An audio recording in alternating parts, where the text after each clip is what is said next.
Chapter 1208. The old man revealed a painful expression and tried his best to make his tone light. It's true that my family is used to using spears, but before my family fell, I didn't like to get involved with the rich and powerful.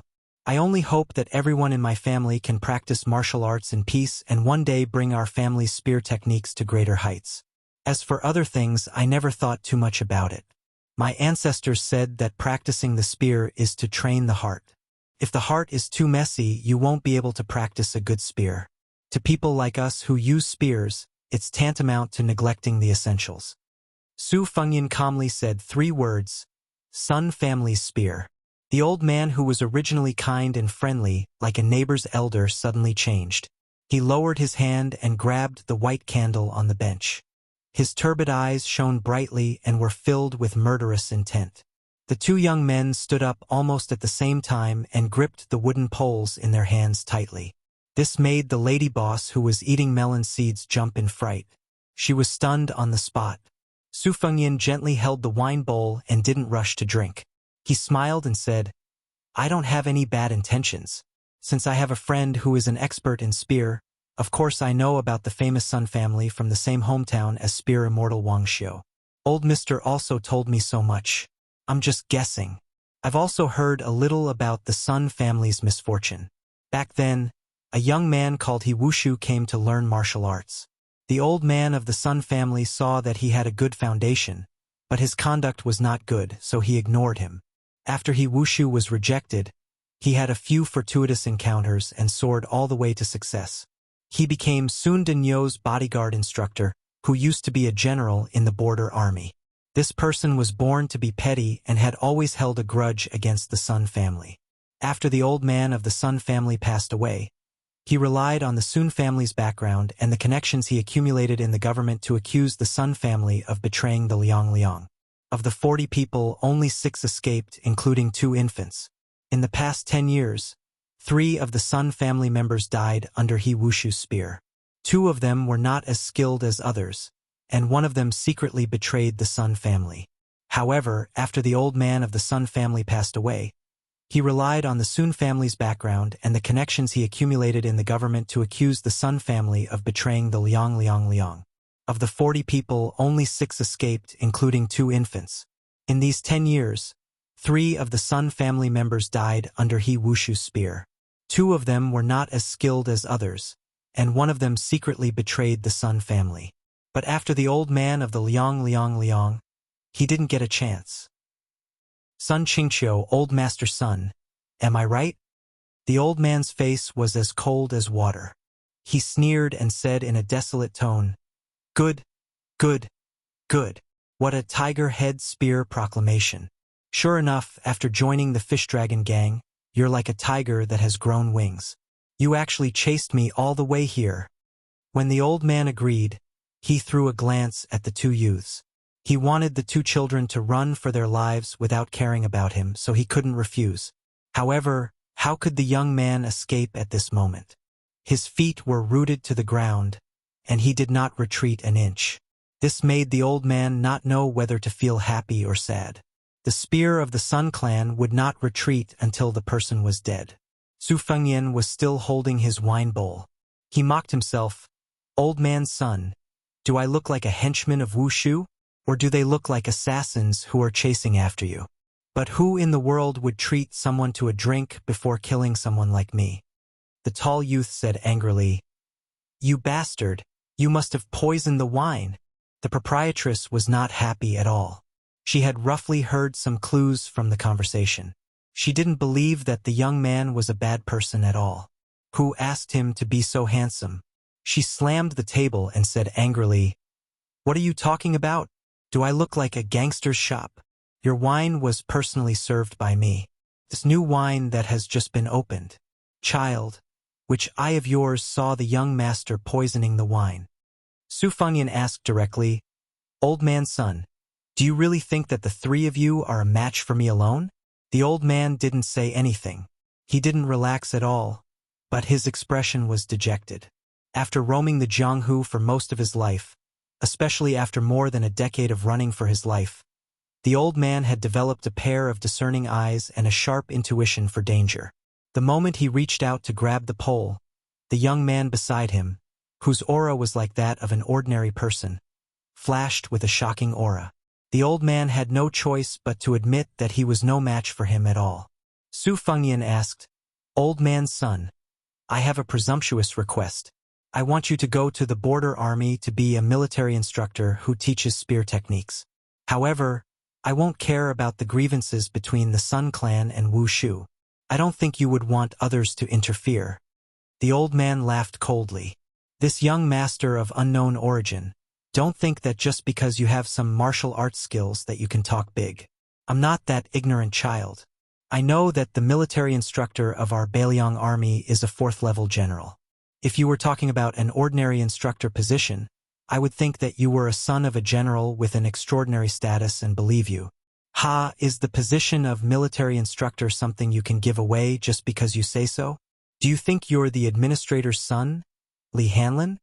Su Fengnian couldn't help but laugh. He didn't expect Li Hanlin to be so famous in Beiliang now. It sounded like a good reputation. The delicate young man standing to Su Fengnian's side like he was facing a great enemy looked at this man's evil smile and wanted to kill him with one blow. Chapter 1209. Su Fengnian truly did not know how to convince Sun Qingqiu, but this old man was very likely to be a huge treasure to the Beiliang army. If used well, it could allow the border army's fighting strength to reach a higher level.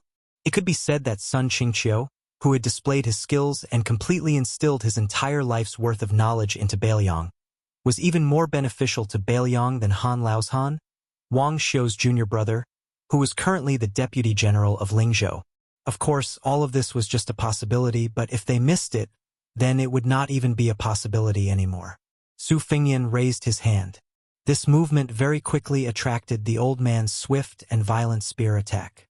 The wax spear did not seem to have any momentum, but it slanted downwards, accurately and viciously stabbing towards Su Fengnian's throat. It was clean and crisp, and it contained the essence of the Sun family's spear technique, pressing forward courageously. In the end, the two youths saw the spearhead of the wax spear stop several inches away from the person. Then, the wax spear, which was in line with the Sun family's unique no-return aura, was instantly squeezed out in a large arc and then shattered on the spot. After Su Fengnian raised his hand, a young woman in tight black clothes mysteriously appeared in the shade of the tree. After seeing this scene, her exquisite figure was completely expressionless. She was the death warrior, Fan Xiaochai, who had just left the whisk room not long ago. Sun Qingqiu held half of the wax spear. His palm was split open and covered in blood. Even though the old man was already certain that he was not this person's opponent, his spear attack returning without any results still shocked the old man too much. He believed that this spear attack of his was something that even those second-level experts who were usually elusive would not be able to deal with so lightly. Moreover, this young man sitting there did not move at all. There was not even the slightest movement of his qi. Su Fengnian did not look at Fan Xiaochai. He only said, "You don't have to follow me for a while. Take the old man to the border of Liangzhou and find Lu Qiu'er. I have already decided on the official position. As for how to use the Sun family's spear technique, let Lu Qiu'er decide for herself." Then, Su Fengnian asked with a smile, "Old master, are you sure you don't want to make a profitable business?" The old man was an open-minded person. After thinking for a while, he sighed and said, "Anyway, I have no choice. Let's see if God wants to destroy my Sun family. I don't believe that he Wuxia, a branch leader of the fish dragon gang, can order you around." Su Fengnian breathed a sigh of relief and asked tentatively, "Would you like to leave after we finish the wine?" The old man sat down. "Drink? Why aren't you drinking?" The two youths trembled as they returned to their seats. Especially the delicate and pretty youth. He was completely dumbfounded. As for the hot-headed and tall youth, his face was filled with worship. He must have really met the legendary otherworldly expert. So when this young master said that he was a little tall, he was really tall? After this incomparably excited youth sat down, he anxiously asked, "Master, young master, my grandfather always said that my talent in martial arts is not very good. Your vision must be higher than my grandfather's. Why don't you help me take a look?" Could it be that I'm actually a martial arts genius? Su Fengyan looked at the youth and said calmly, logically speaking, you are still a long way from your grandfather's age. The youth opened his mouth wide and still did not give up. With a sad face he asked, What? Master, young master, don't make a mistake. Can you take a closer look? Su Fengyan smiled and shook his head. It's harder to make a mistake than not to make a mistake. The youth sighed and drooped his head, not saying anything. The delicate and pretty youth covered his mouth and snickered. But when the master, who was not as repulsive as before, looked in his direction, he subconsciously glared at him. Su Fengyan smiled and said, Practice your spear well. You will have a great future. No one said that a woman can't practice a fierce and invincible first-rate spear art. The youth blushed. The proprietress, who had been startled many times, looked at this youth. No wonder he looked like a little girl. The woman was really stupid and bold. She joked, Master, young master, you can't not pay for the wine just because you are a master. Su Fengyan took out a small piece of silver and put it on the table. The proprietress smiled and said, Oh, you really didn't pay a cent more. Master, young master, you are a master. Can't you be a little more generous? Aren't you afraid that it will damage your master's demeanor? Fan Xiaochai, a loyalist not far away, recalled all the things that had happened to her. She began to admire the courage of this village woman. Su Fengyan smiled and said, Only the master knows that oil and salt are expensive. Nowadays, I don't have the capital to puff myself up at my own cost. Su Fengyan suddenly saw the blue and white falcon circling overhead. He slowly got up and said, Grandfather, I have something to do. I will go first. We will come back to the border of Liangzhou to drink with you. I believe there will be a chance. Sun Qingqiu also stood up and nodded, not saying anything. Su Fengyan disappeared in a flash after he finished speaking. This made the woman and the two Sun family youths think that they had met a god or a ghost. Fan Xiaochai said coldly, After drinking, we will go to the border immediately. Sun Qingqiu grunted. The tall youth stared at this elder sister with his eyes wide open. He couldn't take his eyes off her. The girl dressed as a man was a little envious. She was really a beautiful elder sister, but she gave people the impression that she was too cold. The proprietress sitting at the next table patted her chest hard and said, Today was really an eye-opener. The old man took a sip of wine, narrowed his eyes and said softly, Who said it wasn't? Fan Xiaochai stood in the shade with her eyes closed. Her intuition told her that Beimang should have sent out troops. She had no interest in the ups and downs of the three Sun family members. As for that Fu Wushu of the Fish Dragon gang, perhaps for the three of them, he was an enemy that they wanted to kill for the rest of their lives but couldn't. But the gap between her and her enemy was like the distance between heaven and earth. She knew that she would never be able to kill this man with her own hands in this lifetime. After all, even Wang Xianji couldn't kill him. But this didn't mean that he wouldn't die, because he had to face the whole of Beimang. Chapter 12:10. Su Fengyan quietly returned to Mount Qingliang. Just as Fan Xiaochai had predicted, Beimang had indeed begun to move their troops southward. Moreover, they had divided their troops into 3 groups, each attacking the 3 provinces separately. This was very different from what Beiliang had expected, because the position of King of the South had been vacant after Su Huainan's death. The position of King of the North had been vacant since then, and King of the North, who was not even a feudal official, had become the second most powerful man in the world. Even Su Fengyan was not sure if it was the meticulous plan of Taiping Commandery, or if it was Dong Zhuo's deliberate pestering. Most of the time, it was said that the smart people were good at dealing with changes by sticking to the status quo. However, this kind of military affair that involved the final trend of the 2 dynasties was like a fight between 2 masters. Not only did it test the depth of their internal energy, it also tested the scheming of both sides.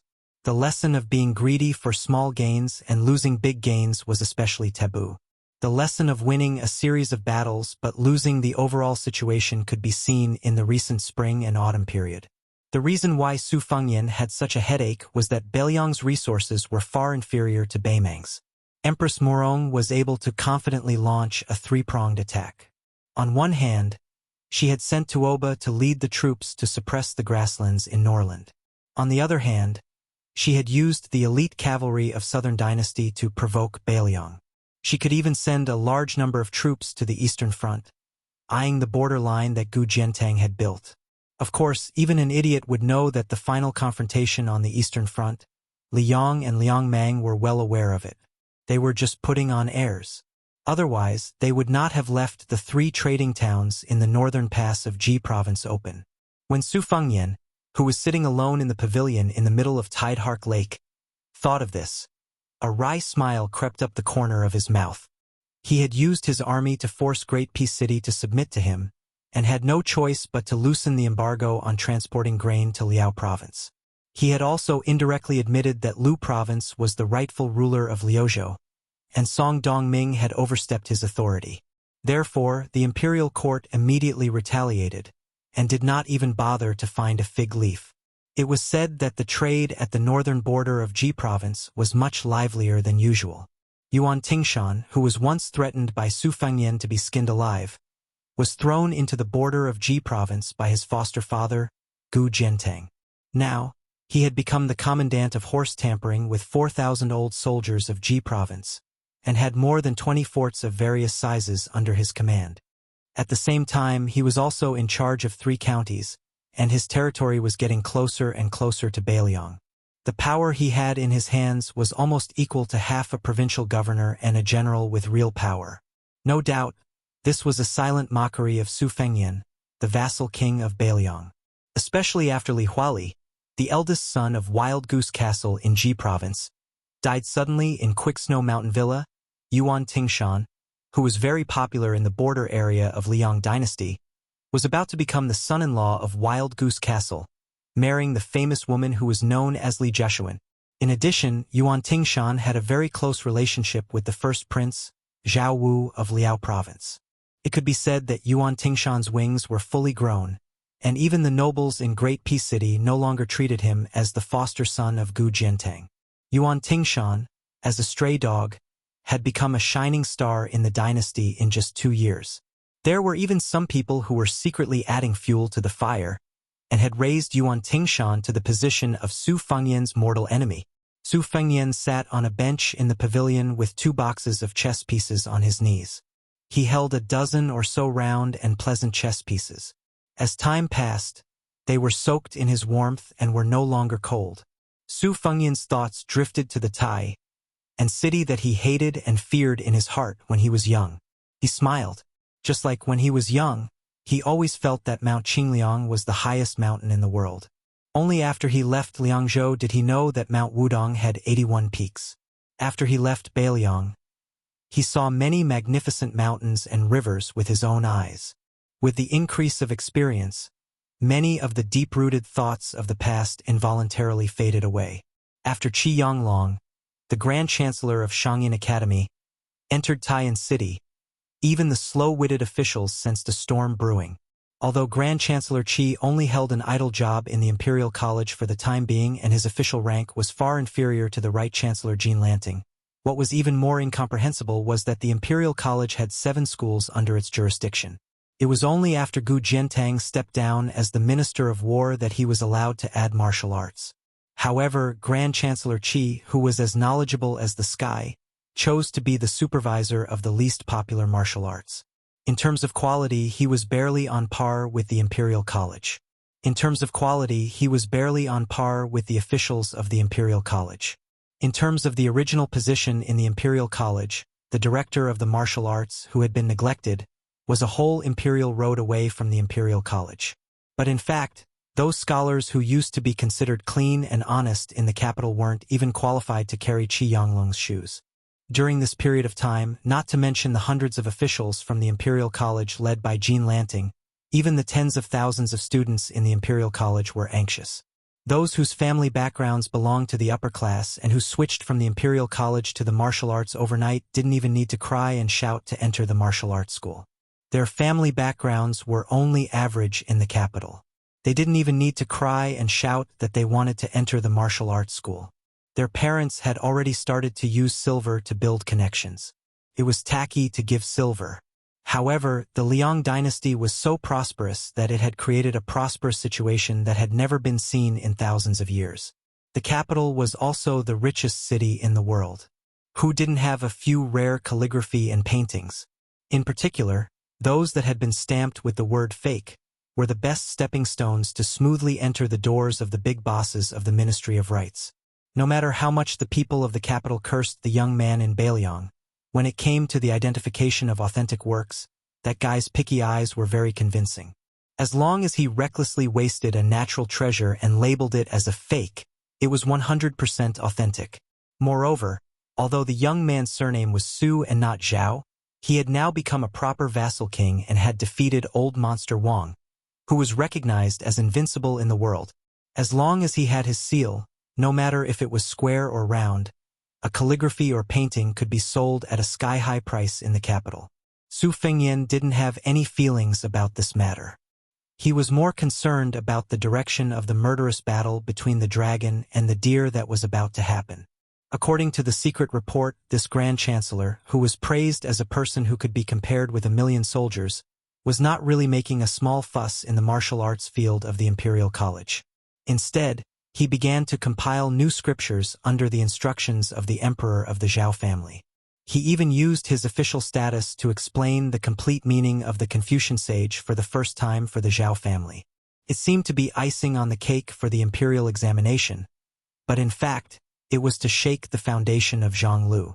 This time, Qi Yanglong took the lead in compiling the classics. Just by looking at the two assistants, one could see how much importance the emperor attached to him. The left chancellor of the Imperial College, Yao Baifeng, and the Grand Secretary Yan Jieshi, who was a relative of the emperor, were only assistants to Qi Yanglong. Was Qi Yanglong really just compiling a few volumes of books? He was setting the rules for all the scholars in the world for hundreds of years from now on. Su Fengyan clenched the chess piece in his hand and said to himself, "It's okay if Bai Yan loses. Anyway, Zhang Lu has always been hostile to Bailiang. If Qi Yanglong can still suppress Bai Yan, Bailiang's situation will only get worse and worse in the future. Won't it? Do I have the extravagant hope that Sage Qi, who is destined to accompany the sacrificial ceremony in the Imperial Ancestral Temple, will treat Bailiang differently?" Mr. Wang, who lost the debate between heaven and man, said that Qi Yanglong had always had a deep hatred for all the vassals including Bailiang. He once said, "You can be crowned as a king, but you can't split the land." At first glance, you can tell that he is an imperial tutor who works for the emperor. However, compared with his student Sun Ping, Qi Yanglong is undoubtedly much more experienced and tactful. He knows when he should not go out of the mountain and when he should. Anyway, he has the final say in protecting himself and helping the world. First, it was Baimang's peace decree. Then it is Qi Yanglong. Can't there be fewer opponents like this? Su Fengyan sighed and withdrew his gaze. Great Peace City is always worrisome. The Bailiang Palace under my feet is also not a small courtyard with a gentle breeze. Chapter 12:11. Everyone in Mount Qingliang knew that a powerful figure had arrived. He was a scholar from Gangnam-do's Deer County. No one had heard of him before, but he had mysteriously become the deputy administrator of Bailiang. This was an unprecedented high-ranking official position in the Liang dynasty. Logically speaking, he should be one of the primary third rank and secondary second rank. However, Zhao Shi of Great Peace City turned a blind eye to this. He did not reprimand, nor did he admit it. It was as if he had made up his mind to let Bailiang do whatever they wanted. Rumor had it that because of this, Wang Lifting, the manager of the Lingzhou Golden Weaving Bureau, had a headache. He did not know how to sew a fitting official robe for the deputy administrator. Whether the official patch was a first-rank crane or a second-rank peacock, it was still uncertain. Mount Qingliang was already used to this. Previously, there were two even younger scholars. Su Beiji, who was born in Baimang, was already the manager of Lingzhou.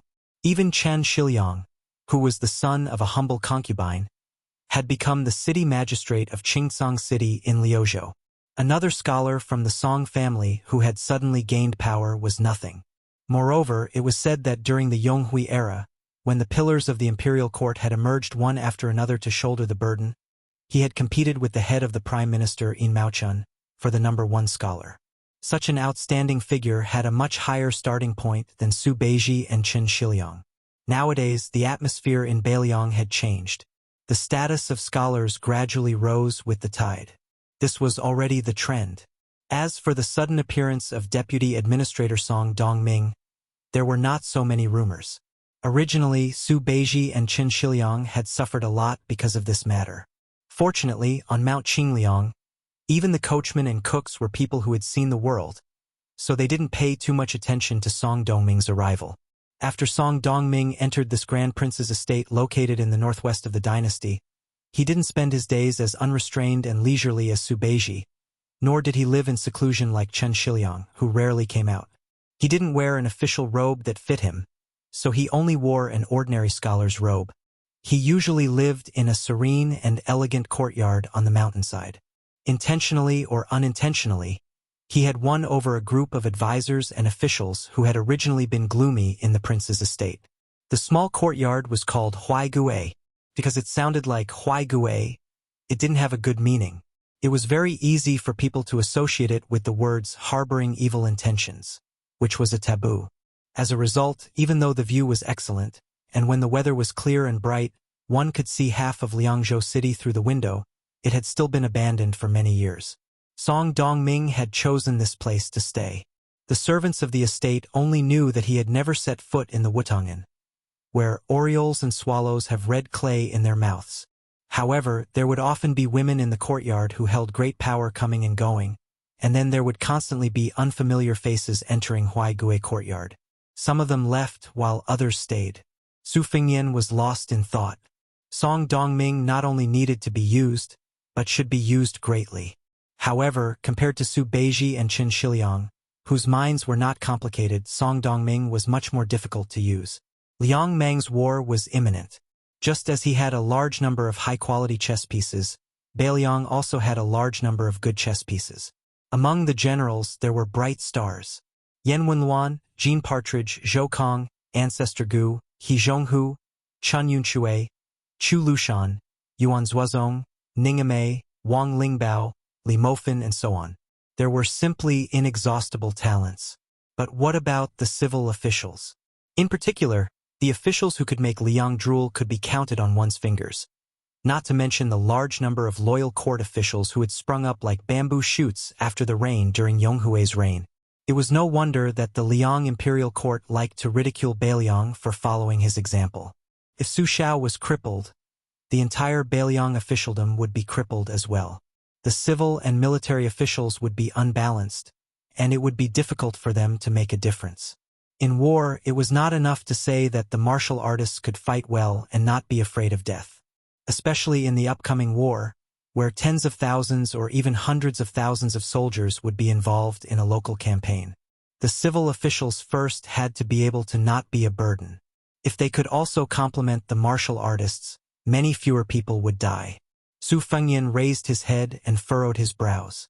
Starting from the foot of Mount Qingliang, the fishduck crossbows continuously shot into the air. The closer they got to Tidehark Lake, where he, the king of Beiliang, was resting, the denser the crossbow bolts became. After Su Fengyan returned from Beimang with the two heads of Su Huainan and Diwu Raccoon of Mount Tibing, the Jianghu heroes who dared to assassinate Beiliang Palace completely disappeared. After all, those Jianghu people who were able to make a name for themselves, no matter how irreconcilable their hatred was, were not fools who were willing to throw themselves into a trap. This was especially so after the battle between Su Fengyan and Wang Xianji that showed disdain for the Wulin world. Many of the Spring and Autumn clan men of sacrifice who had been hiding in Beiliang for many years silently left the country along with those generals and rich gentry. This group of people was truly discouraged. Su Fengyan could not think of anyone who could completely conceal their qi and arrive at the foot of Mount Qingliang, then suddenly charge into the palace. Even Su Fengyan could not clearly capture that indistinct figure. Logically speaking, if Zhao Shi wanted him to arm wrestle with Beimang, he could die, but he could not die too early. As for Beimang, Hong Jingyan and Murong Baoding had only recently appeared in Liuzhou, so there shouldn't be anyone who would be so bored as to come alone. Tuoba had this strength, but the mindset of the war god of Beimang had always been more inclined to achieve great feats on the battlefield. Just as Su Fengyan was feeling puzzled, he saw a figure dash out of the nearby Tidehark pavilion. Su Fengyan was absent-minded for a moment. Before Su Fengyan went up the mountain to practice his swordsmanship, Su Fengyan brought back the white fox face. It was a snowy winter and the white fox face was swordsmanship on the lake. At that time, Su Fengyan really thought that it was the most powerful swordsmanship in the world. Now that he looked back, White Fox's bladesmanship and bladesmanship were still superior. But there was still a gap between it and Gu Jiantong's and Chao Chongqing's thunder of mind and heart of mind that he had seen in Taiyan City.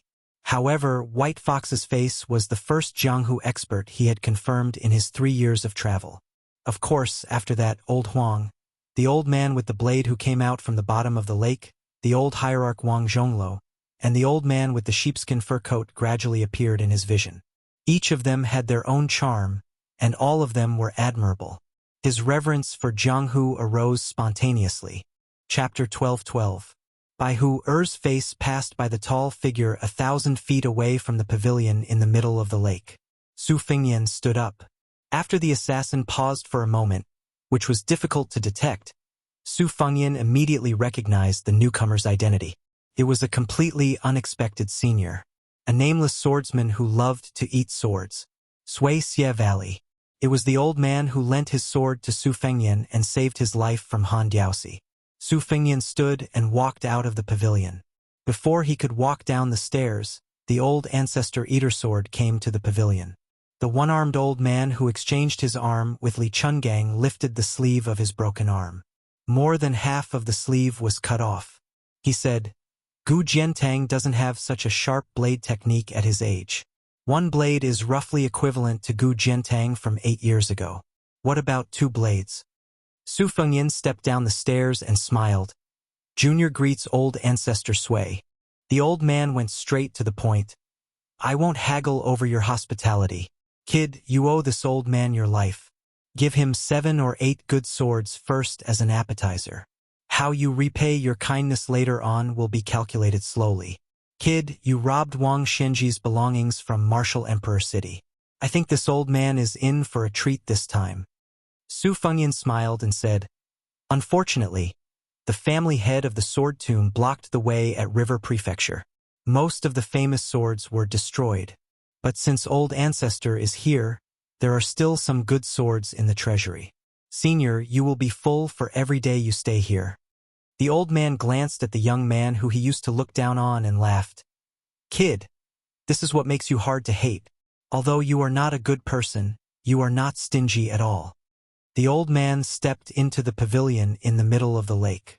Su Fengyan followed behind him and asked softly, Dong Tai didn't enter Bailiang with Senior? Sui Xie Valley rolled his eyes and said, He doesn't want to get involved in the court disputes. This old man is the same. It's just that Tantai Pingjing is the only demon in this old man's heart. This old man has been thinking about her for 80 years. Since she came to Bailiang, this old man naturally has to keep an eye on her. If she cheats, this old man can kill her immediately. Su Fengyan did not know whether to laugh or cry. Naturally, he could only stand aside and watch obediently. Su Fengyan received the news very quickly. Not only did White Fox Face leave the building, she also left the city. She only carried a single blade, the Spring Thunder. Without any hesitation, she brought Wang Shang, who was helping to carry the winter-embroidered blade, and the 7 swords to Beimang. She did not even bid farewell to Su Fengyan before she left. This made Su Fengyan feel a little sad. After Sui Xie Valley sat down, he said something shocking. With Xie Feiyu's help to capture the flood dragons of all sizes in Shu, Chun Jibao will soon catch up with Wang Shenji. The old man gloated. Su Fengyan, don't tell me you have a feud with everyone with Ji in their name? Su Fengyan smiled bitterly and shook his head. However, he was shocked and nodded slowly. He remembered the most hidden shadow of the Qin dynasty 800 years ago.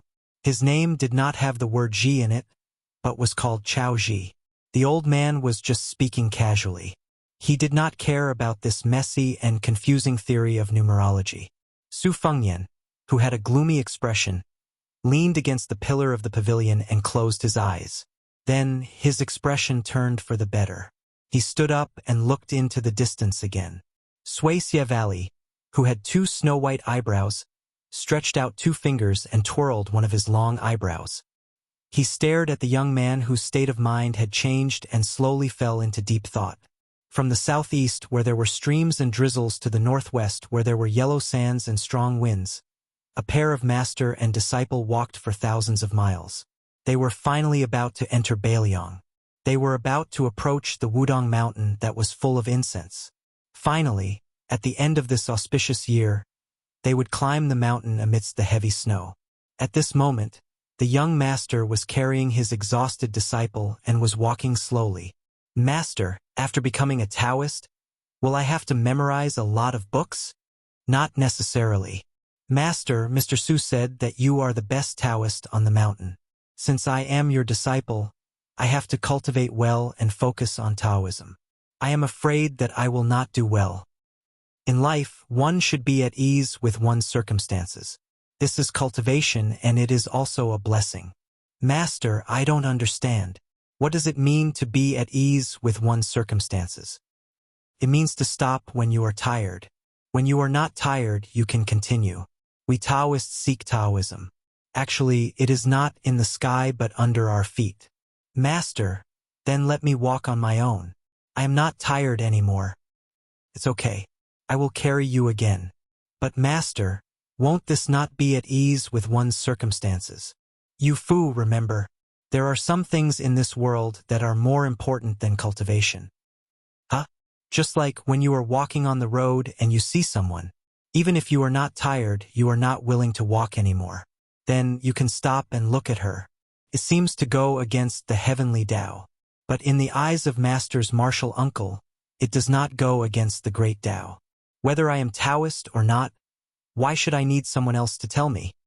Sai, Master, it sounds like being a Taoist is really difficult. But Master, you also have martial uncles? Of course Master has martial uncles. Master's martial uncles will also have martial uncles. In the future, there will also be people on the mountain who will call you martial uncles. Master, look, the leaves of the tree over there are red. Then let's stop and take a look. Okay. Wudong Taoist Li Yufu put down his disciple, Yufu, and held his hand. They looked up at the yellow tree with bright red autumn leaves. The autumn tree was like a woman in red. He did not dare to calculate everything because the world was unpredictable. He did not dare to have deep feelings for fear that it would be a big dream. Li Yufu lowered his head and looked at the child who was in a daze. Martial uncle, do you really want to dream for 300 years? Li Yufu looked at the heaven and earth with a determined gaze. The people of the world seemed to be proving the heavenly Tao. Everyone had the great Tao to walk on, but they had forgotten it. No matter how high the heavenly Tao was, there would always be a peak. Celestials sat high and were called immortals. But the great Tao was endless. Why was there a need to be high and mighty? Li Yufu smiled. Martial uncle, before you died, you told me not to walk on your path. I never understood. Now I understand. Li Yufu let go of his hand and folded his hands. He slowly bowed and bowed 3 times. The first bow was to his parents and teachers. The second bow was to heaven and earth. The third bow was to the great Tao in his heart. Thunder rolled in the entire Central Plains. But for some reason, there was no thunder in the world. Chapter 12:13. Su Fengyan ordered someone to take out 3 good swords from the armory to make the most expensive dish in the world for Sui Xiegu. The old man would not be courteous to this young man. He casually picked up an ancient sword with the words, Ice Wheel at the Imperfection of Yun Peak, engraved on it, and placed it on his knees. He broke off the tip of the sword with his fingers and threw it into his mouth as if he was chewing soybeans. When the young maidservant whose name Su Fengyan did not know left the pavilion to collect the sword, she was stunned and had a special charm. Su Fengyan did not look sideways. Instead, it was the ancestor who looked at the graceful woman and then at the young man who had not yet reached the age of 30. His eyes seemed to be saying, how can there be such an indifferent and pure king in this world? Su Fengyan looked at the green lake water.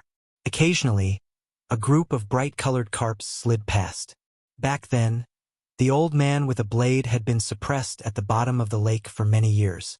When he saw the light of day again, he picked up the nickname 9 Swords Yellow again. At that time, the eldest sister was still in Gangnam-do, the second sister was still studying at the Shangyin Academy, and Su Xiao was not that old yet. He himself was still full of longing and daydreaming about Jianghu.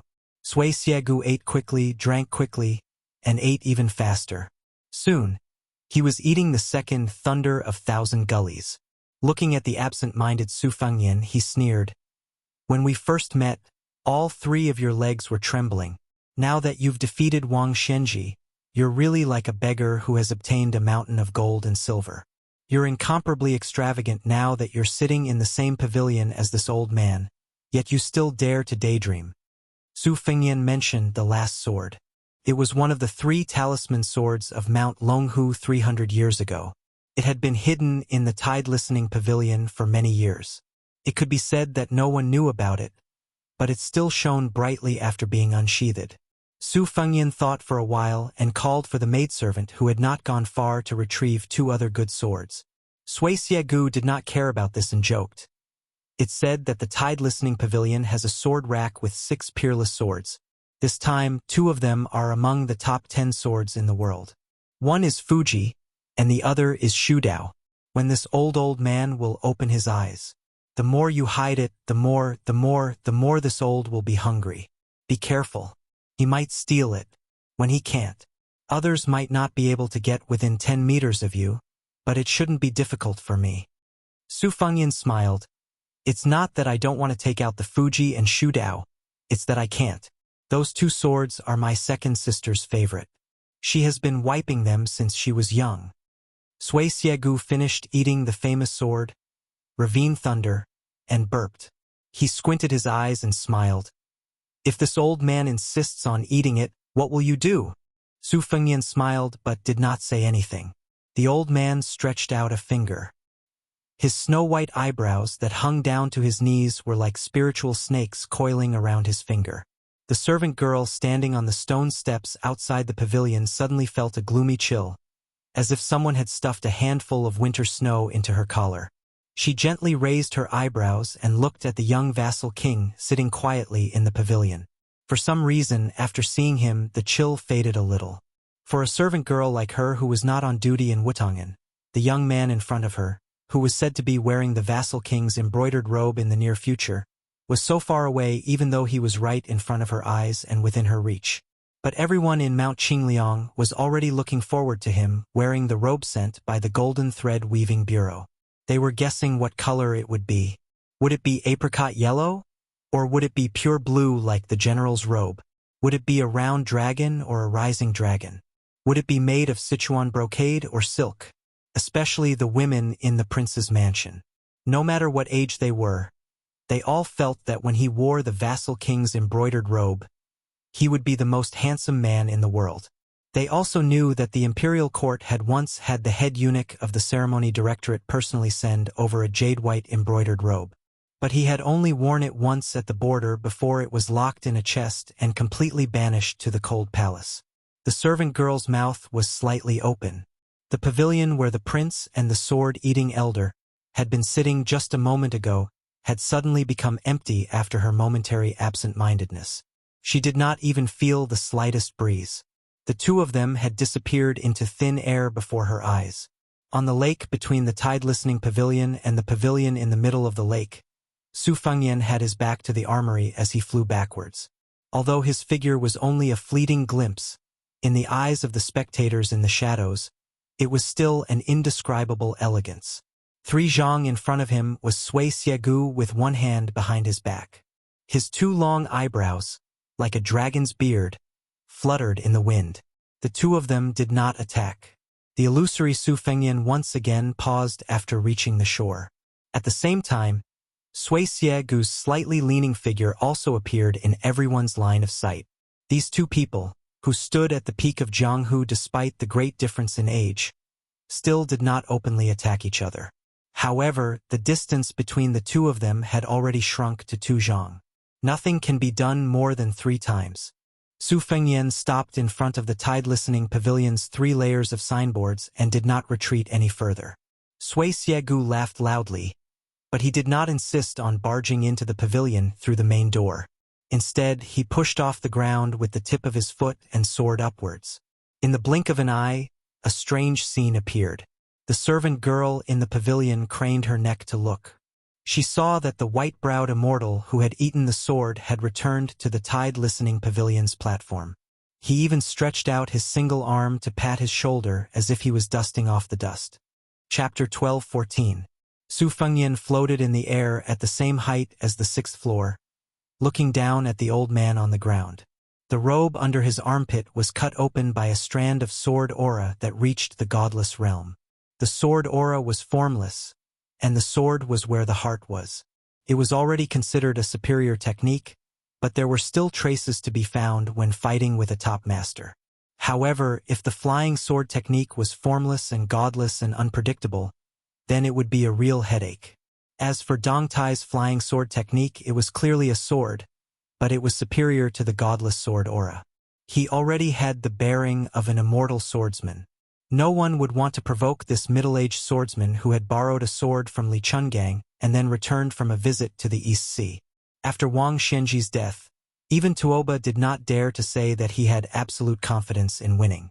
At most, he had a 50% chance of winning. The current Su Fengnian did not have the strength to do so. Sui Xiegu, who was 100 years old, was without a doubt the second-best swordsman in the world after Deng Tai. Even though the old man mocked himself for having lived 100 years in vain when he went north with Deng Tai, he was still the only swordsman in the hundreds of years of Jianghu. Li Chungang was the only swordsman who could catch up with ancestor Lu in terms of swordsmanship. Deng Tai's swordsmanship was recognized by the world as inferior swordsmanship. Sui Xiagu's swordsmanship was inferior to Li Chuangong's, and his swordsmanship was inferior to Dong Tai's by several generations. However, this was not a reason for Sui Xiegu to be underestimated. Su Fengnian stepped on Sui Xiegu, who was about to fly into the tower. Sui Xiegu responded with courtesy, and his sword aura cut his robe. The atmosphere on the tide-listening pavilion side was tense to the extreme. Su Weisheng, who was sitting in a wheelchair, appeared outside the steps. He said calmly, "Just give him the 2 worldly possessions." In her opinion, there was no need to anger the old swordsman with long eyebrows, whose name was not on the rankings, but whose strength was enough to enter the rankings, for 2 swords that she would never have the chance to unsheath. Su Fengnian shook his head and said, "If it's mine, I'll give it away." "Second sister, you like him?" "No way." Sui Xiegu, who had been stopped 4 times in a row, could not help but mock. "What arrogance!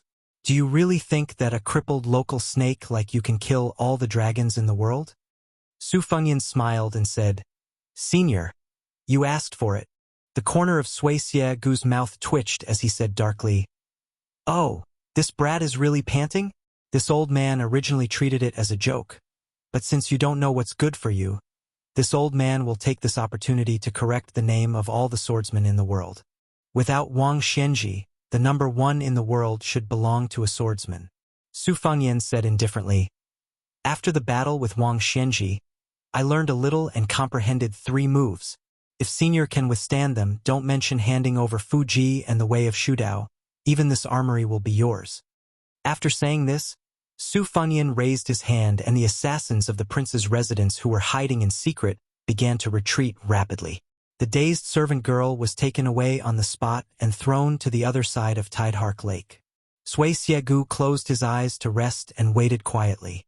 Su Weisheng did not move. He only supported his chin with one hand and tilted his head. He looked up at his high and mighty younger brother, and the corner of his mouth lifted slightly. It seemed that he really could not beat him up like before. The wind rises at the end of the green duckweed. There was a patch of reeds beside Tidehark Lake. The autumn reeds had already turned gray.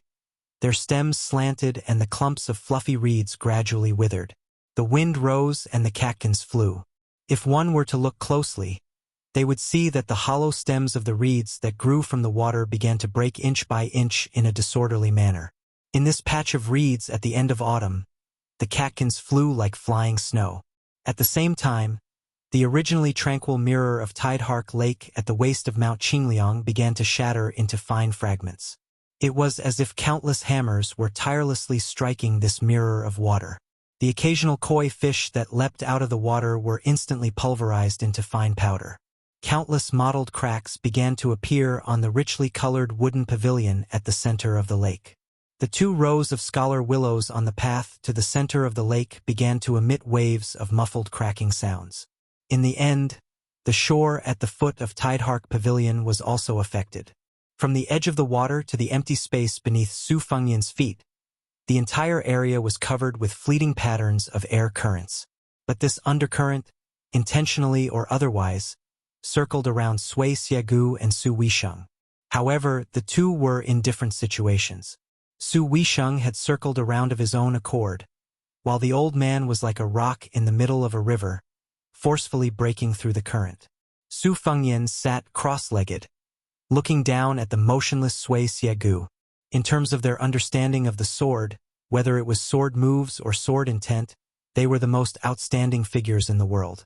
Su Fengnian had also imitated Li Chuangong's sword attack on the peak of the Great Snow Plateau many times, borrowing 100 swords with great momentum. But Su Fengnian was well aware that this kind of large-scale sword attack was both pleasing to the eye and practical when used against ordinary martial artists. This was because each sword and each sword's sword chi, even if distributed to a single person, the power would still be considerable. But when faced against an opponent like Sui Xiegu, who was on par with him, no one had ever squandered their essence, chi and spirit in such a manner. Just like when Li Chungang and Wang Xinji met again on the surface of the Eastern Sea in the martial emperor city after dozens of years, the old man's majestic sword flow seemed to be scattered as it smashed towards Wang Xinji. But in reality it was one sword after another, and the sword chi was closely intertwined. Su Fengnian was doing the opposite at the Listening Tide Lake. Although he made the first move, he did not make the first move. Instead, he gave the initiative to Sui Xiegu. This was the attitude of a host welcoming a guest. I have brought out a table full of sumptuous food and wine. Whether you want to eat or not depends on whether your appetite is big enough. This move contained not only Li Chuangong's sword intent, but also Xue Songguan's random beat in the rainy alley. It also contained the essence of Deng Tai A's Thunder Pool and some of the zen of the Dragon Tree Monk. As long as Sui Xiegu, who was trapped in a circle, made a move, it would affect everything. He would become the enemy of this small world. Whether Sui Xiegu wanted to prove his swordsmanship or the reputation of the world's swordsman, he had to first walk out of this small world of Buddhism's cage. Just as Sui Xiegu was about to make his move, Su Fengnian turned to look at Su Weisheng and smiled. Then, he threw a chess piece high up in the air slowly and casually. Chapter 12:15. Sui Xiegu's brows were as long as a white dragon's beard. His tall and sturdy body remained as still as a mountain from the beginning to the end. This kind of action was a result of his 100 years of experience, and also because he dared to challenge Li Chungang and Wang Xinji. If he added Su Fengnian to the mix, the 3 champions of Jianghu in the past 100 years had all been challenged by him. When Li Chungang returned from the demon-slaying platform, his state of mind was damaged, but Sui Xiegu did not take advantage of the situation. He still asked about the strongest person, the 2-sleeved green snake that Li Chungang had mastered to the extreme. After that, Wang Xinji was at the peak of martial arts. No matter how they fought, he was always the strongest. Unfortunately, it was Yu Groom who received the last half of the sword. This was because Wang Xinji wanted to give the final battle to Su Fengnian, who was far away in the northwest. However, from the conversation that Green Pao Air heard, Wang Xinji was definitely not someone that Sui Xiegu could defeat. This time, Sui Xiegu did not enter Bailiang to work for anyone. He wanted to charge and kill the enemy in the Battle of Liangmang. He wanted to compete with Su Fengnian, an old man who did not care about riches and fame. Sui Xiegu was sure that Su Fengnian's original reliance on Gao Shulu's physique had disappeared.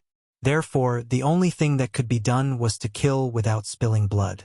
This was similar to the old master of the Spring Invitation Cottage who was best at talking on paper. However, Sui Xiegu believed that in today's world, there were at most a handful of idiots like himself who dared to fight with Su Fengnian.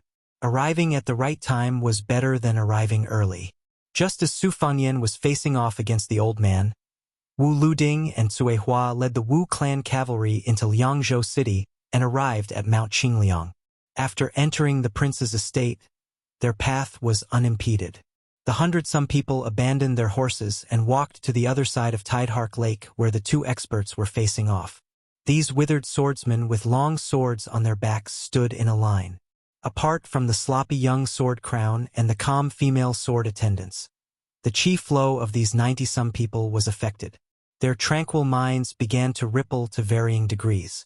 Even if the spectators did not comment on the game, they could not help but put themselves in the opponent's shoes. This was even more so for the spectators. As a result, their state of mind was affected. Among the 90 or so swordsmen, most of them had dull expressions. Even in the face of Sir Tidehark's rare peak-level confrontation, none of them revealed an expression of shock. There was a proverb at the beginning of the Wu family's genealogy. Only when the heart is dead like ashes does the sword come alive. In the end, it was to say that the sword was more important than the person. Forget oneself and remember the sword. Only in this way could the sword be enlightened and enter the divine. The Wu family advocated 2 swords. One type of sword wielding was like a lover who had met with infatuated love. After grasping the sword, they would never change their mind and would die for the sword as if it were for love. The other type of sword wielding was like a descendant who respected their ancestors. They would pay attention to the inheritance of the sword and would often think about how the swordsman who wielded the sword would conduct himself. Wu Luding squatted by the lakeside. Cui Hua, who carried the Su of Gojoseon, stood behind him. On the left and right of the sword crown stood a man in his 40s. His surname was Zhu, and he gave off a gloomy aura as if he had seen a ghost in broad daylight. The other old man stood in contrast. Even if he did not smile, he gave off the impression that he was much kinder. The sword on the old man's back was extremely thin and long. Its width was less than half that of an ordinary sword, but it was as long as 2 ordinary swords. The old man was short and his sword was almost as tall as him. These 2 people were very important even in the sword tomb of the Wu family, which was full of experts. The man Wu Luding privately called Demon Zhu was once Dong Tai's mortal enemy. The 2 of them were once abandoned on the Sword Mountain. From childhood to adolescence, they relied on each other for survival. No one knew why they eventually turned against each other and became enemies. Helion, who was nicknamed the Sword Grandpa, was a martial arts maniac. He was one of the few Beimang swordsmen in the Sword Tomb. The illegitimate son of the Wu family, Dong Tai, fought against him when he left the Sword Tomb. Helion, on the other hand, was praised by the ancestor of the Wu family as the best in terms of his unique understanding of the sword. The man with the surname Zhu crossed his arms in front of his chest and said sinisterly, "What best in the world? As long as we remove those nails, even I will have a chance to kill him." Although Wu Luding didn't have a good impression of Su Fengnian, he was still impartial when it came to matters and people. In addition, he had always hated Demon Zhu, who had killed many people in the Sword Tomb. If it wasn't for the fact that Demon Zhu had already left the Wu family, he would have pestered the ancestor to change his mind and not let the tiger go back to the mountain. He and Cui Hua didn't believe that 60 dragon-binding nails could trap this person. Therefore, Wu Luding sneered and said, "Don't forget that the current Su Fengnian is a Su Fengnian without Gao Shulu's physique. His strength has been greatly reduced. If Wang Xianji hadn't died, would you have dared to say such words in Martial Emperor City?" The devil laughed mockingly and said, "Whether old monster Wang is dead or not, I won't say that I can defeat him, but since that Su Fengnian has been beaten back to his original state and is only a number 1 person in the world who doesn't live up to his name, why can't I say it? Can't kill him? As the sword crown of the Wu family, you don't even have this bit of courage." It seems that the Jianghu is destined to be worse with each generation. The Wu family's sword tomb is no exception. Wu Luding was so angry that he glared. Just as he was about to speak, he heard Cui Hua say softly, "Zhu Huang, in 3 days, we will decide who the Su of Gojoseon belongs to." Demon Zhu, who had been drooling over the Su of Gojoseon for a long time, chuckled. However, there was a trace of undetectable nervousness in his fiery eyes. Wu Luding was even more flustered. However, he knew Cui Hua's temperament too well. He couldn't persuade her with words. Even if he used a few large vats of saliva, it would still be futile unless his swordsmanship was better than hers. At this moment, Wu Luding, who had left the sword tomb to travel the Jianghu for many years, suddenly realized that he might have been too content. He always felt that he would one day reach the top of the sword forest and that there was no need to rush. Wu Luding seemed lazy and undisciplined, but he was also extremely conceited. He thought that his talent was enough to make the entire Jianghu wait for that day. Elder Hellion, who had been watching the tide listening pavilion all this time, suddenly said, "I've spent my entire life observing, learning, and comprehending. It's like collecting countless treasures. I want to weave 2 flawless curtains, but I'm limited by my mediocre weaving skills. I have the will, but I don't have the strength. It's said that even the cleverest housewife can't cook without rice. I'm helpless, and I'm even more helpless. I have 10,000 pounds of rice, but I can't cook it. Thus, I've never been able to show these 2 curtains to the world." The elder turned his head to look at the young sword crown and slowly said, "I originally thought that you, Wu Luding, could weave the 2 curtains. However, time doesn't wait for me. I'm already over 80 years old and don't have many days left to live. I might not be able to wait until the day you achieve enlightenment in the way of the sword. Now, I'm fortunate enough to encounter a ready-made one." Chapter 12:16. Wu Luding said with a bitter face, "Marry Grandpa's sword. Just keep it in your heart. Why do you have to say it and make me sad?" The old man smiled and said, "When us old men see that our juniors don't make progress, we will always hate them for not competing." Wu Luding sighed and turned to look at the lake, lost in thought. Other than the most prestigious people in the Wu family's sword tomb, there were also Zhang Wantai, the left-handed swordsman who had once fought with Gu Jiantang, Lu Jianji, the young master of the apricot sword furnace, Yu Zhuowu, Han Banjian, and the sword monk Cui Meigong of Western Shu, as well as Nalan Huayu and a few other women who had been in the sword forest for many years. All of them stared at the battle of the pinnacle beside the armory. It was very different from how people imagined it to be when 2 top experts fought. Other than the beautiful scenery of the rippling lake, the only eye-catching scene made the hundreds of people of the Wu family feel as if they had fallen into a fog. Even Zhu Huang, the Hellion sword maniac, and Gong Sun Shoshue, these top swordsmen, followed the movement of that object with their eyes. A chess piece was thrown high up. It did not reach the top but fell down. It was still jumping to a higher place. Everyone had their own opinions. Gong Sun Shoshue, the top master of the Southern Tang in the past, said to himself, "The young king must have built a chessboard. The place where the chess piece is planted is the time when the killing intent is born. Whether the old man with long eyebrows can win or not depends on whether he can break this chess record before the chess piece lands." Nalan Huayu, who was still as charming as before, said with a smile, "What chessboard? In my opinion, that young handsome guy is just putting on airs. He does whatever he wants to do. At his level, no matter how shallow the moves are, they can still be used by him. Isn't it just a matter of looking good?" Yu Zhuowu, who had almost gone mad from practicing the ancient sword, shook his head and said, "Then you have really underestimated this person. That senior's sword chi is overflowing from his body, and his cultivation state may not be lower than Su Fengyan's. There must be a deeper meaning behind his actions. How can a battle of life and death be a game?" The sword monk, who was often called Baldi Chui by Wu Luding, carried a wooden sword dragon subduing wood without a sheath on his back. He touched his head and sighed. "The Zen atmosphere here is really strong. It reminds me of the time when I passed by the Dragon Tree Zen Master at the back mountain of the 2 Zen temples. The old monk was covered in mud. With a hoe in hand, he walked towards me and greeted me with a smile. I thought he was just an ordinary monk in the temple and missed him. Later on, when he thought about it, he realized that he was indeed a person who had attained the Tao of the glazed body. No wonder they say that the Su family of Bailiang has been devoutly worshipping Buddha for 20 years. Could it be karma?" The chess pieces began to fall. Just when everyone thought that an earth-shattering battle was about to begin, the sword maniac Hellion revealed a look of surprise and said coldly, "It's clear."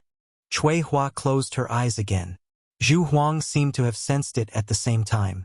He curled his lips and had a complicated expression. It seemed to be admiration and disdain. Of the remaining 90 or so people, a few of them were obviously slower by half a beat. Most of them did not know what was going on and were still waiting for the thunderous confrontation between the two sides. The chess piece gently landed on the white-browed elder's shoulder. The elder's feet began to sink into the ground. It was only when his knees touched the ground that he stopped falling. Sui Xiegu retracted his gaze from Su Weisheng and raised his hand to casually smash the chess piece. Then the elder raised his head. There was a hint of anger in his tone. Whether it's you or Wang Xianji, how come you're not as straightforward as you used to be when you're in the celestial realm?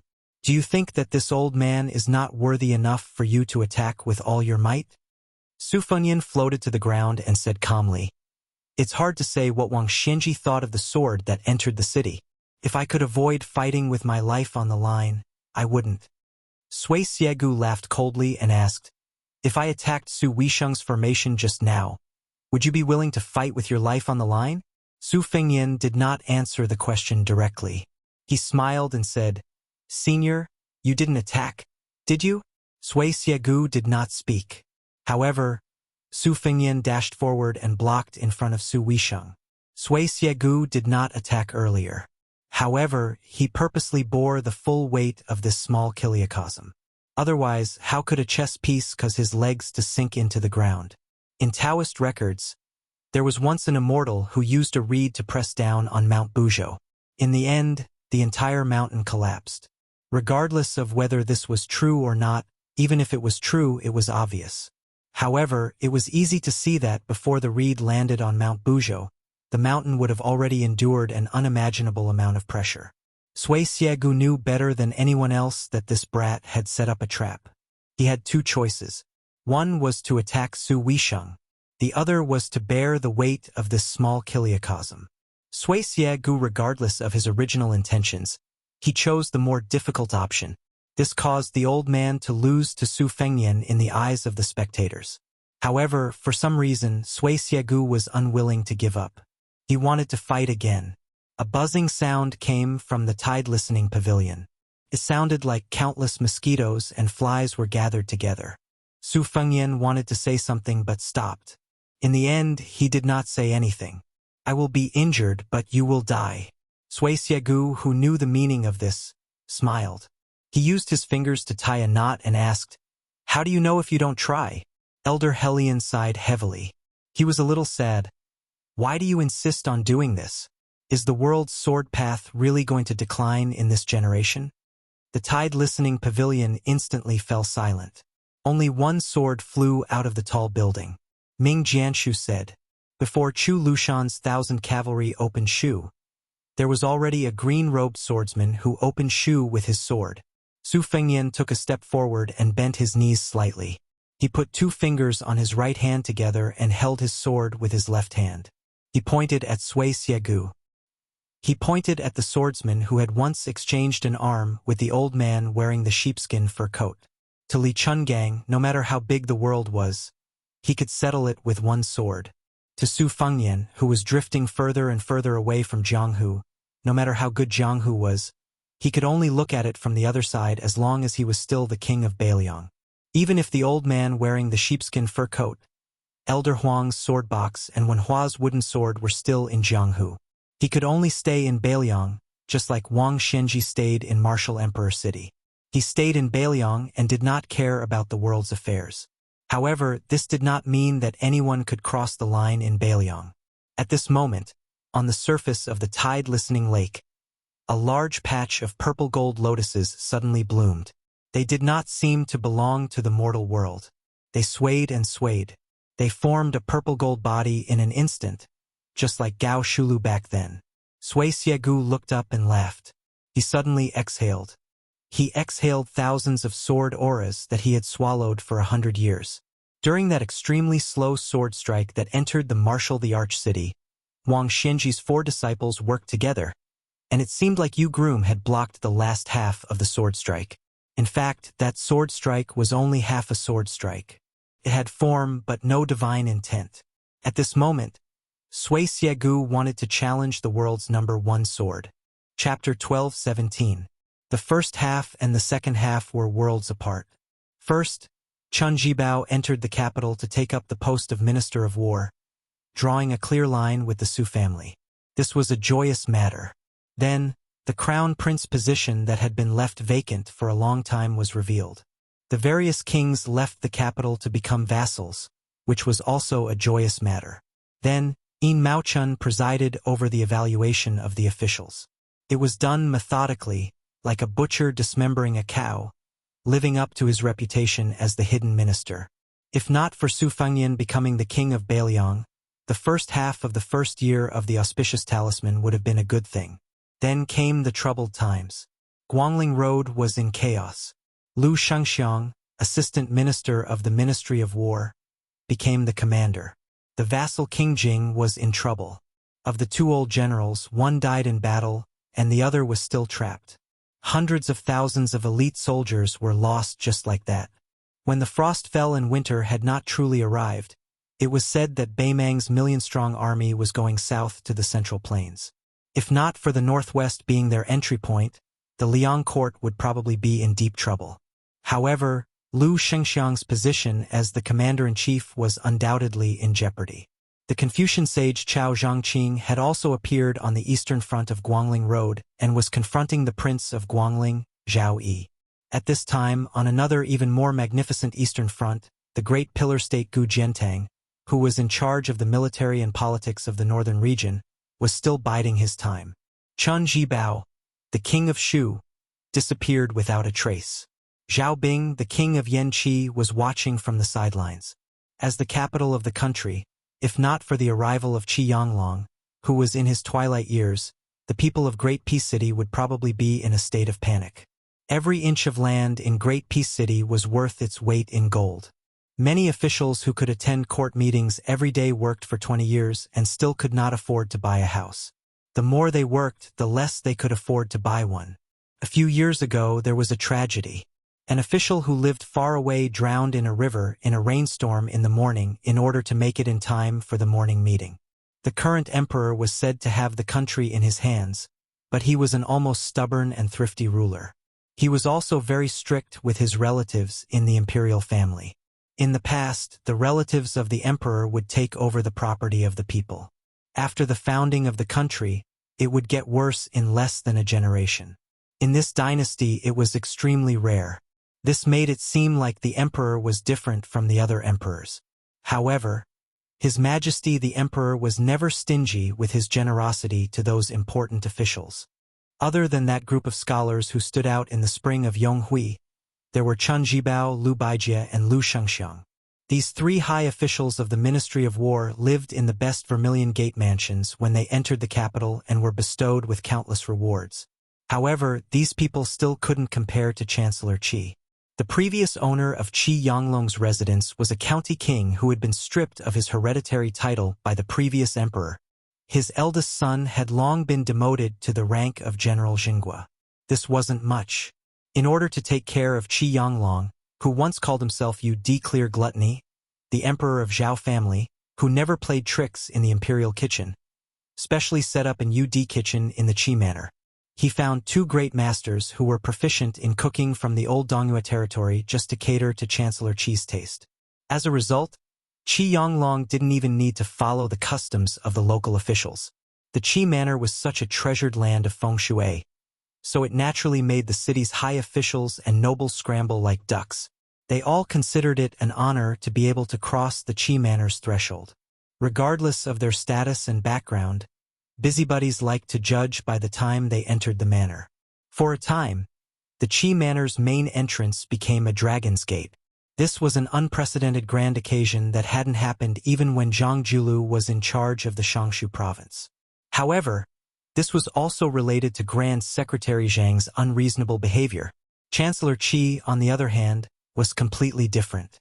Qi Yanglong didn't reject the luxurious mansion and silk bestowed by the emperor, nor did he reject the elegant book collection bestowed by his colleagues.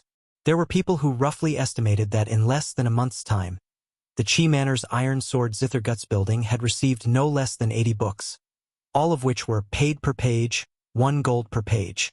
The Great Feng Dynasty's books were publicly acknowledged to be exquisite in paper, simple in style, and excellent in engraving.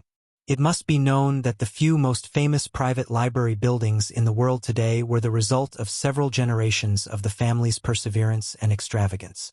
Red lanterns were hung high everywhere in the Qi manor. Qi Yonglong had just sent off the Cave Abyss Pavilion's great scholar Yen Jieshi. He sat across from him and drank 2 jars of aged wine. At this moment, the old man who had come to the library alone seemed to be glowing with health. He wore a thick fur coat. The old man's figure was short and thin, especially in the north where men were all tall and healthy, so he seemed to be unable to bear the burden. The old man arrived in front of the bookshelf. Along the way, he didn't take another look at those priceless books. Instead, he pulled out a Beiliang local chronicle that Gu Jiantang had someone send over. The author was unknown.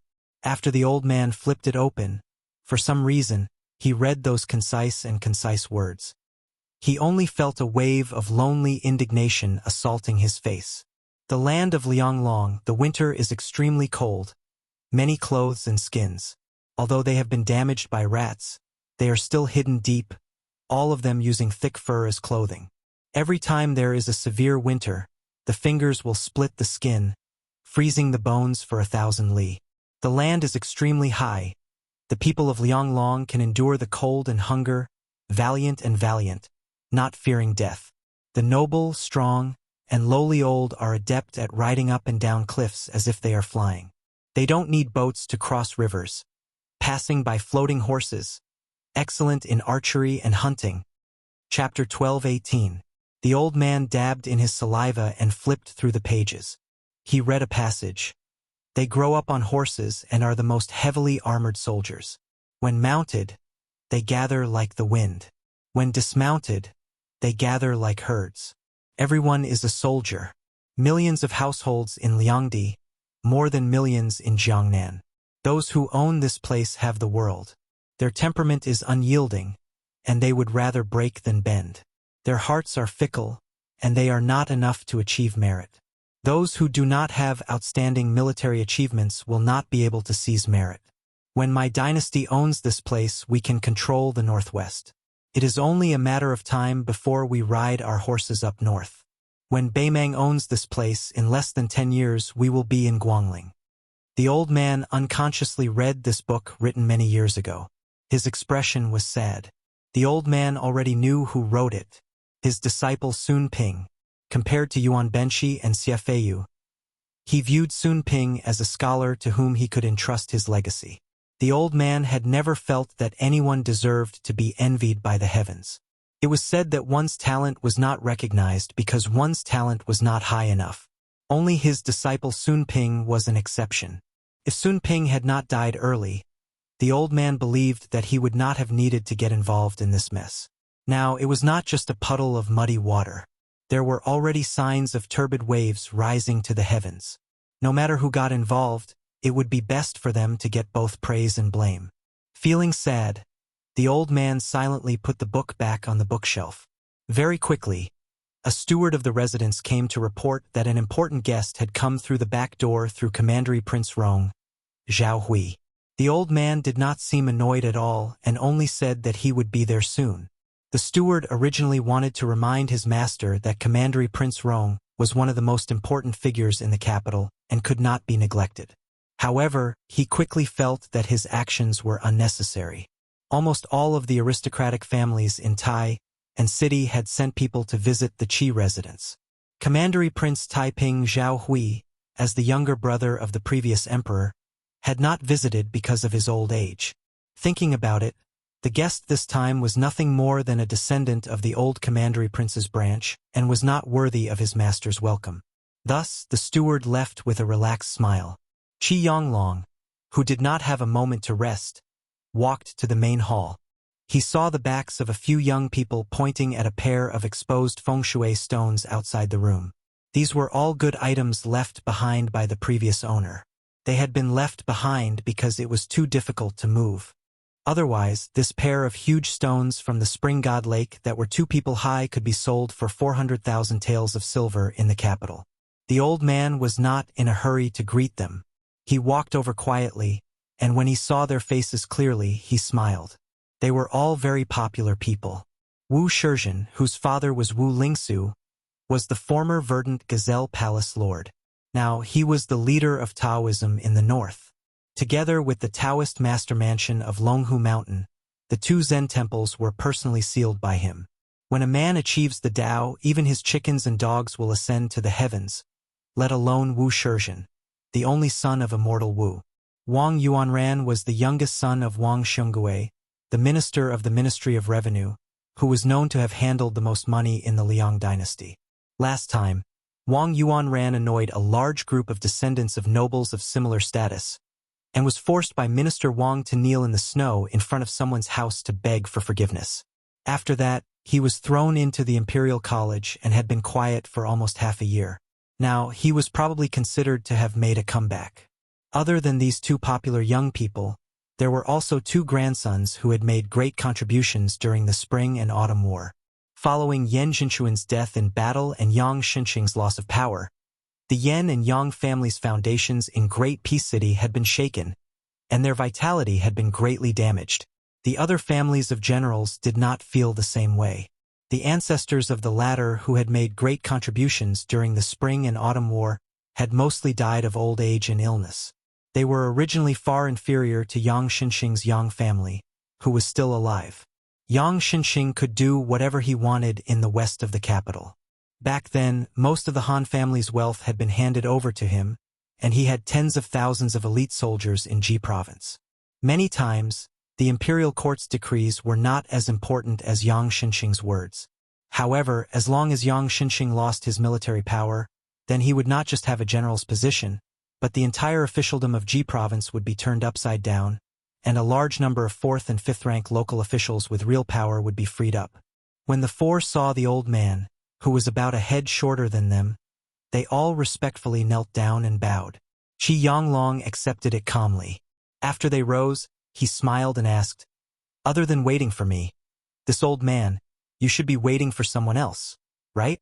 You kids don't have the ability to buy Prince Rong's face." Wang Yuanran was about to speak when a familiar laughter came from behind him. Qi Yanglong turned around and saw 3 visitors. They all had young faces, but compared to the group beside him, whether it was their status or their aura, they were much better. The former 4th prince, the current crown prince Zhao Zhuan, the right chancellor of the Imperial College, Jin Lanting, and a man that Qi Yanglong did not recognize.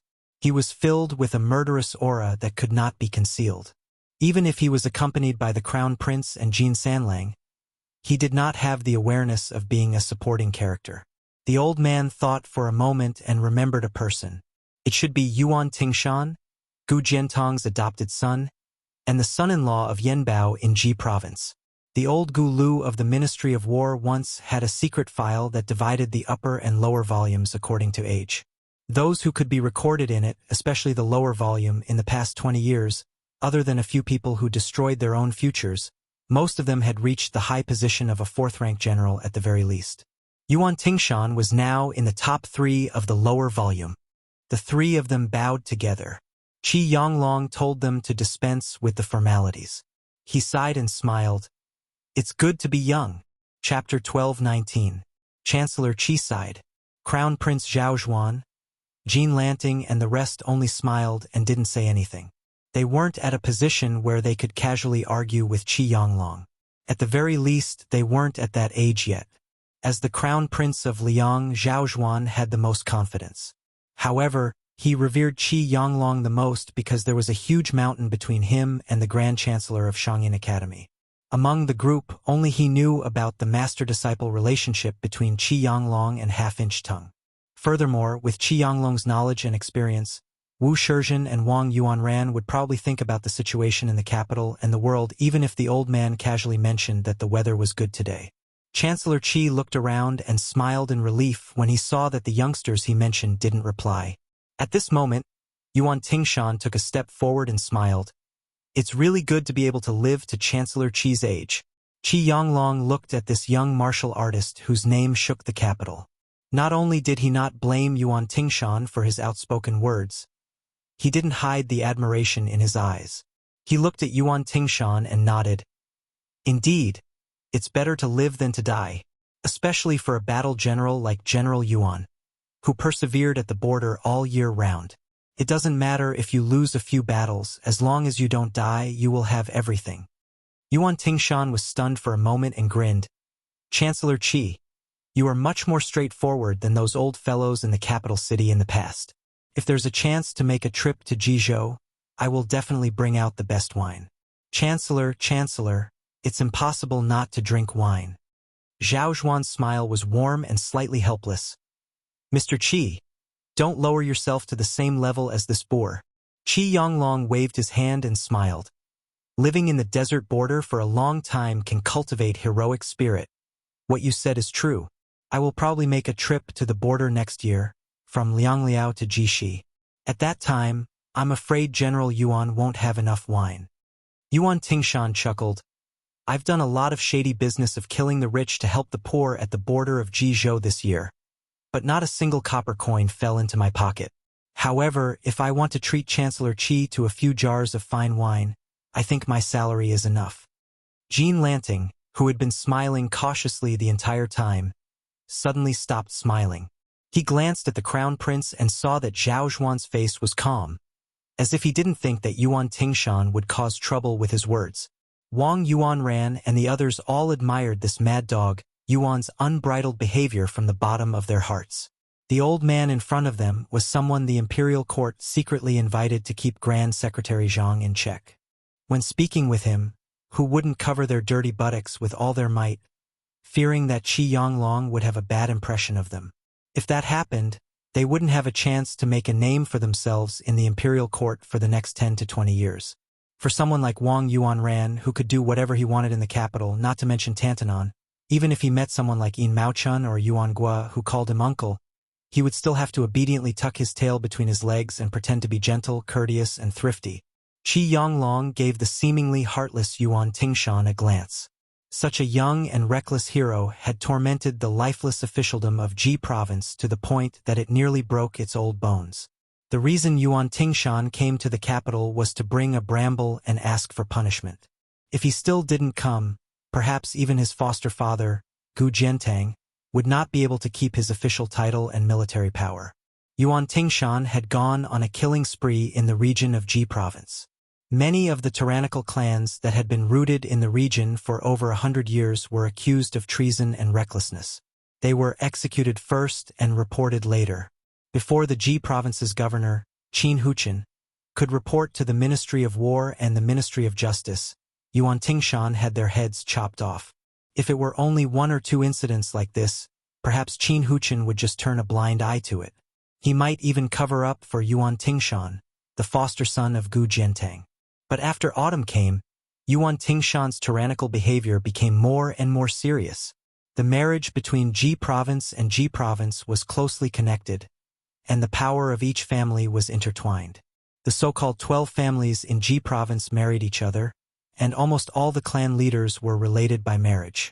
As a result, Yuan Tingshan killed 4 of them in one go.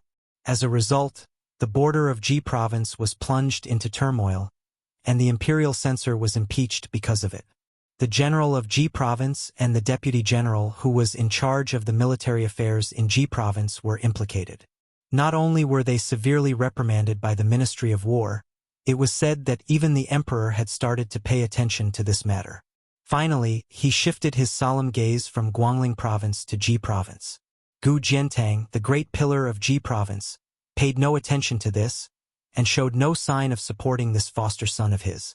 After that, Yuan Tingshan quietly came to Great Peace City, and somehow got on the Crown Prince's boat and came to Qi Mansion. As someone who was nicknamed Mad Dog Yuan, he must know that talking to Qi Yonglong was no different than talking to the emperor directly. And to a certain extent it was more tactful and more beneficial. The old man seemed to feel the heavy atmosphere around him. He laughed and patted Yuan Tingshan's shoulder. He didn't play dumb with this warlord of the border who was quite a bit lower in seniority and said straightforwardly, "Since you flatter me that I, Qi Yonglong, am a straightforward person, General Yuan can also be straightforward. On this trip to the capital, you brought the entire dowry of Yenbao's daughter. You haven't even warmed it yet, and you're already using it to make connections. I heard that it's not very effective, and not many people dare to accept it. As for me, I'm not a high official and I'm not afraid of losing it, so I can help you say a few words. I'm not entirely helping you, but in the end, I'm just going with the flow and helping you resolve your urgent situation. There shouldn't be a problem. However, General Yuan, you have to consider the crux of this matter yourself. Otherwise, if it happens again and again, no one is willing to waste their face and incense for nothing. On this point, you can learn from the king of Beiliang back in the day. Yuan Tingshan couldn't help but sneer at Qi Yanglong. However, he could only hold back his complaints when he was facing this grand chancellor who had a profound and unfathomable knowledge. Otherwise, even when he was facing the great General Gu Jiantang, who had contributed to the annihilation of 2 kingdoms, Yuan Tingshan would still be straightforward. Naturally, Qi Yanglong had heard about the grudge between this man and the Su family. Therefore, he said earnestly, imitating a worthy person is a realm that only a virtuous person can achieve. However, if you wish to catch up with your enemy's power and status, it's something that everyone has. The latter is easier to accomplish. It's just like how you, Yuan Tingshan, didn't find Mi Fu, who had 9,000 soldiers and horses, an eyesore of Qin Yu, who was the lord of a province. Therefore, you've been thinking of adding a few thousand soldiers to your army, or even pushing Qin Yu away and becoming the provincial governor, an important official of the border. You've been building momentum for this recently. Then, based on the same logic, why can't General Yuan learn from Rintu and carefully study the history of this martial artist who had achieved great merit in the spring and autumn period? Could it be that the true thought in your heart is... When he said this, the old man narrowed his eyes. Yuan Tingshan quickly interrupted Qi Yanglong and said with a bitter expression, Hold on. I'm scared of you, Mr. Qi. Don't worry. I've understood what you mean. As long as you're still in the imperial court, I'll do as you say. What do you think? As for where my position will be in the end, and what I'll do at that time if you've retired at that time, I dare not say that I'll listen to everything you say, but I'll still listen to your advice.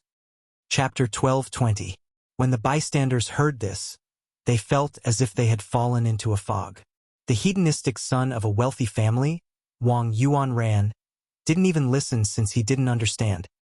He absent-mindedly admired the flowers, plants, and strange stones in Qi manner. Jean Lanting carefully chewed on the words of the old and young. This second-in-command of the Imperial College, who already had 1 foot in the center of the dynasty, already knew too much inside information. First, Chancellor Qi said he was just going with the flow. In that case, not only was the emperor not angry about Jibei's turmoil, he was instead happy to see it happen. Jean Lanting didn't find this strange. Back then, when the entire Han family died, it was only the first wave of cutting grass in Ji province, this important border region. What followed next was probably the second wave. Second, Chancellor Qi revealed that there would be a patrol of the entire eastern border in the near future. Perhaps the Tu Liao were dissatisfied with the imperial court's suggestion of having an assistant minister of the Ministry of War patrol in place of the Son of Heaven. So there was some backlash.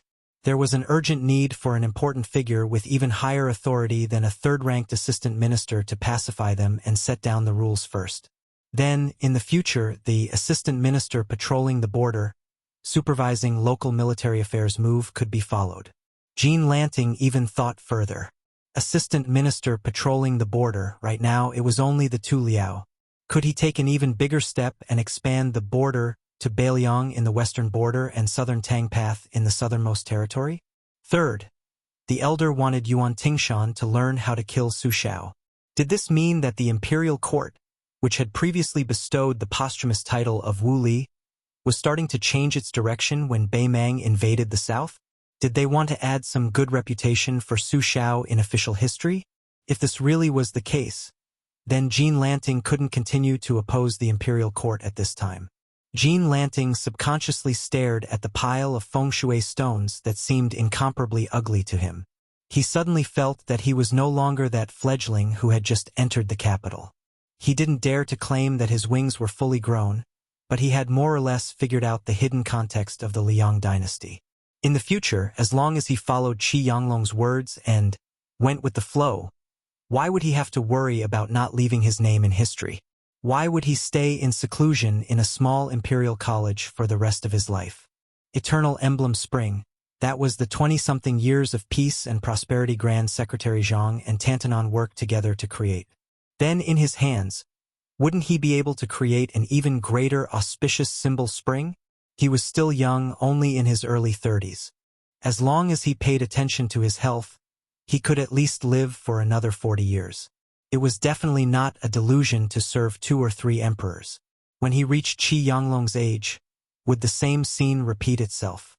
A group of young men who had the greatest hope of ascending to the top of the imperial pavilion were standing outside the hall of the mansion and treating him as if he was a god? The old man probably felt that it was inappropriate for him to favor Yuan Tingshan too much. Therefore, he turned around and chatted with Wu Shizhen. Little Jinren Wu, great Jinren Wu has been running around for the past year. A few days ago, your father came to our mansion as a guest. When I saw him, he was even thinner than this old man. Little Jinren Wu, you should tell your father that health is more important than anything else. Wu Shizhen was immediately overwhelmed by this unexpected favor, hurriedly bowing deeply with his hands clasped in front of him, feeling both fear and pleasant surprise. He said excitedly, "My father has admired Sir Qi for a long time, privately saying that being able to work together with Sir Qi is his greatest honor. This youngster believes that even if my father loses a bit of weight, as long as it can accumulate a bit of good karma for the imperial court, it is also something that cannot be passed on." Capital's Song family originally had the great and young masters, their power overturning the literary scene. Now it was replaced with the great and powerful Wu family great and young masters, in charge of Northern Dao sex affairs, using one surname to face another, standing on equal footing with Dragon Tiger Mountain's heavenly master manor. Great Peace City was just like this. When the elders left, there would always be new people quickly taking their place. Qi Yanglong dismissed this with a laugh, nodding his head. Then he looked towards Wang Yuanran. This youngster was just given a look by this elder, yet he was already silent like a cicada in winter. Where was the arrogance and conceit he normally displayed when exchanging cups with his rogues? The elder sighed and said, "The newborn calf does not fear the tiger. This is a good thing for people who have nothing to lose. Wealth comes from danger.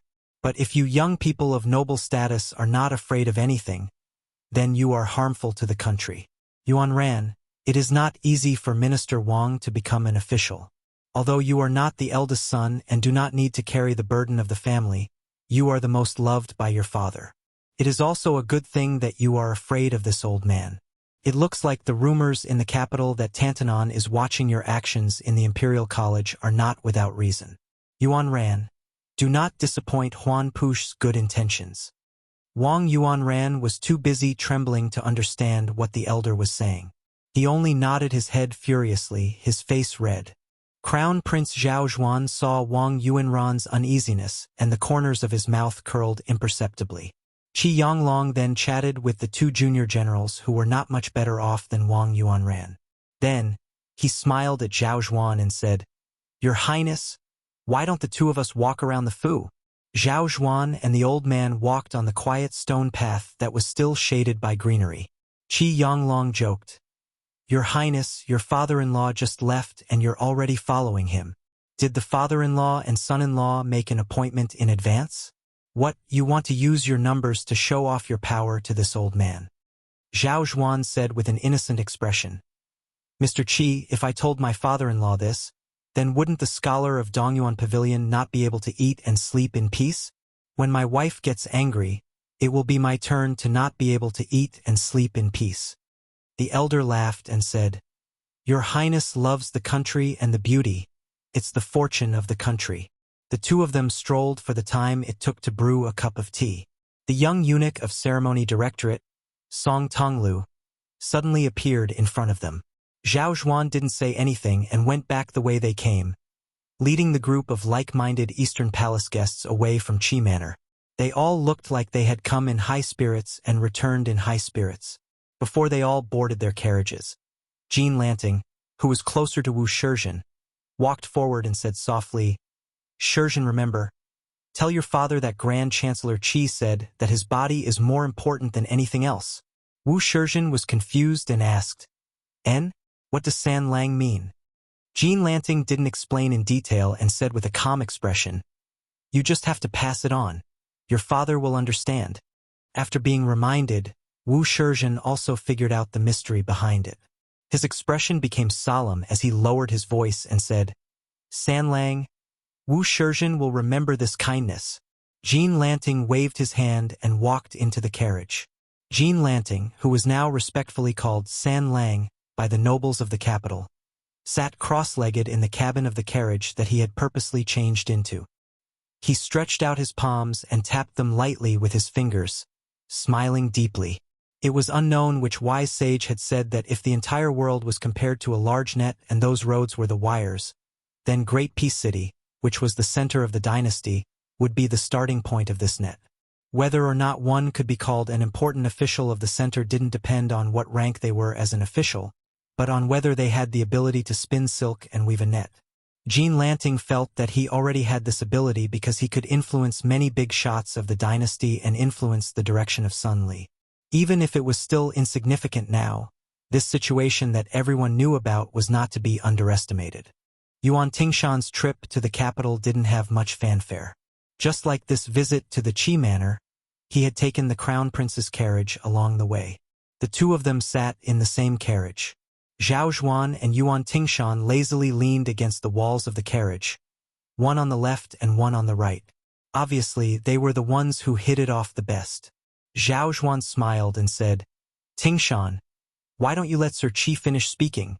Yuan Tingshan touched the famous saber Flood Dragon tendon. That did not come to him with any reward.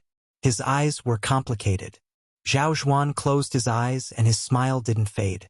Actually, whether you become Su Xiao or Gu Jiantang in the future, I don't care. Compared to my wise and powerful father, I'm far too lacking. Only in the matter of tolerance, I've won by a little. Yuan Tingshan sat up straight as sweat poured down like rain. Zhao Zhuan muttered to himself, the thick frost is fiercer than the blazing sun. It's a pity that the old farmers in the countryside understand this simple principle, but the smart people in the capital don't understand it. Chapter 12:21. In the library of the Qi residence, Qi Yonglong looked at the middle-aged man who could not hide his fatigue and said sadly, Your Majesty, how can a bow that has been taught for 20 or 30 years not break? The emperor of the Zhao family smiled and said, It can't be helped. In the past, I didn't have you by my side to assist me. If you had entered the capital 20 years earlier, I might have been able to live for 20 more years. It's just that life is difficult, and I have accepted it. Qi Yonglong sighed softly and then said seriously, There's one thing, I don't know if I should ask. The emperor nodded and said, Just as the previous secret letter said, there's nothing that can't be said and nothing that can't be done. Qi Yonglong asked, His Majesty can tolerate Tan Tonwing's wild and dissolute behavior, tolerate the drunken sleep of the yellow door guards when they're on duty, tolerate Zhang and Gu right under his nose, tolerate Bai Yan in front of him and Han Xingxin beside him, tolerate the two emperors, Jiangnan's literati discussing politics, and tolerate the scholars writing nostalgic poems. Recall the previous dynasty. You can never slack off on government affairs. In 20 years, you have accumulated as many as 9 million words. Why can't you tolerate a vassal king who lives in a corner and has no intention of rebelling? The emperor said bitterly, Mister, you know the answer. Are you afraid that I will make things difficult for Northern Liang? Qi Yonglong did not speak. His eyes were bright as he stared at the emperor of the Central Plains who had been ambitious since he was young. He did not have the achievements of the previous emperor who unified the world, but his ambition was greater. The emperor felt the simple and unadorned scholarly atmosphere in the library. He was very familiar with this kind of fragrance when he was young. He often tore apart books and played with his brother, Zhao Heng, who was the closest to him. On the other hand, he did not spend much time with his younger brother, Zhao Yi, who shared the same father and mother. The emperor was slightly absent-minded. Returning to his thoughts, he said calmly, Don't worry, since the only person I can't tolerate is already dead. Then Song Dongming of Deer City is still tolerable. If you want to ban the transport of grain and fully support Beiliang in resisting the Mang, I will listen to your advice. Tell the Ministry of Personnel and the Ministry of Revenue to stop making things difficult for Beiliang. The emperor continued. Before Sir entered the capital, You had previously asked me how I would deal with Zhang Julu. In reality, it isn't that I find it hard to tolerate this Grand Secretary Zhang, but rather that the state of Zhao cannot tolerate him, so I must make a choice. To be honest, my reputation is far inferior to that of the late emperor. Before I ascended the throne, my father was ill. Before the crisis, he established a secret family rule for us princes. Regardless of who inherits the throne, we must emphasize culture and suppress military might. This is also the real reason why Zhao Heng lost to this humble one. He was too similar to the previous emperor. His military exploits were the highest among the 9 princes. If he sat in the north and looked to the south, he would be overlooking the world. Even if he exhausted the country's strength, he would still contend with Beimang. Back then, this humble one was still able to stop at a precipice, but Zhao Heng is destined to not be able to do so. I remember when he was young, he said that he wanted to use a jade axe in his hand to draw a border north of Beimang and south of Nanjiang. The Zhao family's son of heaven, who could no longer be considered to be in his prime, had his back to Qi Yonglong. He reached out a finger to touch an ancient text, saying helplessly, "When it came to this humble one's son's generation, the eldest son Zhao Zhuan lost to the 4th son Zhao Zhuan. This is also the reason. A person who claims to be an emperor cannot be without ambition, but he cannot be too ambitious either. It is just that, however, Zhuan Er's reputation also lost to this humble one's father. Back then, it was already extremely difficult for me to keep the martial people in check. If Zhuan Er wants to tame the civil officials, he will also have a long way to go. With or without Zhang Julu's group of civil officials, it will be completely different. Once this humble one dies, with Zhang Julu alive for a year, regardless of whether he is in court or not, Zhuan Er will have his hands and feet tied year after year. Moreover, Zhuan Er is born with the demeanor of an elegant scholar. His temperament is romantic. Many times, even though he knows that it is wrong, he will still be soft-hearted towards those scholars who hold swords and brushes. Scholars, even if they truly care about the world, once they are asked to do something that benefits the common people, they will often be unable to do anything. Ambitious but incompetent. Such a civil official, the higher his position, the more terrifying he was. Actually, during the debate between Sir and Chancellor Wang in Shangyin Academy, I am leaning towards the defeated Chancellor Wang. However, these words are not easy to say in this humble one's position. The Liang kingdom has already lasted for more than 200 years, but in this humble one's opinion, the birth of this dynasty is in the first year of Yonghui. Compared to the 400 years of Defeng dynasty, how is Liang different from a baby in swaddling clothes? Zhuan Er is far from being able to sit back and relax as a prodigal emperor. This humble one naturally knows that there has never been a dynasty that has been passed down for thousands of generations. There will be a day when the world will no longer have the surname Zhao, and the top of the genealogy list will also change to another surname. The descendants of the Zhao family will have both good and evil posthumous titles in the future. However, this humble one hopes that both good and evil posthumous titles will do. It is always better to have more than less. When this humble one was young, I heard the Grand Tutor, who had yet to be abolished, telling history. When he mentioned the years of each dynasty, he always had a feeling that it was like a scholar taking part in a long or short imperial examination. However, the people taking the examination could be passed down by father and son. If someone's answer was outstanding, he would be favored by God, the main examiner. If someone's answer was muddled, something would be deducted. Adding and subtracting, when there was nothing left to be deducted, then the imperial family of the world would no longer have the qualifications to take part in the imperial examination, and thus a dynasty would come to an end. If we count from the time when Taizu founded Liang, I believe that compared to those ancestors, this humble one's governance is 80 to 90% better. I only lose to a few people, including Taizu, who had great talent and vision, and the previous emperor, who had a thorough understanding of people. As the emperor rambled on, his face glowed with a kind of morbid expression.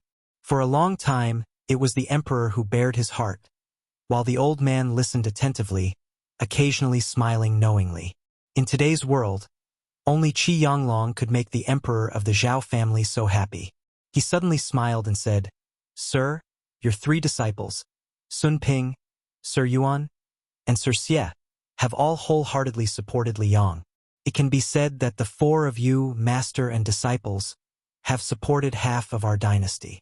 You can say that your contributions are truly irreplaceable.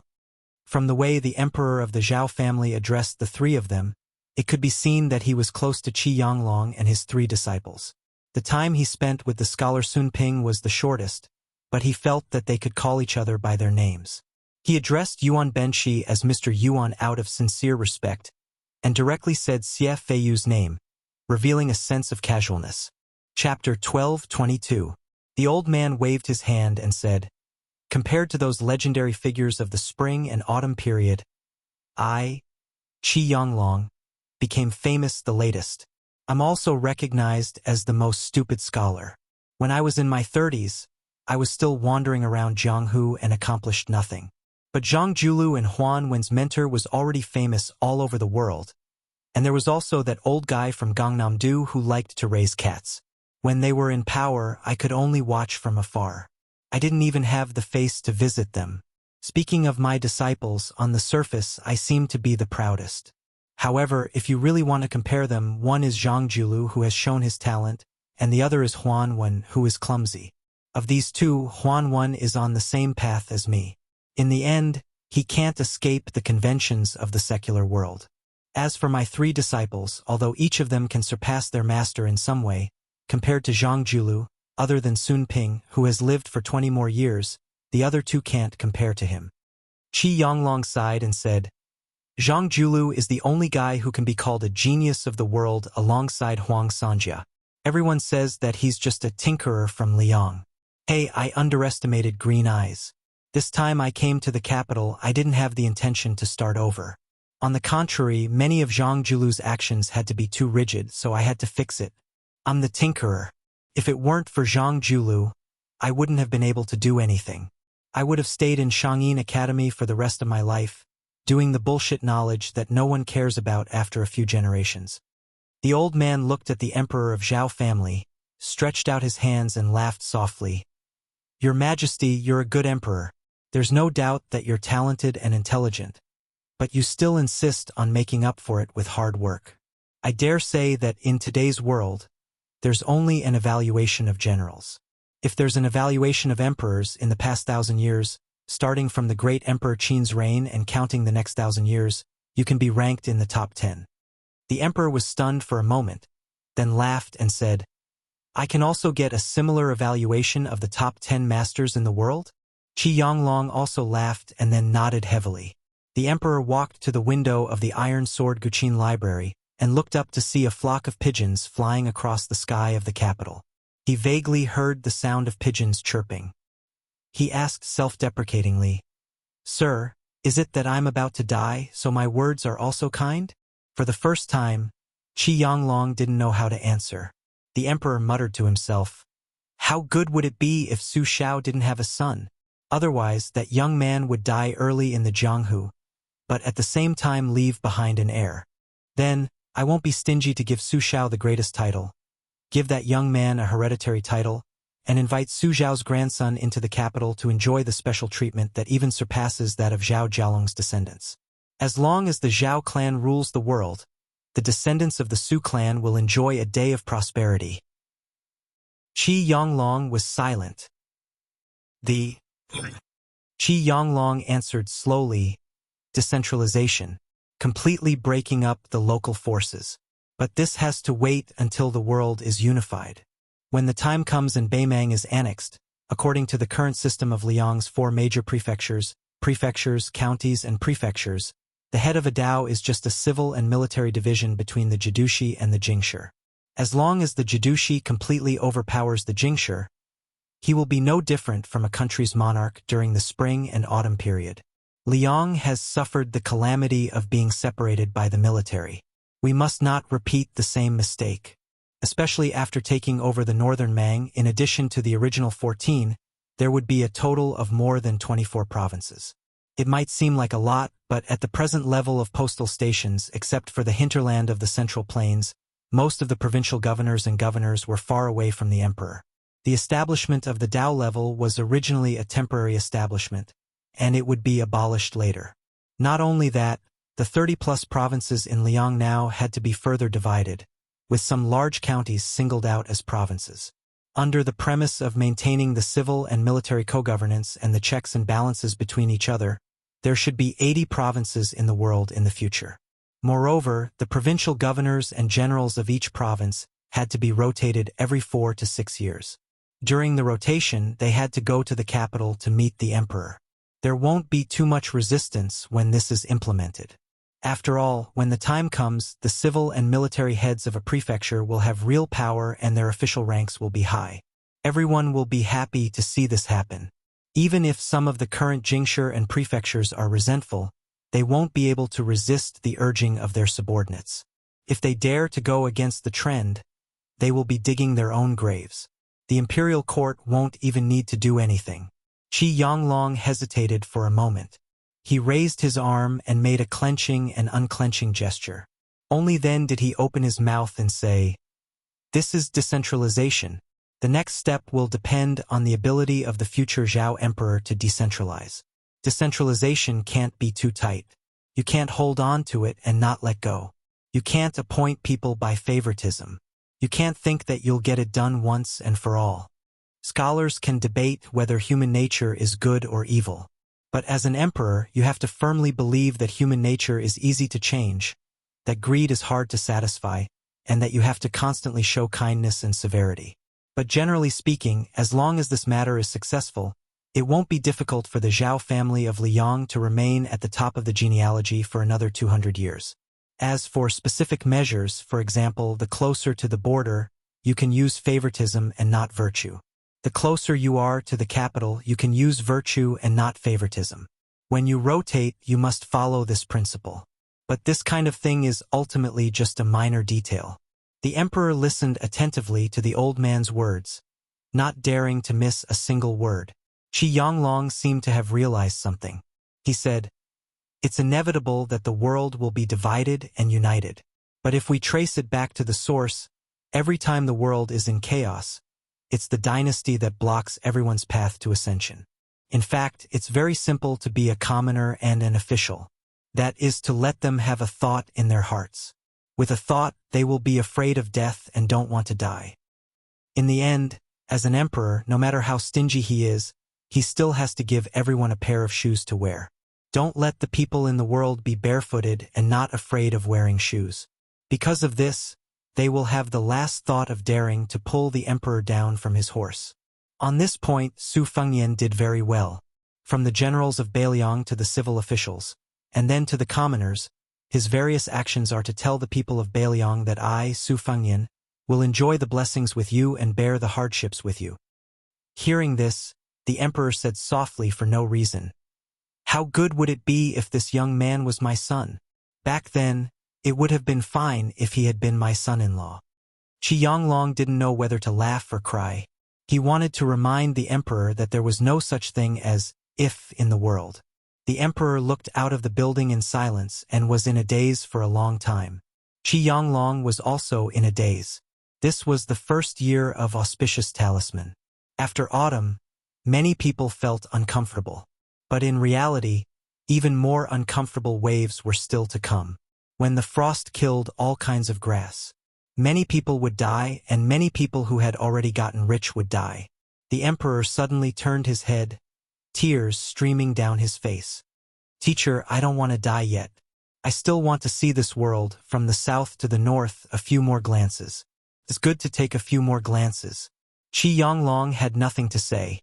He stood on tiptoe and was finally able to pat the shoulder of the tall man who was not wearing the dragon robe today. This scene was comical and sorrowful. Chapter 12:23. The tens of thousands of Ji province's old soldiers led by Yang Xinxing were lured into a great trap, setting a bad example for the Liang dynasty that was previously invincible on their way south. Before Chao Zhangqing even made an appearance, they already lost close to 100,000 elites at Guangling Path's borders. This made those spring and autumn period people who had finally managed to integrate into Zhao family's imperial court with great difficulty feel complicated emotions. They were worried about Li Yang's true strength, wondering if they really had the national strength to contend against Northern Mang, and then defeat them in one go. Deep in their hearts, They more or less had an indescribable feeling. Back then, Liang had relied on a large group of generals, including Su Xiao, to conquer the world. 20 years later, didn't they still have to suffer defeat in West Chu? As the old saying goes, the river flows east for 30 years and west for 30 years. The Central Plains had been stable for 20 years. It was about time. Could it be that the sky was really going to change? After Yan Jinchuan's army was completely wiped out, the nominal commander-in-chief of the southern expedition, Lu Shangxiang, was still suffering. Although he had not been reprimanded by the emperor, he still had very little military power. It was difficult for him to leave his tent. He was not even as good as another veteran general who had meritorious service in the spring and autumn period.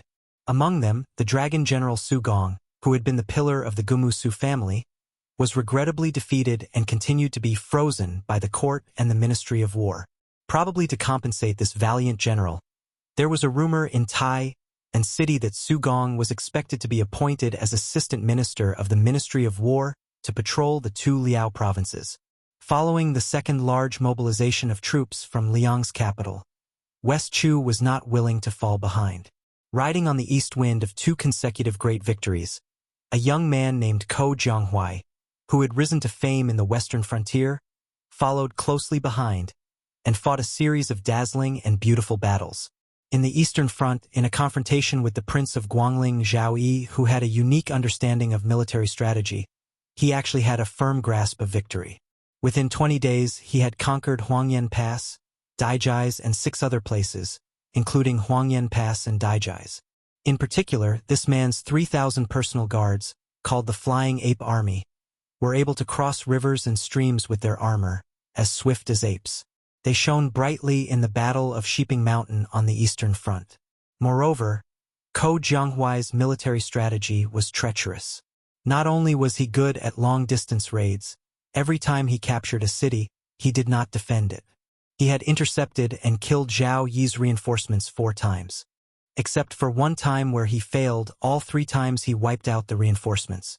Until now, he had already beheaded more than 10,000 people, and his military service was illustrious. As a result, on the Eastern Front, a large area of transition zone that originally belonged to Zhao Yi to delay West Chu's eastern advance had been cut into pieces. It had fallen to the point where no one dared to defend it, and no one dared to save it, allowing Ko Jianghuai's troops to come and go like the wind, slowly nibbling away. Unfortunately, Zhao Yi's right-hand man, Lu Shangxiang, had already been promoted to assistant minister of the Ministry of War and could be considered a member of the imperial court. Moreover, he was the main general of the southern expedition, so he definitely could not contribute to the spring snow building. The infantry general Zhang Erbao stayed in the southern border. Zhao Yi did not feel that a fledgling Ko Jianghuai was really worthy of Zhang Erbao's crusade. Chao Chongqing was more suitable. In the end, Zhao Yi used the 500 Li Express to order his trusted subordinate, General Heng Jiang, Song Li, to immediately return to the spring snow building from the northern gate of Guangling. The famous general of Guangling, who took advantage of the rich merchants and profited without restraint, seemed to be in no hurry. It was said that General Heng Jiang, who had a hobby of collecting beauties, had also taken in 2 beautiful women who had met with misfortune on his way south. That was not all. In order to urge this person to quickly head south to defend against the enemy, the Guangling prince even sent his eldest son, Zhao Yuang, out of the city to receive him grandly. It was obvious how much he relied on this general of fortune. If this was only the internal problem of Liang, then the external threat was like a black cloud pressing down on the city, threatening to destroy it. Beimang's million-strong army had begun to head south. Not only were they eyeing Beiliang covetously, but they were also eyeing the fertile land south of Beiliang, the Central Plains. In the first year of Xiangfu, this eventful period, it seemed like there really couldn't be any more trouble. Great Peace City was bustling with noise and excitement. A white-clothed monk who had previously traveled 10,000 li to the west alone left, and then came Qi Yanglong, whose knowledge was as high as the heavens. During this period of time, there was another nameless small figure who occasionally popped his head out, but he quickly returned to silence. Meanwhile, the reason why he was remembered and chatted with for a bit was all thanks to Grand Secretary Zhang's comment. The Bureau of Weapons is not enough to accommodate talent. Regardless of how high or low the Grand Secretary's comment was, this youngster who caught a glimpse of the imperial court was called Sun Yin, a Bailiang person who Great Peace City loathed the most. Now, he held a post in Menxia province, and could barely be considered a low-ranking person.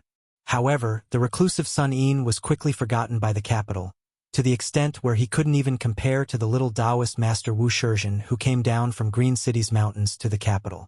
After Tantanon kicked up a ruckus in the Ministry of War's Lu Baijia, not only was Huan Wen not blamed by the imperial court, there were instead rumors that Tantanon might very well become the first great figure who completely grasped control of the entire Menxia province in Liang dynasty. His official rank would also begin to truly be on equal footing with Zhang Julu, rising up into the top few first rank in the dynasty. Not only that, there were also people who said that Tantanon's exceptional promotion this time was the emperor's move to kill two birds with one stone. Not only was it to pave the way for Qi Yanglong to become the head of the Hall of Secretaries, but if the rumors were true, then the two departments of the Hall of Secretaries, which were only nominally divided between the two departments of the Hall of Secretaries, would completely break away from the control of the Grand Secretary. At that time, the situation where the blue-eyed girl could cover the sky with one hand in the spring of eternal Hui would obviously be gone forever. As for whether this was true or not, there were probably only a few people in the entire Liang dynasty who dared to pat their chests to confirm it. In fact, one of the two main parties involved, Huan Wen, also didn't know what the situation was like. However, Tantanon, who was about to be trampled on in front of his house, didn't seem to care at all. On the other hand, the noblemen of the Menxia province couldn't sit still and used various methods to bring wine to the temporary left servant Xi's mansion to ask for the inside story. Tantanon didn't pretend to be profound and only told them that this was a wonderful thing, and that if he got it, he would be lucky. Tantanon also bluntly said that if he, Huan Wen, could be promoted, his original position would definitely not flow into the field of others. Even if he had to go to His Majesty and make a scene, he would shamelessly promote him from his own Menxia province. As soon as these words came out, everyone in the Menxia province was delighted. Chapter 12:24. While Menxia province's undercurrents were surging, Sun Yin, who held the post of minor 8th rank clerk, still left on time every day. When Grand Secretary Zhang's comments were widely circulated, there were rumors that Sun Yin would advance to minor 6th rank Fu Baolang. After all, this post could still be considered one of the Son of Heaven's close ministers. Even though it couldn't compare to last year's newly established study office clerk, who was always by the monarch's side, it was still enough to make the younger generation of influential families rather envious. However, this matter was quickly left unsettled. Menxia province's officials didn't like this reclusive outsider to begin with, happy to see him fail. Sun Yin's position as clerk was something Tantanon temporarily added with a wave of his hand. The old 6 clerks all tacitly joined hands to exclude Sun Yin. In reality, Sun Yin spent every day in Menxia province's yamen doing nothing, to the extent where he didn't even flip through books or practice writing. He just sat in the darkest corner of the clerk's room. Other than staring blankly, there was nothing else to do. At first, even the clerk's head felt restraining fear towards this young scholar. But in the end, he was someone Tantanon personally appointed, so for better or for worse, he still had to leave him a bit of face. How he secretly tripped him up was one thing, but on the surface, he could still act amiably. However, as time went on, he discovered that after left servant Xi threw this fella into Menxia province, he didn't pay him any attention at all, not once summoning Sun Yin alone. The only time he stepped foot in was when he discussed past and present with an old and experienced clerk. From start to finish, he didn't even give Sun Yin a single look. As a result, even the last bit of good expression in this yamen was gone. Sun Yin imperceptibly became Menxia province's most leisurely mediocre person. Nothing to do, nothing to say, to the extent where he was pitiful to the point where he couldn't make a mistake. Under the autumn rain's dusk, Sun Yin silently walked out of the room, raising his head towards the overcast sky. During this period of time, colleagues occasionally entered and left at his side, but they all turned a blind eye to each other. Then, Sun Yin saw a familiar figure wave towards him. After following, the two walked side by side. When the figures in the distance saw this scene, they were all stupefied. Under the curtain of rain, Tantanon was actually holding an umbrella for a youngster. Yet, that young student who didn't know the immensity of heaven and earth could actually be so calm. Sun Yin opened his mouth and said, "I heard that the Grand Secretary is holding a family banquet today. Is left servant she going to freeload? Aren't you afraid of being rejected?" Huan Wen said calmly, "It's Green Eye's business whether or not to see him. It's my business whether or not to go." Sun Yin's brows furrowed tightly. He hesitated for a moment and then said, "Back then, the study in the palace was set up to deal with the Zhang and Gu huts. If there is another head of the Secretariat, we will have a falling out." Huan Wen smiled and said, "You actually want to say, when the map is unrolled, the dagger will be revealed, right?" Sun Yin nodded. Huan Wen didn't continue on this topic. Instead, he asked, "What have you been thinking about recently?" Sun Yin was truly a newborn calf that didn't fear the tiger. He straightforwardly replied, "I want to be Sun Ping first, and then Zhang Julu. Xiangfan City has Lu Su as the king of Jing, and Zhao Sun wrote on behalf of Zhao Sun, and his name shook the capital. In my opinion, it's still a prescription for treating headaches and foot pains." Huan Wen smiled and said, "Oh," Sun Yin said calmly, "I have an essay that I've thought of halfway. For the time being, I already have the 8 characters of ascending the throne, ruling the government, managing the household, and patrolling the borders." Huan Wen was experienced and ruthless. He had experienced ups and downs in the officialdom for most of his life. Naturally, he could see the farthest reaches. He laughed softly and said, "It seems like you've written something for His Highness the Crown Prince.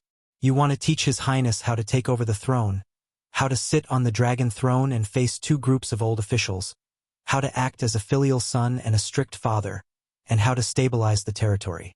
Sun Yin, "Oh Sun Yin, it's not that I want to take advantage of my seniority, but you're just a poor child who has never been a local official or even touched 100 taels of gold. Aren't you biting off more than you can chew to teach others how to govern the world? That scholar Sun Ping is Qi Yanglong's favorite student, and he's fully learned the art of unhindered travel. And Bai Yan has also been under my teacher's tutelage for many years. You?" Sun Yin asked in return, "Wild carps and rivers can't jump over the dragon gate?" Huan Wen laughed loudly. "It's not impossible to wear white in the morning and look green in the evening." After Huan Wen, who was still holding the umbrella, laughed, he sighed emotionally. The good times for scholars have come. Perhaps an article with tens of thousands of words can buy an imperial tutor. At this point, Huan Wen turned to look at the young man from Bailiang and asked curiously, "If you're lucky enough to get rid of Sun Ping and Bai Yan, who's next?" Sun Yin pointed at himself. Huan Wen curled his lips and forced out 2 words with difficulty. "You deserve to be killed." Huan Wen put away the umbrella. The 2 of them sat in a carriage that had already been prepared and slowly drove toward the street filled with nobles. Tantanon lifted the curtain and looked at the familiar buildings. He muttered to himself, "Logically speaking, when the tree falls, the monkeys scatter. But when the time comes, it'll definitely surprise everyone. Let's see if the everlasting Hui Spring Bamboo that Yin Maochun and Wang Xiongui personally promoted by the 2 of us will immediately change." As they approached the Grand Secretary's residence, Huan Wen said softly, "The scholarly sage once said that those who look at the sea find it difficult to see the water, and those who swim in the door of the sage find it difficult to speak. But in the future, there will be more and more people like you outside the door of the sage in the imperial court. I'm afraid that once you have the power of the imperial court in your hands, you'll be responsible for all the people of the world." Sun Yin was silent.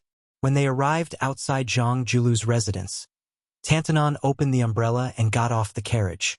As Sun Yin expected, the embarrassed Zhang clan gatekeeper told Tantanon that today was the Zhang clan's private banquet and that outsiders were not allowed to enter. It was clear that Tantanon had now become an outsider. Huan Wen didn't make things difficult for the gatekeeper, who couldn't be more familiar with him. He nodded lightly and turned to walk down the steps. Sun Yin didn't immediately follow. He looked at the old man's back and then at the dark sky. For some reason, there was no setting sun or afterglow above his head. But Sun Ying still felt that a certain someone had single-handedly propped up an empire and walked into the twilight. With Zhang Julu's death, the empire's last ray of afterglow would also dissipate. Huan Wen had probably finally realized that the young man wasn't keeping up with his footsteps. He stopped 100 steps away from the carriage and turned his head to look. He saw that young man with steady steps. He could see from his body a kind of vitality that he himself had once possessed in the past. Turning the tide, who else could it be but me? He still remembered that a long time ago, within his benefactor's sect, from top to bottom, it was publicly acknowledged that only two blue-eyed people could be one Huan Wen. But Huan Wen had never thought this way. Even though his benefactor and Emperor Xian had decided that he, Huan Wen, would be the head of the Minister of Affairs. He had also been willing to serve as a foil for his best friend, Zhang Julu, for several decades. Huan Wen suddenly laughed and handed the umbrella in his hand to Sun Ying.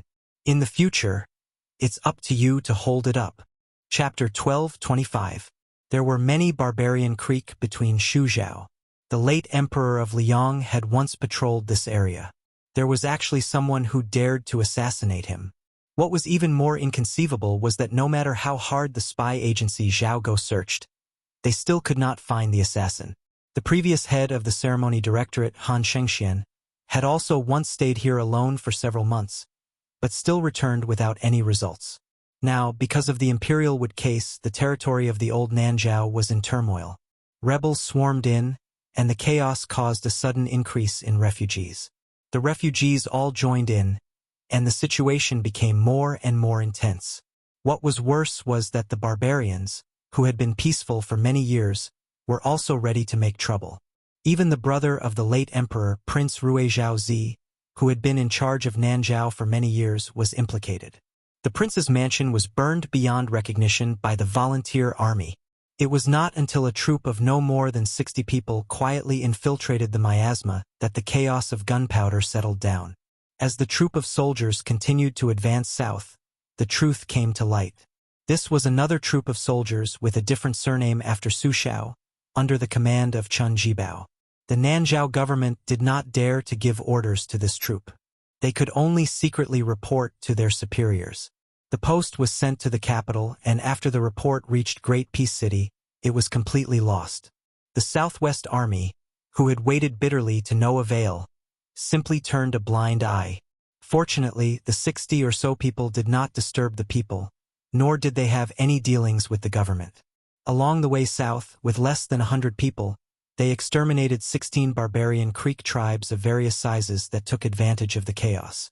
Their power was not to be underestimated. In the end, only the Xiaxi remained, and the Zhou family of Longzi met a tragic end. More than 600 people, including the old, the young, the women, and the children, were all killed. Everyone's corpses were hung on stilts, especially when it was said that the troops under the jurisdiction of Nanzhao were the direct subordinates of the king of Shu, Chen Jibao, had come to quell the rebellion. Very soon, no one dared to provoke the bad luck. The people of Shu and Zhao hated the poison warrior Li Yishan and the fat pig Lu Qiu'er to the bone. Although at that time, the villain Chen Jibao was only watching coldly from the sidelines, but in the eyes of the people of Shu Zhao who were afraid of being killed, let alone Chen Jibao, who was once the minister of war, as long as they came from the old 3 provinces of Beiliang, they would not dare to provoke them. In these 10 years, even those barbarians of Shu Zhao who did not accept persuasion, even if they caught Beiliang merchants who came to the south to do business, as long as they had an identity card, left their belongings, and did not harm their lives, they were all respectfully sent out of the country. From this, it could be seen how deep the wound that the Su family had cut in the land of Shu Zhao with a cold knife was. In the hundreds of thousands of barren mountains, there were countless Miao villages scattered like stars in the sky. Those Miao people who were involved with the outside world were called mature Miao by the officials, and those who had never appeared in the world were called raw Miao. Both names were full of a condescending, derogatory meaning. In the hinterland of the old Nanzhao, a group of people were resting midway. Under their feet was a dirt path that was not commonly seen in the rolling mountains. There were 3 piles of white stones on the side of the path, indicating that there would be a Miao village not far away. This group of people were all wearing armor and carrying crossbows and sabers. The clothes under the armor were tattered, and they all wore sturdy straw sandals woven by themselves. They were all strong. Although they had traveled a long distance, they did not look dispirited at all. Their eyes were especially sharp, like eagles patrolling the mountains. Next to the pile of stones stood a handsome man who looked to be in his early 30s. His aura was calm, and the armor he wore was no different from the soldiers nearby. His saber was the same, and it was impossible to tell his specific identity. However, there was a tall and sturdy man standing next to him. His entire body was covered in a murderous aura, and his appearance was more in line with the identity of a general than the former. Other than the 6 people who took turns acting as temporary scouts to investigate the terrain, there were more than 50 infantrymen near the 2 of them. Even though they seemed to be resting casually, upon closer inspection, there were many rules. 5 people formed a group and 5 people formed a standard. Regardless of whether they were sitting, squatting, or standing, there was a clear boundary and distance between each group. Logically speaking, these 60 or so people were at most 3 standard commanders and a dozen or so corporals. However, even the commoner who had not seen the world could feel that none of the people here were people who would submit to the position of standard commander. In reality, when they first entered Nanzhao from Western Shu, there were a total of 70 people. The lowest official position was a commandant with real power in Shu. There were as many as 20 lieutenants, and as many as 4 generals. These people had different backgrounds and circumstances, but they all had one obvious thing in common. That was, they were all young. The oldest was no older than 40 years old. In this way, the Western Shu Dao, which had become a vassal after that villain slaughtered his way out of the capital, could be said to have sent out all the young military officials. Among them, the person with the highest official position was the general of Bazhou, Dian Xiongzhu, who had been the confidant of the new king of Shu for many years. Before he entered Shu, he was a 3rd-rank general in Beiliang. He held the military power of 6,000 iron-footed cavalry. Together with Wei Fuqing, he was the confidant of the then protector general of Beiliang, Chun Jibao. The other 3 generals were the Ani general Fu Tao, who was stationed at Wanshan, the Zhaolai general Wang Zhuowu, and the Shu prefecture deputy general Huyen Wanbao. The 3 generals were all around 35 years old. Their titles were not flashy but useless. Fu Tao was the prince consort of the fallen Western Shu. Wang Zhuowu was a descendant of the old southern Tang who had moved into Shu. Huyen Wanbao was a native of the barbarian tribe. His brother, Huyen Baobao, was the only fierce general that the Western Shu Dao could bring out to compete with Lu Shengxiong. With such a group of fiends and gods of death gathered together, it was no wonder that they were able to move through the territory of the old Nanzhao like there was no one there.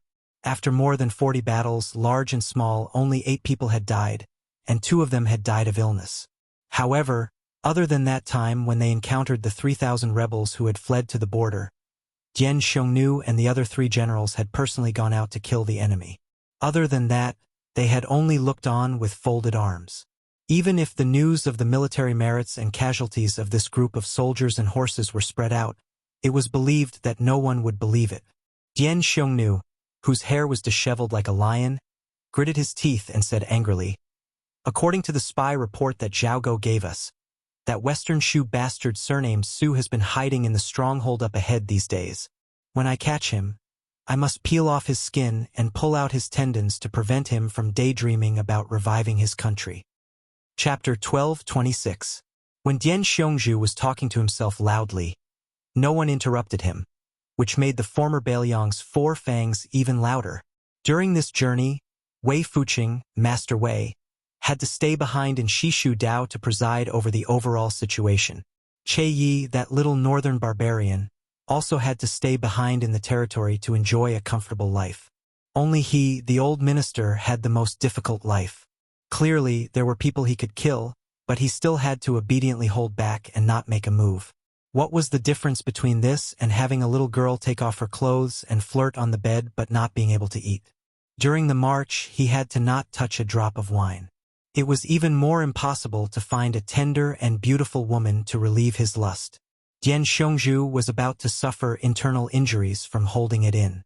However, even if he was the second-grade general with the most powerful military power in Shishu, even if he was the minister supporting the dragon who followed the new king of Shu into Shishu, he still did not dare to violate the military order. At this moment, two scouts who were not patrolling in the direction of the Miao stockade returned with a boy and a girl. Dian Xiongzhu's eyes widened. Damn it! Where did this pair of children come from? They are too reckless. How could ordinary people wander freely in the land of the barbarian seedlings? However, although Dian Xiongzhu had always been teased by Wei Fuqing that his head was kicked by a horse when he was young, he was not really stupid.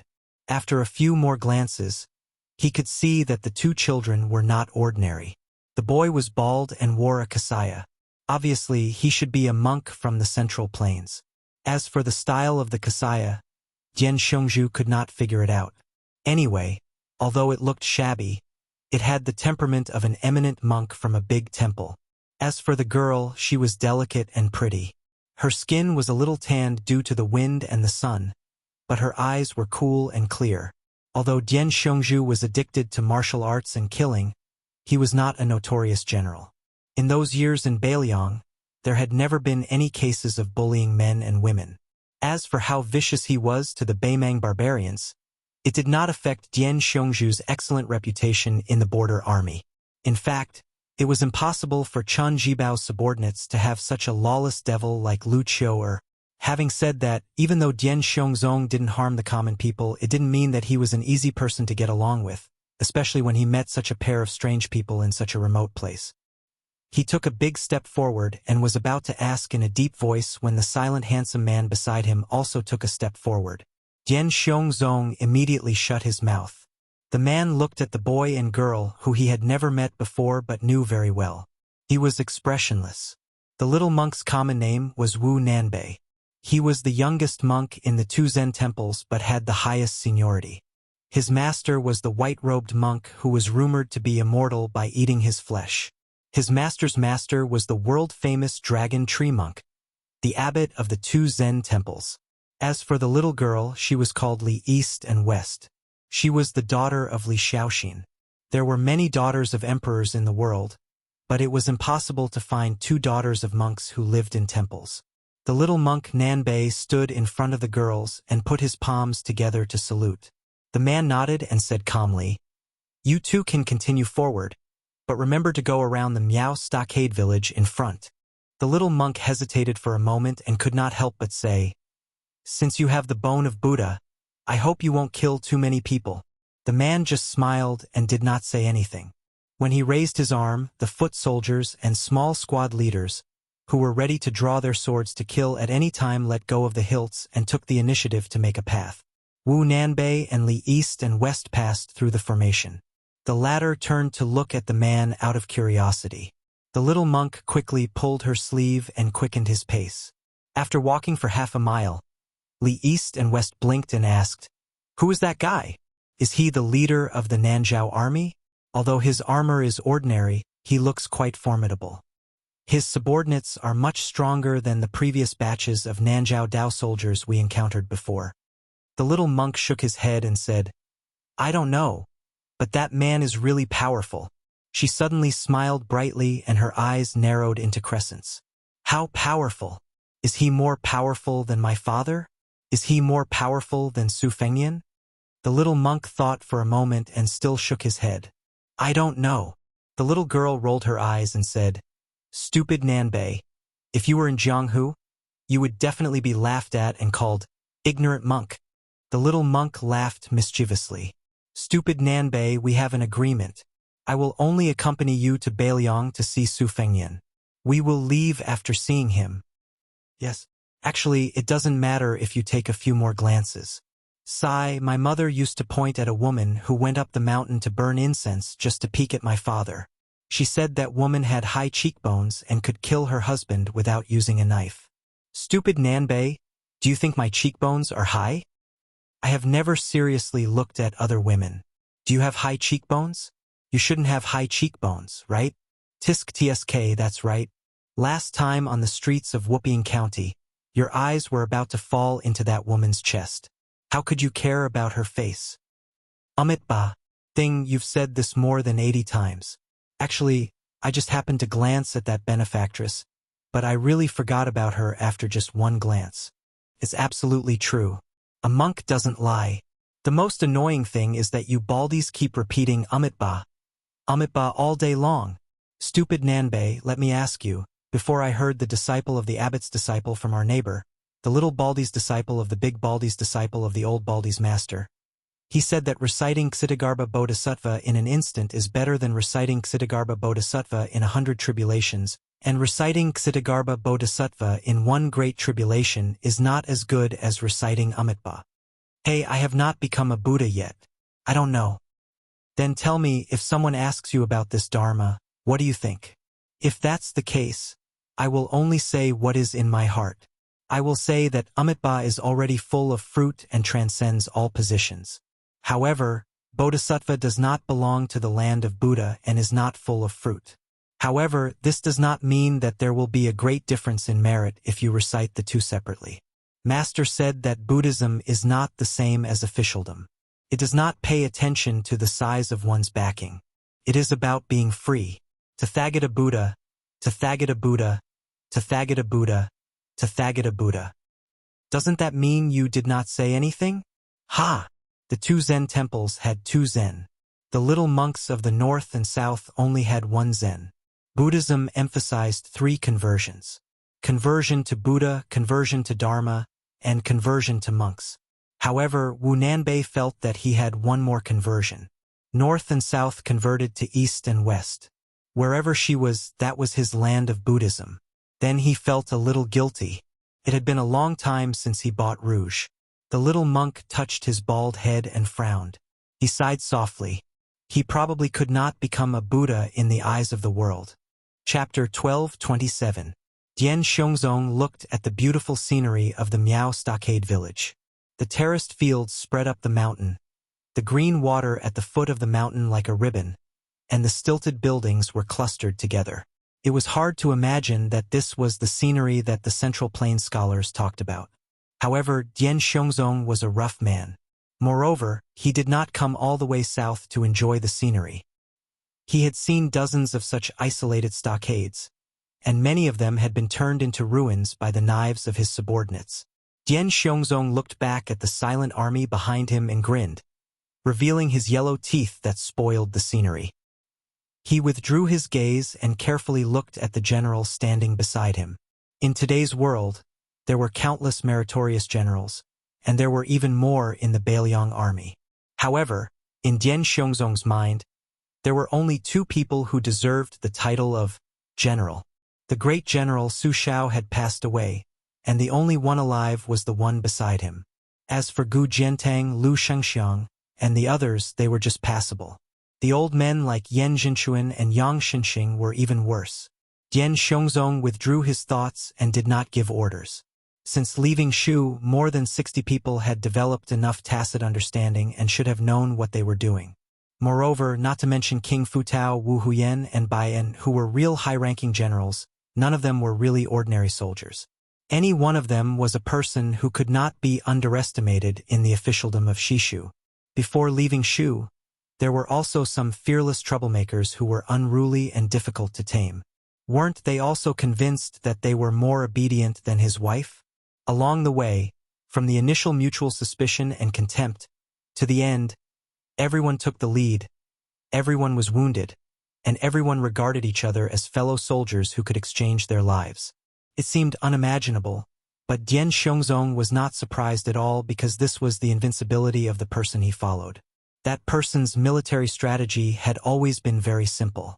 It was nothing more than 2 kinds of generals and soldiers. He had not been in Shu for long, so he did not go around buying people's hearts and building relationships. He just pulled this group of young and strong generals, who he privately said were not yet terminally ill, to the chaotic territory of the old Nanzhao to harvest people's heads and teach them how to kill people with their own hands. Finally, when they were free, they could figure out how to lead troops to kill people in the future. Dian Xiongzong had followed him for many years. Logically speaking, he understood all the principles. Even if it was a military book that he had personally written, he could still brace himself and recite a few thousand words. However, he was exactly the same as all the direct subordinates under his command. He knew what to do, but he could not do it well. Dian Xiongzong sometimes drank and chatted with Wei Fuzi, who liked to babble on and on about profound and unfathomable words. Over time, Dian Xiongzong was too lazy to think about it. In any case, he only believed in one point: following the general to break through enemy lines and kill the enemy. His side would only win the battle without any suspense. The difference was only the size of the battle results. Probably sensing that Dian Xiongzong had been staring at him for a long time, that person turned his head and cast a questioning gaze. Dian Xiongzong, who was now the commander-in-chief of the Western Shu army and also the general of Bazhou, chuckled and asked, "General, that boy surnamed Su is, in any case, the dragon son of the previous emperor of Western Shu. He must have masters protecting him at his side. How about letting me make a move to satisfy my cravings?" That person smiled, neither agreeing nor refusing. Dian Xiongzong immediately blushed. He knew that this idea was definitely dashed. Moreover, he did not have the courage to continue pleading. The general had always been like this. The rules he set could not be broken even by the heavenly emperor. During this training, other than the soldiers and the people like them who had temporarily become pawns, the general himself had never made a move, regardless of whether the battle was good or bad. But then again, if the general was willing to make a move, what could those people do? Thinking of this, Dian Xiongzong's heart was somewhat resentful. Let's not talk about how much of the #1 in the world title that you snatched from Wang Xianji's hands. Do you really think you can withstand the iron hooves of the Beimang coming south?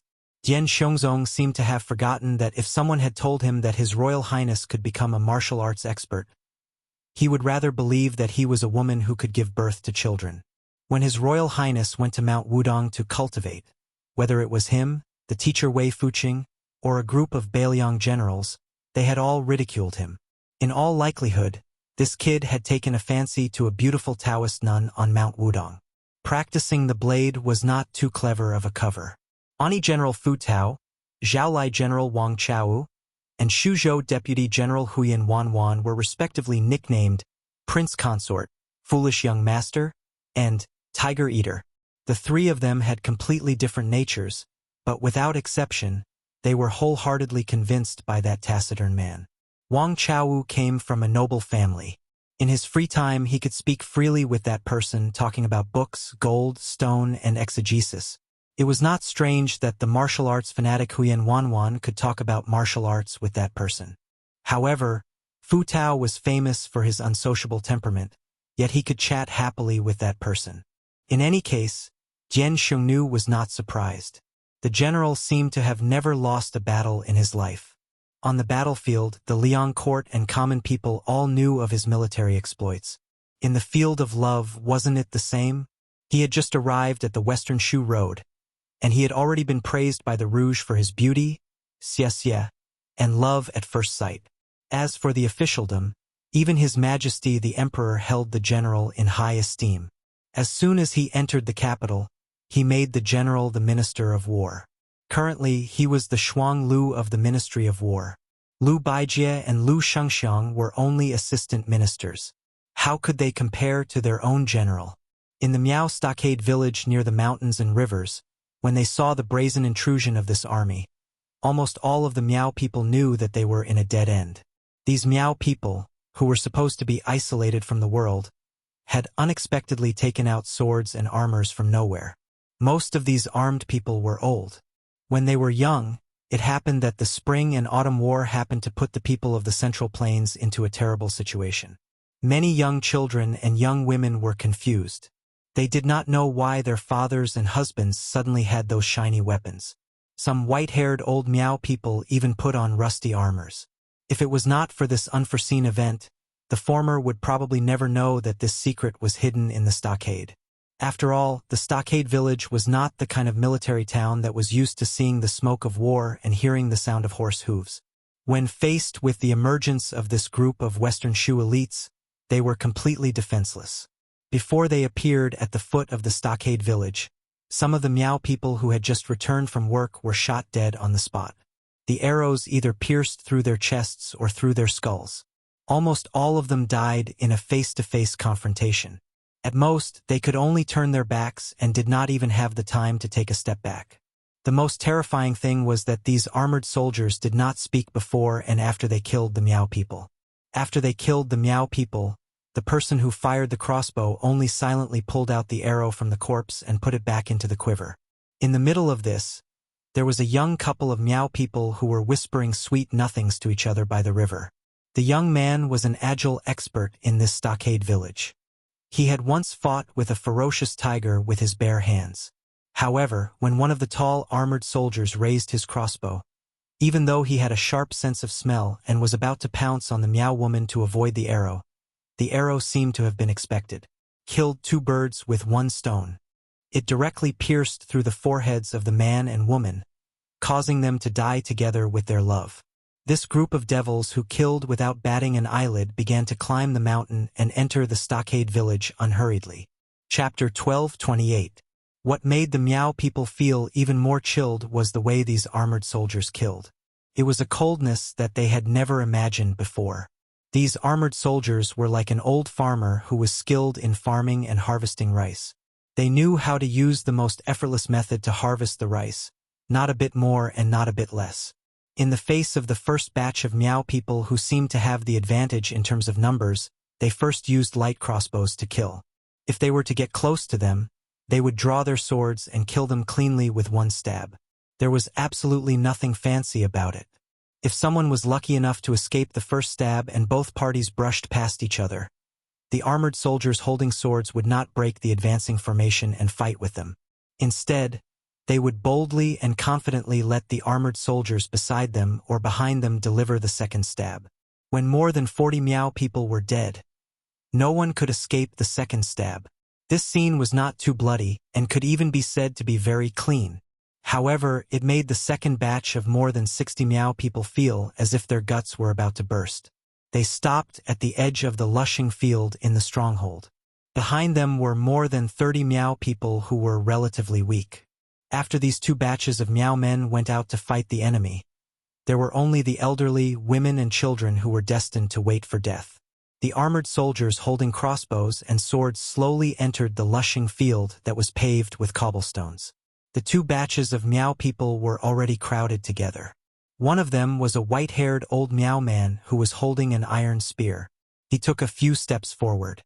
The old man might have traveled the Central Plains when he was young and knew a little of the official language. However, when the old man opened his mouth to speak, a crossbow arrow was directly nailed into his mouth.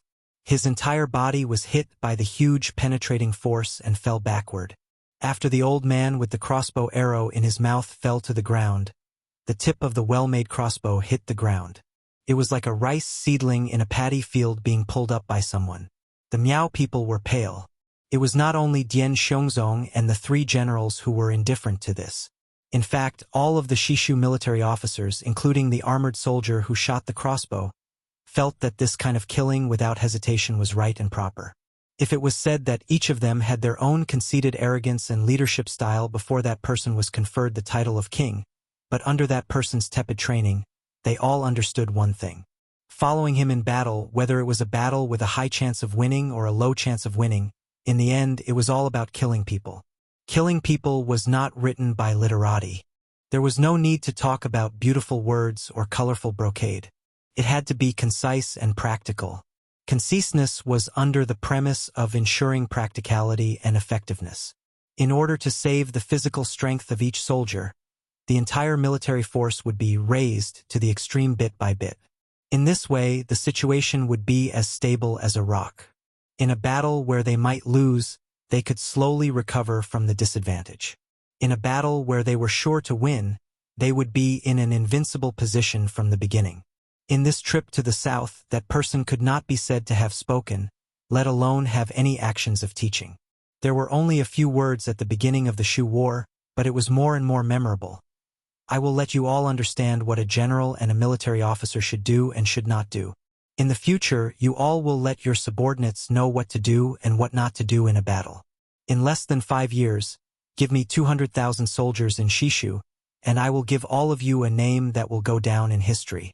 Now, the proud and arrogant prince consort Fu Tao believed the scholarly General Wang Chaowu believed, the valiant General Huyan Shui believed, and all of the military officers who accompanied him believed. Because at this time, the person who was looking up at a stilted building high up in the sky was that person. In the place where he was looking, behind the railing of the stilted building in the Miao village, which was nicknamed Beauty's Leaning, there was clearly no one there. But behind the door and window, there was a young man wearing clothes different from the Miao people's through a gap in the window, staring at the man who, coincidentally, looked up. The young man was not that old. Sweat seeped out of his forehead. His lips trembled, and he muttered to himself, "Even if Mount Tai collapses in front of me, my expression will not change." For him, it was too much to hope for. After he passed through Beimang and Shishu all the way from Beiliang and Shishu to Nanzhou, he often had the feeling that it was a lifetime ago. Occasionally, when he opened his eyes in the morning and was half awake, he would still feel that he was lying on the hard little bed in his home in Beimang. Even though he had confirmed that he was the crown prince of Shishu who was in a foreign land, the son of the emperor who was shakily kneeled and choked with sobs when they met, it was difficult for him to treat the so-called Shu kingdom as his own country and as his home. This unremarkable young man's real name was Su Ying. His father was the emperor of Shu. His uncle was the famous Shishu sword emperor who guarded the gates of the country to his death. However, in the end, he only felt that calling himself Su was a bit easier to say, and also a bit more relaxed and comfortable. He was just a small figure who spent his days wandering around that small city in northern Mang, daydreaming that even he himself felt was comical. So after he came to Nanzhou with her, other than reluctantly socializing with those old nobles who were unreachable a decade ago, he liked to take her outside to relax and breathe. She, who was blind, never refused. She carried the guqin and walked the Jianghu with him, the Jianghu in his heart. He said that he wanted to be a hero the most in his life. She said yes. Then she personally helped him buy a peerless sword that a hero should have. She helped him dress up like a son of an aristocratic family. She taught him how to speak when he was doing justice and how to pretend to be an expert. She would be the demoness who killed people like scything flax, and he would be the hero who defeated the demon. The two of them carefully acted out 4 or 5 plays in Nanzhou. She killed a total of more than 200 people who should have died, and he made a grand appearance under the gazes of many.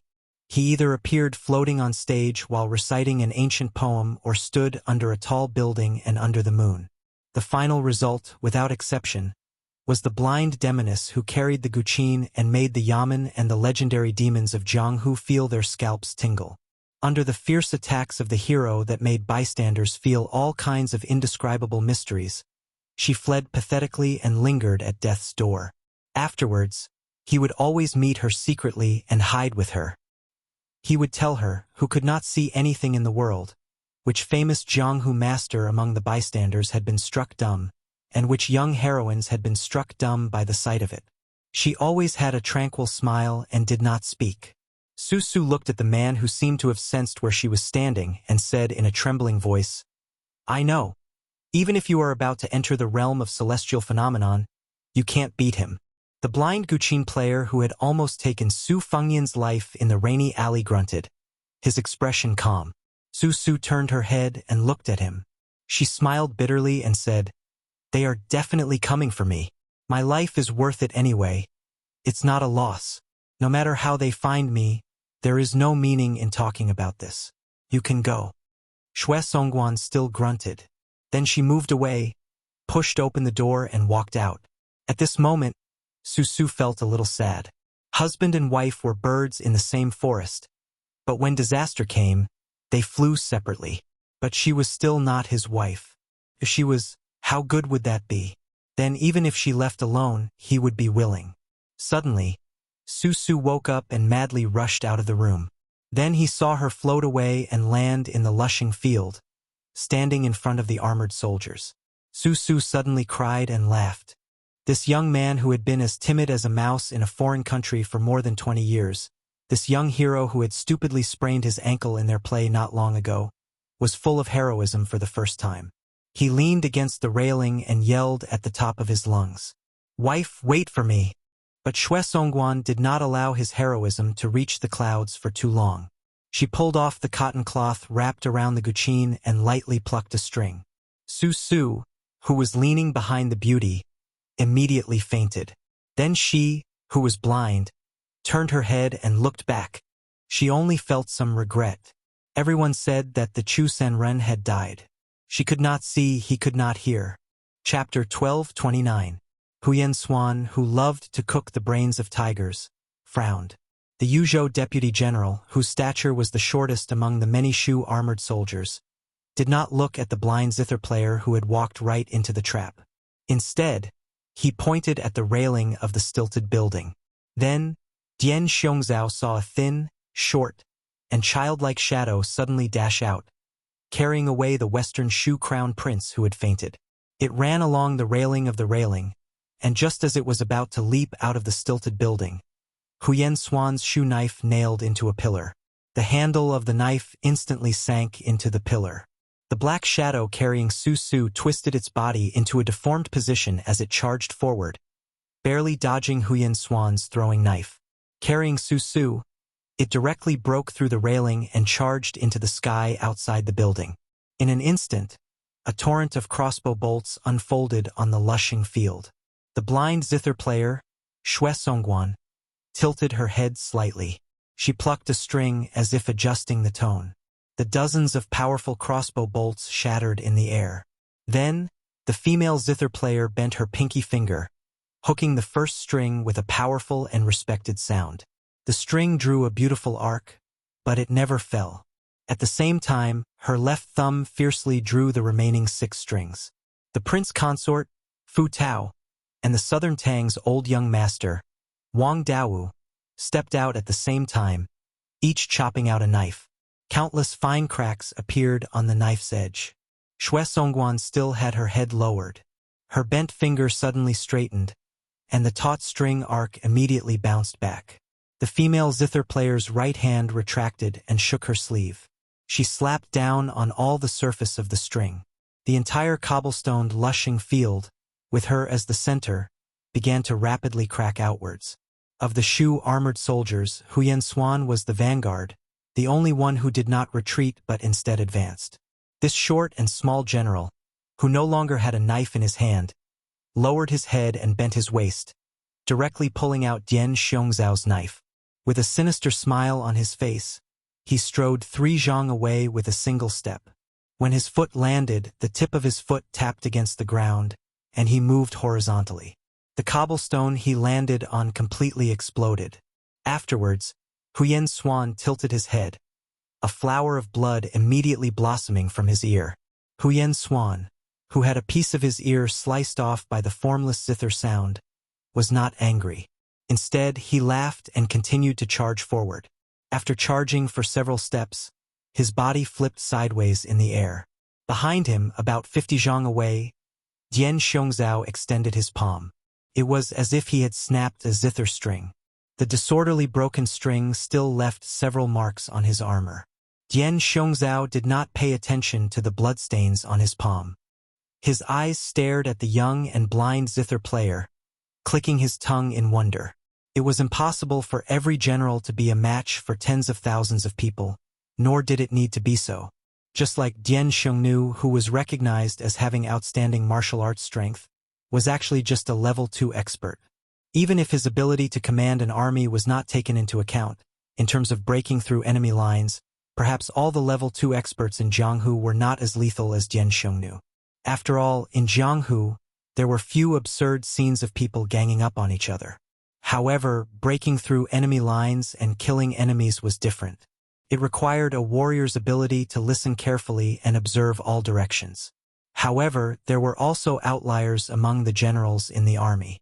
Su Longxiang, who had made a name for himself in the Battle of Beimang, was one of them.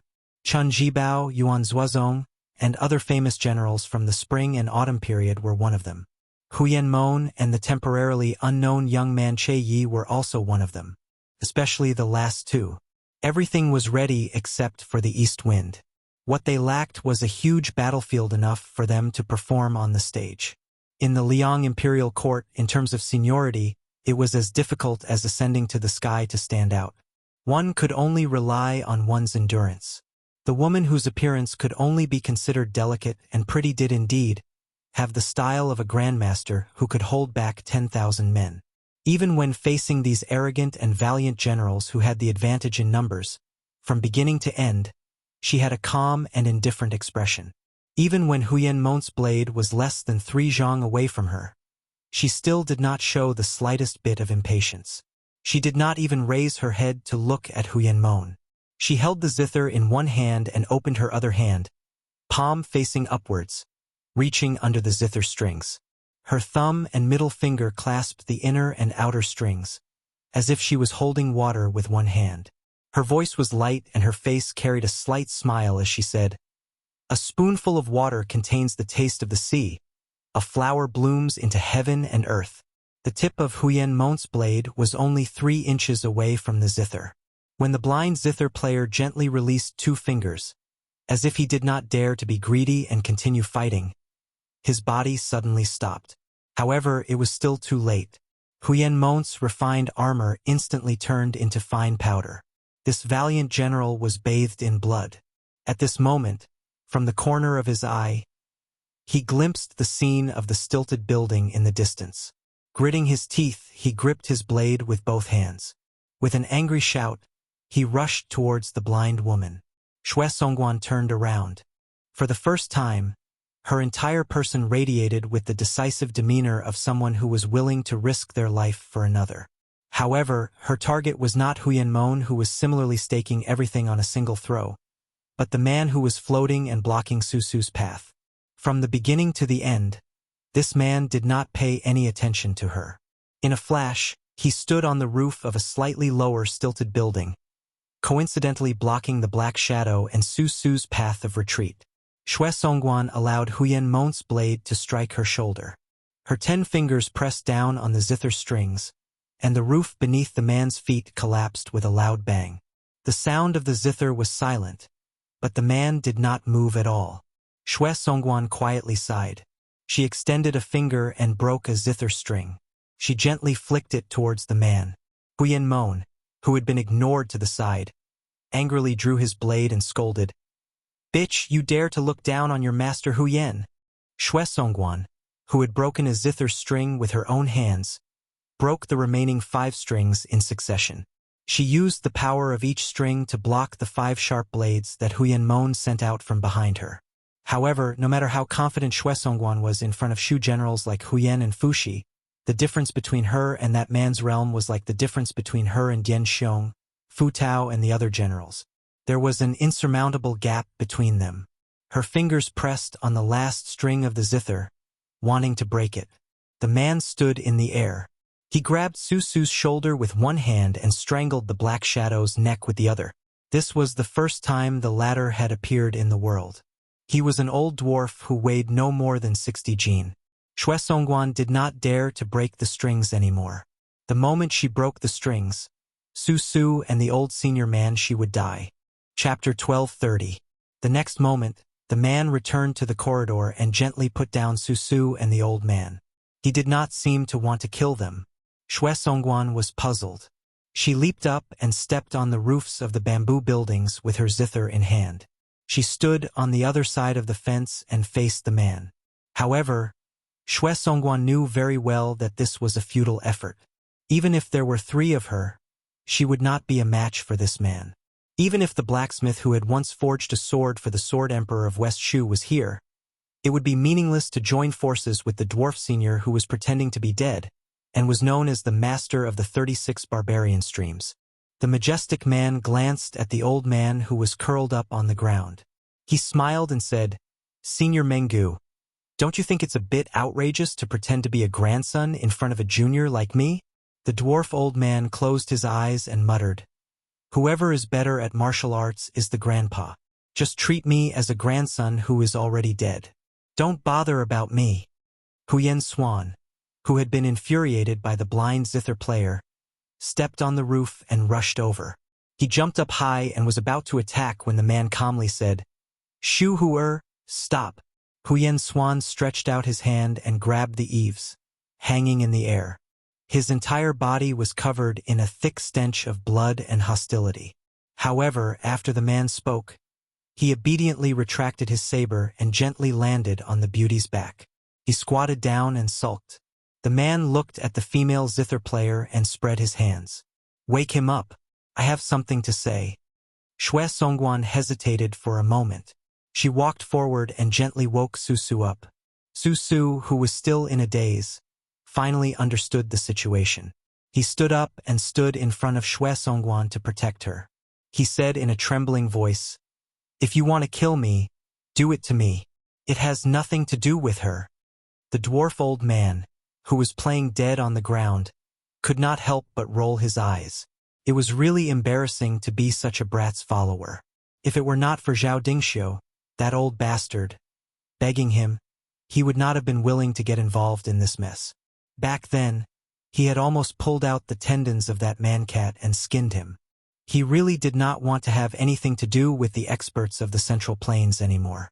What's more, this bullshit crown prince of Shishu was also a disappointment. How was he worthy of serving and risking his life?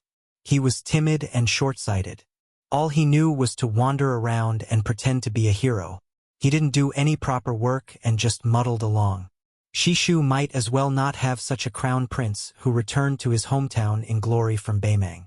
Then, Susu asked a question that made Huyan's face twitch. "Who are you?" The man was stunned for a moment before he chuckled and said, "Chanji Bao." Susu was so scared that he took a step back. His legs were weak.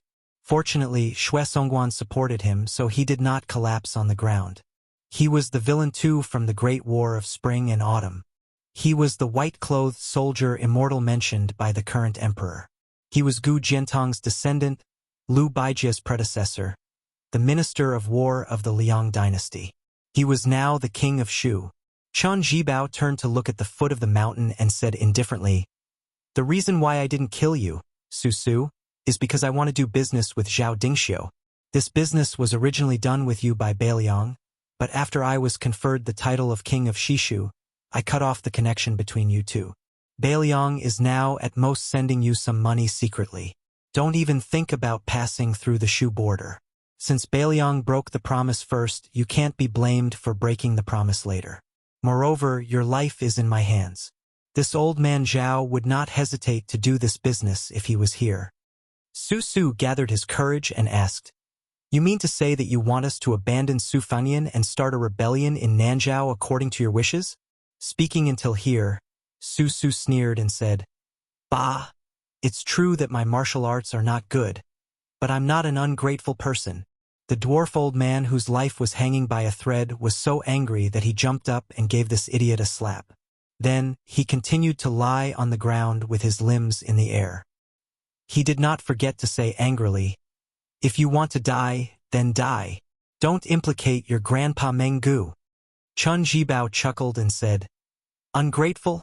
Susu did not know where his courage came from. He straightened his neck and said with a red face, "I don't like Su Fengnian, and I don't like people like you even more." Chun Jibao did not argue with him.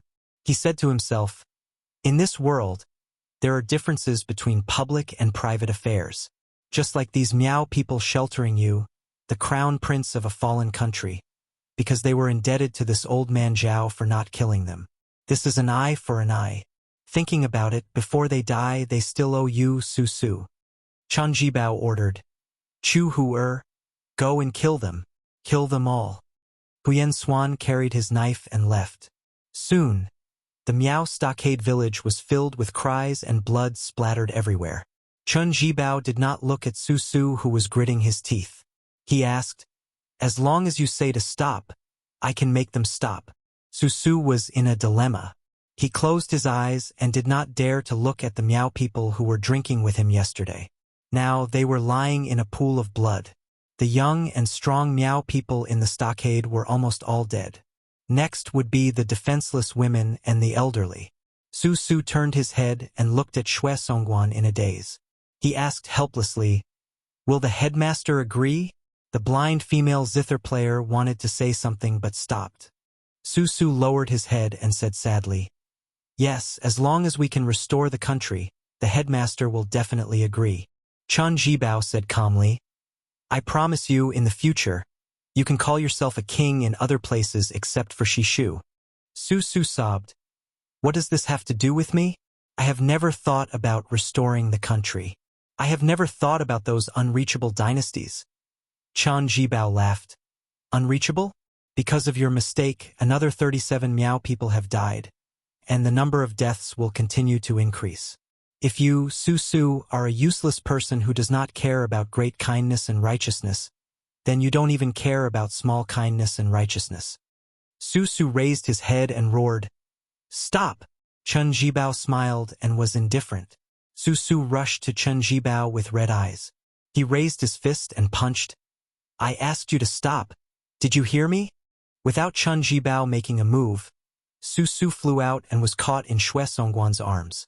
Chen Jibao raised his arm and the killing in the village stopped. Chen Jibao narrowed his eyes and looked into the distance. He said sarcastically, "If I said that Zhao Dingxiu found me a month ago and wanted to abandon Beiliang and form an alliance with me, would you believe me?" Su Su, with blood seeping out of the corner of his mouth, said in a daze, "Impossible, impossible." Chen Jibao did not look at Su Su. He looked at Xue Songguan. "Go and tell Zhao Dingxiu that I agree. Shishu will give you 30,000 soldiers and horses in half a year. Within a year, you can either eat up Nanzhao and then sit down to talk or be eaten by me." Xue Songguan was expressionless and nodded. She helped Su Su away from the beauty seat. The dwarf old man who had escaped death chuckled and stood up. He patted his butt and was about to leave. But a voice came from behind him, "Menggu, when someone accompanied the late emperor on a tour of Shuzhou, you seem to have called him Lame Su when you tried to assassinate him?" The old man stopped and did not dare to move. He laughed dryly. "I've long forgotten about the past. King of Shu, you are a magnanimous person. Just let me go like a fart, okay?" The next moment, Chen Jibao held Menggu's head in one hand. The old man's headless body collapsed in the corridor. Chen Jibao threw the head in his hand into the distance and laughed. "Chen Jibao. Real name Chen Jibao. What a good way to repay kindness." Chapter 1231. The northern Liang of the northwest border had always had the world's fastest saber, the strongest crossbow, the best horse, and the strongest wine. Unfortunately, a few years ago, there had never been a top master here. Hong Shixiang of Wudong had only appeared briefly, and Li Chungang, who had made a comeback, was not a native of the northern Liang. At that time, Chen Jibao and Su Yanbing had not even entered the martial arts role. It was not until the new prince of Liang, Su Fengyan, appeared out of nowhere. He first entered the martial arts role, and then killed Wang Shenji in the territory of the northern Liang that the people of Liang Jianghu believed that the rise of the Fish Dragon Gang was just an impromptu stroke by Su Fengyan. As Su Fengyan showed his outstanding strength in Liang, the Beiliang Frontier Army and the Liang Temple changed the most. It was not the Beiliang Frontier Army or the Liang Temple, but the people in Liangzhou who had personally experienced His Royal Highness's debauchery.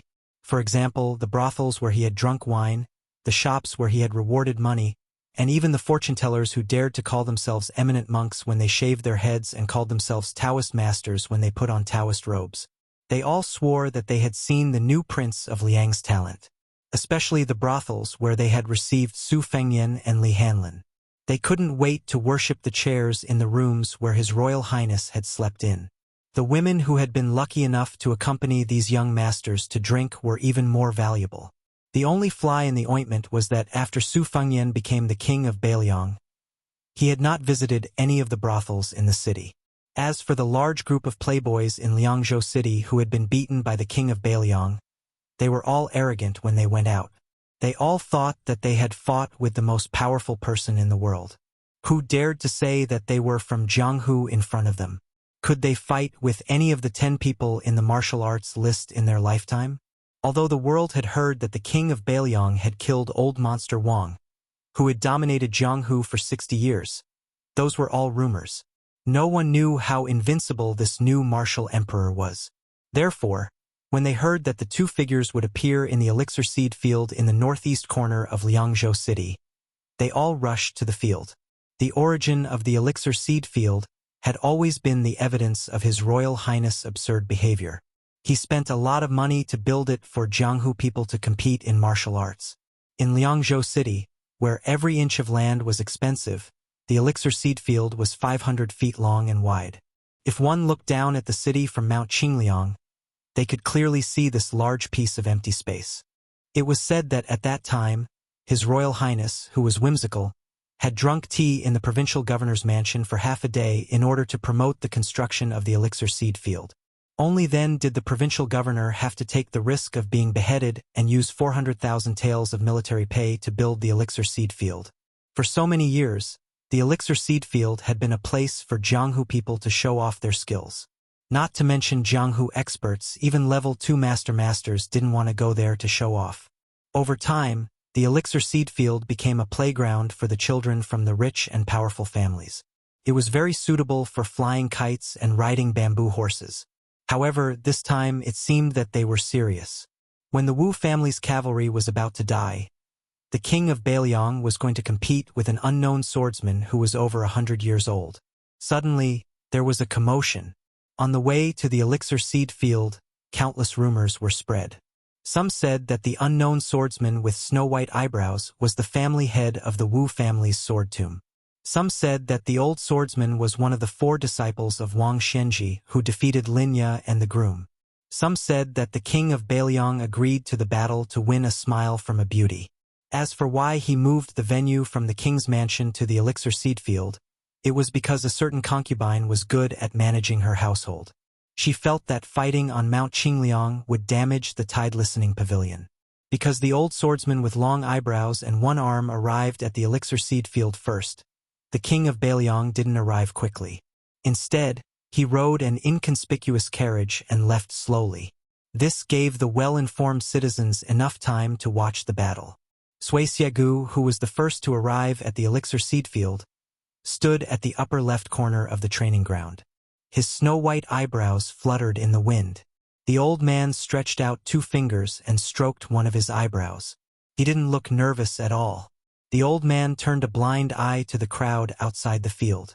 His expression was calm, but he couldn't help but sigh in his heart. He thought that he could resist the urge to fight, but it seemed that he couldn't be as calm as still water after fighting that brat. This was the last battle of his life, and the title of the strongest fighter in the world. No one else but him. It wasn't that Su Fengyan would be stronger than Dong Tai's sword and Tuoba's fists. It was just that Sui Xiegu had been a nobody in Jianghu for more than 100 years. When he was about to die, he felt that there was no harm in ending the battle with a world-famous battle. Regardless of the outcome, it would be good to let the world know that there was once an old man surnamed Sui who had exchanged an arm with Li Chungang and had suffered countless swords. Coincidentally, when the 2 of them were at daggers drawn, a little girl entered their field of vision and subtly eliminated the thick killing intent that had reached the peak of both sides. Sui Xiegu went with the flow and wanted to fight Su Fengyan to his heart's content in a more conspicuous place. Su Fengyan thought for a while and chose the elixir seed field in the city. Sui Xiegu had no objections. In a carriage, they stared at each other. Su Fengyan's ancient sword, Shu Dao, was placed horizontally on his knees. The future concubine of Beiliang, the head of the literary circle, stared with her eyes wide open. Wang Chudong stared hard at her husband, who she had fallen in love with at first sight. Her small face was overflowing with color. She felt a little guilty and carefully asked, "Did I appear at the wrong time?" Su Fengyan's expression was gentle. He stretched out his hand and rubbed her head. He smiled and said, "You are always a timely rain for me." Wang Chudong tilted her head with a puzzled expression. Su Fengyan explained, "There are too many things to worry about in a life-and-death battle with Senior Sui at Tide-Listening Lake. More or less, my hands and feet are tied." Wang Chudong frowned and waved her fists. She said angrily, "Why do these old Jianghu seniors always like to find you to fight and kill? They don't have any respect for their elders." Su Fengyan couldn't help but laugh. "It can't be helped. Even after a few decades, there's still that much of a difference in seniority between us. It's not a year more, not a year less." Su Fengyan reached out his hand to touch the ancient scabbard of the Shudao sword and lamented, "In the Jianghu, in the final analysis, it is nothing more than seeking freedom. In addition to that, there is no second place in martial arts, so it is inevitable that there will be fighting and killing. I am considered to be in a good situation. Wang Xianji was even more helpless in those 60 years. There was a scholar with the surname Xie in the capital city who wanted to trap him in the Eastern Sea Martial Emperor city. Wang Xianji himself did not want to leave and could only wait there to be challenged. In more than 60 years, there were close to 1,400 big and small fights. Wang Chudong hesitated for a moment and finally couldn't help but ask softly, "Why didn't you bring Sister Lu out with you?" Su Fengyan was stunned and speechless. He seemed to have never had this thought. He always felt that she should stay in the courtyard on Mount Qingliang, day after day, year after year, treating her respectfully as a guest. Wang Chudong was simple, but she wasn't stupid.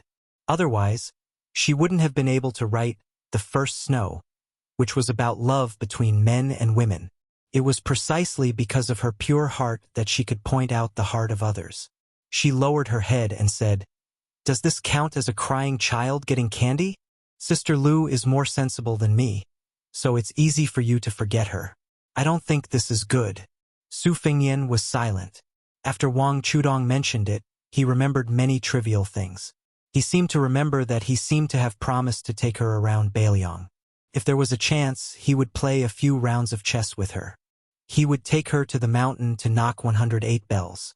Most of these promises were unintentional at the time. After she married Beiliang, she became famous in Wutangen. She was decisive in dealing with family matters. Su Fengyan unconsciously regarded Lu Qingyan as a woman who could work with him to achieve great things. He had already quietly regarded her as a virtuous wife who would never complain. As for Lu Qingyan after she died, she was indeed smooth and slick in dealing with people. It was probably just as Wang Chudong said. Lu Qingyan was a woman who didn't cry. Su Fengyan was a bit absent-minded. For some reason, he thought of the first time he met Lu Qingyan at the Spring God Lake. She was very warm, slightly utilitarian and worldly. Perhaps because of this, Su Fengyan didn't care much about her. What he cared about was even less than the cat-holding woman who chose to stay in Shangyin Academy. Su Fengyan chuckled and said, "If I can withstand the Northern Mang cavalry's advance south, then the things I promised her, I will do them all." In the Beiliang Palace on Mount Qingliang, there was a private courtyard. The inner hall was dark. A young woman who was prophesied by a fortune-teller before she married Su Fengyan, a match made in heaven, quietly lit a green lamp. This was the second time she lit the lamp wick. The first time it was Wang Xianji who died. This time it was Suaxia Valley who started the fight. The name of the lamp in exchange for a life. My life in exchange for his. Chapter 1232. Autumn had arrived in the north and south of the great river. Cicadas in autumn were hanging on the trees, making their final screeches. Their noise was truly annoying. Spring was high on the branches, autumn was low on the branches. The word worry rose and fell, and filled one's heart. In the late autumn of the first year of Xiangfu, the smoke of war once again rose in the central plains, causing many old people who had experienced the war of the spring and autumn period to tremble with fear. Especially the Guangling Road, whose territory was second only to the southern border. The flames of war continued without any signs of extinguishing. In the history of Liang officials, Dechu became West Chu, Divine Phoenix City was renamed Dingding City, and now those historians had even thought of a new wording. West Chu was changed to later Chu. Even if the Liang imperial court, which had become the rightful ruler of the world, did not start the war unsuccessfully, they still did not think that this group of ghosts, who should have gone with the wind along with the spring and autumn period, could really achieve great things. In fact, as long as the second pillar after Su Shao, Gu Jiantang did not change his position and did not withdraw from the northern border to the south, it meant that the situation was still in the hands of the imperial court. The woman whose real name was Jiang Si did not leave the city with her uncle. She was currently sitting quietly in this enormous home. Across the stone table was the Grand Preceptor, Sun Shiji, who was reporting the situation of the Eastern Front to her. She was not absent-minded like when she first entered White Deer Cave. Instead, she seriously listened to every word, but she did not make a sound. She did not even think of using her status to criticize the military affairs of the country.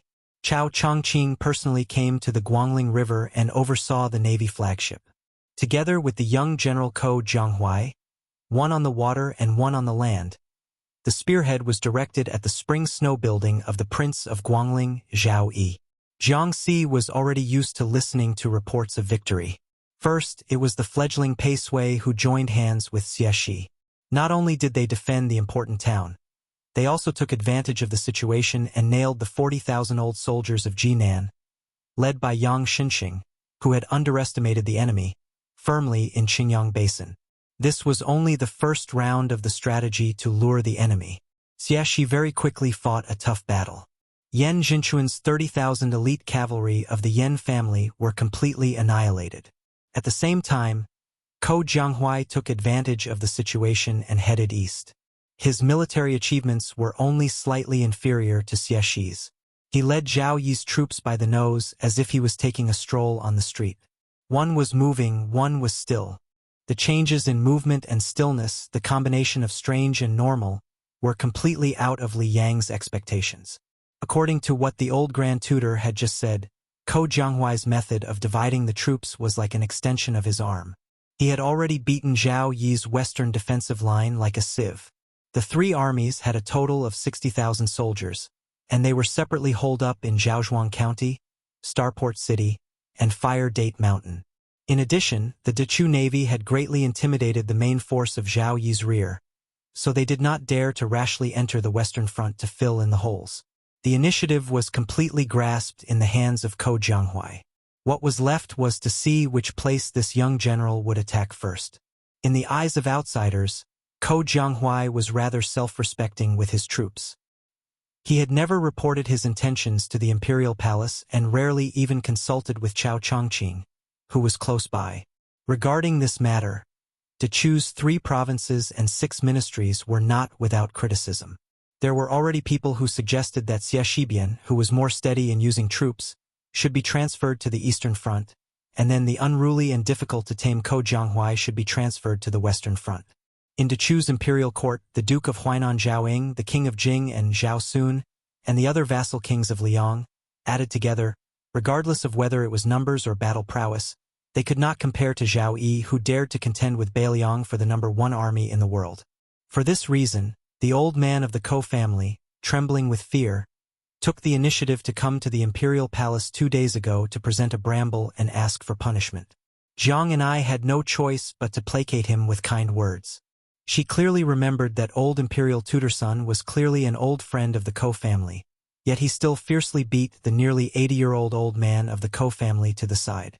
At that time, Jiang and I watched the back of the old man kneeling on the ground after he stood up and turned around, soaked in sweat. She then thought of the imperial court, where even she could see that some of the officials of the 3 provinces and 6 ministries were already beginning to struggle for power. Without her uncle by her side to act as her backbone, she immediately felt a strong sense of powerlessness. The old Grand Preceptor, who seemed to be in good spirits, drank a mouthful of tea to quench his thirst. After he put down the cup, he smiled and said, "This old official knows a little about military affairs, so I don't dare to recklessly guess Ko Jianghuai's next move. However, this old official thinks that as long as we can defeat any one of the 3 prefectures in Zhuangzhuang County, Zhao Yi's lucky general, Song Li, will definitely be hard-pressed from the very beginning." Sun Shiji thought for a moment, dipped his finger into the tea, and tapped 3 points on the stone table. At the beginning of summer, old Ko brought Ko Jianghuai to visit us and listen to this young man's opinions. They were all things that had never been mentioned or written in the ancient books. He said that in the future, wars would gradually be inclined to be fought in the wild, and the share of sieges and strongholds would gradually decrease. In short, war is about slowly expanding the overall situation of a country, and nothing more than the essence of the 3 words, point, line, and surface. Ko Jianghuai said that he valued the line more than anyone else, and that his troops and horses would definitely be the best at rapid transfer and long-distance raids.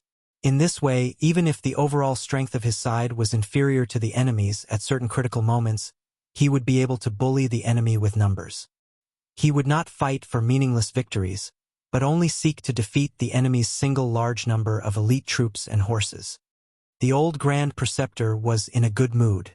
He said, "At first, This old official thought that Ko Jianghuai, who had made a name for himself in the Shangyin Academy, was bullying this old official and showing off his knowledge on paper. Now that I think about it carefully, I think that Ko Jianghuai is indeed confident. Sun Shiji smiled and said, I heard that the Spring Snow Building has already issued a death order to Lu Luya at the Fire Date Mountain of the Wuxia Fortress. Once the Fire Date is lost, all the generals above the rank of commandant will have to obediently bring their heads to Zhao Yi even if they manage to escape alive. Chapter 1233. At this point, the old man seemed to have thought of something. He sighed. I also remember something Xie Shibian said. Attacking and defending the enemy is actually attacking the heart. It depends on who can grasp the mentality and the general situation. This makes me have no choice but to mention that Chun Jibao. This person is known as the white-clothed war saint because, other than being skilled at the pinnacle of generals and soldiers, he especially likes to analyze other people's thoughts.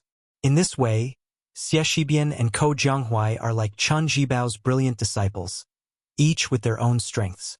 Of course, as the war progresses, their potential will be excavated even more.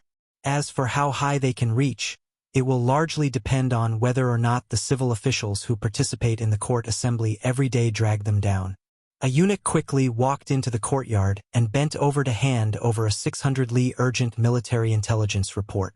Then he bowed and retreated. From beginning to end, he didn't say a word, nor did he show any elaborate etiquette. Sun Shiji, who was used to this, opened the report and saw that it was sent by Chao Chongqing. The old man's face was beaming with joy. He looked at the princess and said with a face full of joy, This Ko Jianghuai is determined to show his strength to this old official who has been gossiping.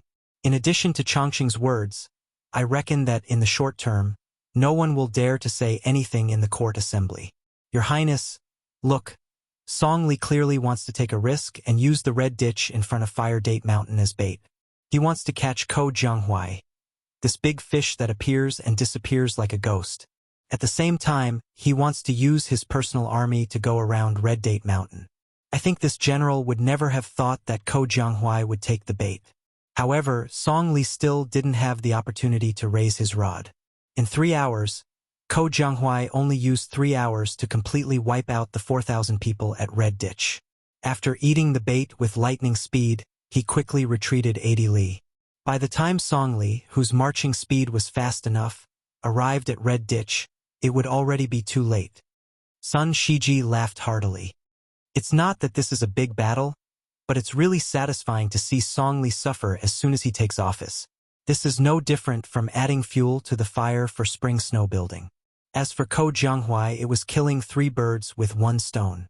He suppressed Song Li's arrogance and took down Red Gutter's forces. At the same time, he also made us speechless. It was no wonder that Chongqing added a sentence in the spy report. The eastern line belongs to Ko, the northern line belongs to Xie. The 2 of them can deploy troops and do as they please. Do as you please. Jiang and I asked softly, Isn't the commander of the southern expedition, Lu Shangxiang, a famous general from the spring and autumn period? There was also the dragon general Su Gong, who was also praised by Uncle for being both intelligent and courageous. Why didn't Li Yang use any of them? Moreover, we have Xie Shibian and Ko Jianghuai on our side. Doesn't the enemy camp have such young generals? The old man restrained his smile and patiently said, This is like the Chinese chess that Huang Sanjiao invented. On our side, to choose generals and soldiers are clearly spaced apart. They each have their own duties. Those who should break the enemy lines break the enemy lines, and those who should lead the troops lead the troops. However, on the other side of the border, in the Liang imperial court, the Zhao family's Wang is known to have all the talents in the world. The Zhao family's son has too many people that he can use, and they are densely packed together. For example, Lu Shangxiang is at the border, but in front of him there are Yang Xinxing and Yan Jinchuan, and then there are the veteran generals from the spring and autumn period. It's not his turn to be the vanguard. As for that Su Gong, his position in the Liang imperial court is even lower than Lu Shangxiang's. He's not an official from the capital, nor is he a veteran general. If he wants to lead an army, he first needs to carve out a path of blood in his own camp. Jiang and I sighed. Listening to the waves of cicadas, She was unable to disguise her annoyance. The old man smiled. He raised his head to look at the evergreen trees that were still green and gloomy in autumn. Then he stood and casually said something before leaving. The sound of cicadas adds to one's worries. Of course, it's worry that one's intestines are broken. Jiang and I was in a daze and muttered to herself. She didn't want to admit that compared to the home she was in, the only home in the world that could compare to the imperial palace in Great and City, she would often think of that small house on the mountain that belonged to her alone. The summer was hot and the winter was cold. The hard little bed, the mended window, and always silently looked at each other with the tattered quilt of her fellow sufferers. During those years there was not a single word of flattery, only cold words from the odd job workers and maidservants. However, that malice was displayed on everyone's face. She could see and recognize it. Although she hated it, she never felt uncertain in her heart. She didn't need to think about the scheming behind those respectful and solemn faces like now. She didn't need to shoulder the burden on her own shoulders. Occasionally, she would return to the thatched cottage on Wudong Mountain in her dreams. She would dream that she was taking care of the small vegetable garden that was always full of green. She would dream that she was squatting in the vegetable garden and carefully counting the harvest with her fingers. After she was able to fly on the sword, she had seen too many spectacular scenes in the world. However, these scenes were forgotten after she saw them. Many years ago, at this time, a sloppy young man was holding a branch and fiercely slapping a mournful tree. He turned his head to a young girl and said with a mischievous smile, I know. What the hell do you know? Little mud man, do you know? At this time, Jiang and I subconsciously blurted out, just like in the past. What the hell do I know? At that time, the young man held his belly with one hand and pointed at her with the other hand with the branch. He smiled and said, Little mud man, you know me? If I can't find a wife in the future, you can make up the number. Attend the Shanghai Book Fair signing in the afternoon of the 18th of this month. Location: Shanghai Exhibition Center.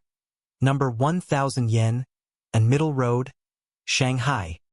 Chapter 1234. Qi Shens stood by the window and looked at the beautiful woman who was sitting cross-legged and discussing Tao with infatuated eyes. In the chaos of war, the country's misfortune led to the rise of learning. The Shangyin Academy temporarily accepted many scholars who had fled from the Guangling Path across the river. The number of Jixia scholars immediately reached close to 10,000, and for the first time the number of Jishang scholars broke through 600. This number was even more exaggerated than when the academy was at its peak in the Great Qin and Great Feng dynasties. In this time of war, the academy was like a pure land in the human world. There were no sounds of war, and the teachers still taught and the students listened. Right now, teacher Jishang in the room by the window was one of the most popular scholars in the academy in recent years. Every time he taught the study of rhythm, rhyme, and rhythm, the room would be packed with people, regardless of whether it was winter or summer. If there were no seats in the room, they could just stand outside the window. For example, Qi Shens was surrounded by many students who were either listening to the lecture or looking at the person. Qi Shens was the eldest grandson of the Qi family after all, and he was also a famous figure in Shangyin Academy. When he came outside the window, many students who were close to him had no choice but to quietly give up their seats. Qi Shens looked at this plump and beautiful woman, who even many of the younger generation had to respectfully address as Master Fish. For some reason, he thought back to last year's midwinter evening, when that white-haired youngster whose name Qi Shens didn't know paid a private visit to the Academy's Buddha's Palm Lake, the two of them having an undercurrent of conflict. Qi Shens didn't have the chance to draw that exquisite sword from his waist, one of the 12 famed swords of Dongyue's sword pool.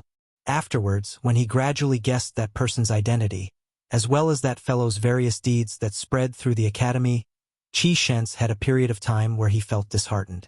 However, he soon pulled himself together.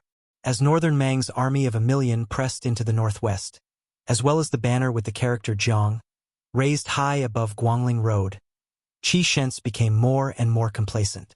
In the past, his grades in the academy had always been outstanding, second only to Su Weisheng, second only to Ko Jianghuai, second only to Ko Jianghuai in the study of the sword. Since Ko Jianghuai could make a name for himself, Qi Shen's family background and knowledge didn't lose to Ko Jianghuai's. So why would he have to worry about not being able to seize the opportunity to rise up in this chaotic world, becoming the person who revived his family? Inside the room, the woman who was narrating the musical principles of the past dynasties wore a stone-green robe wrapped in a light red brocade and a jade belt tied around her waist. Although she was sitting cross-legged, one could still clearly see her graceful figure. From head to toe, her charm was like flowing spring water, breathtaking and never tiring of looking at her 100 times. Beside her was a small incense burner. It was unique, using goose pear to steam agarwood incense. It was both smokeless and refreshing. The room was filled with mist. As teacher Jishang, she was able to sit alone under the wall, as if she had fallen into the clouds and mist. She was absent-minded like a goddess. Hanging from the wall were a dozen or so scrolls that had yet to be opened. Beside her stood a little girl with pigtails. In Shangyin Academy, she was the leader of the children. Her nickname was Little Wooden Fish. Her parents were both teachers of the academy. They had once been illustrious nobles of northern Han. However, during the chaotic times of the spring and autumn period, their family of 3 lived in poverty. Little Wooden Fish's father could be considered half a disciple of Grand Chancellor Wang, who had betrayed the academy. For some unknown reason, he did not follow Grand Chancellor Wang to Beiliang. Instead, he gave up the glory, splendor, and wealth that was at his fingertips. He continued to be an embarrassed teacher in the academy, depressed and unable to achieve his goals. This was probably the so-called contentment of poverty and happiness. Qi Shen's was different from those students who had ulterior motives. He was truly listening attentively to Master Yu's teachings and explanations. This summer, she had engraved a book, The Rime of the Golden Lotus, which had received praise from Grand Chancellor Qi, who had not yet left the mountain and entered the capital. He personally wrote a preface for the book, which was sold out on the same day. This book was divided into 2 volumes. In total, there were no more than 36 words, yet it was all-encompassing. Many of the sentences had already spread throughout the academy. For example, when explaining the character for East, there was a line, "A woman's slender eyebrows are like a crescent moon. A man's vigor is like a 10,000 zhang long rainbow." When explaining the character for Loyalty, there was a line, "Emperor Qin's great military uniform is bestowed with the 3-foot sword of peace." However, what made Qi Shen's grandfather sigh with emotion the most was when explaining the character for Jiang, 1,000 mountains against 10,000 rivers, one's homeland against another. Furthermore, Master Yu's original exegesis, primary school, had sorted out the changes in musical temperament since the Sanskrit of the western regions had entered the Central Plains. His grandfather originally had some objections to his grandson, whom he had high hopes for, being unable to let go of a downtrodden woman. Recently, he had loosened up a bit.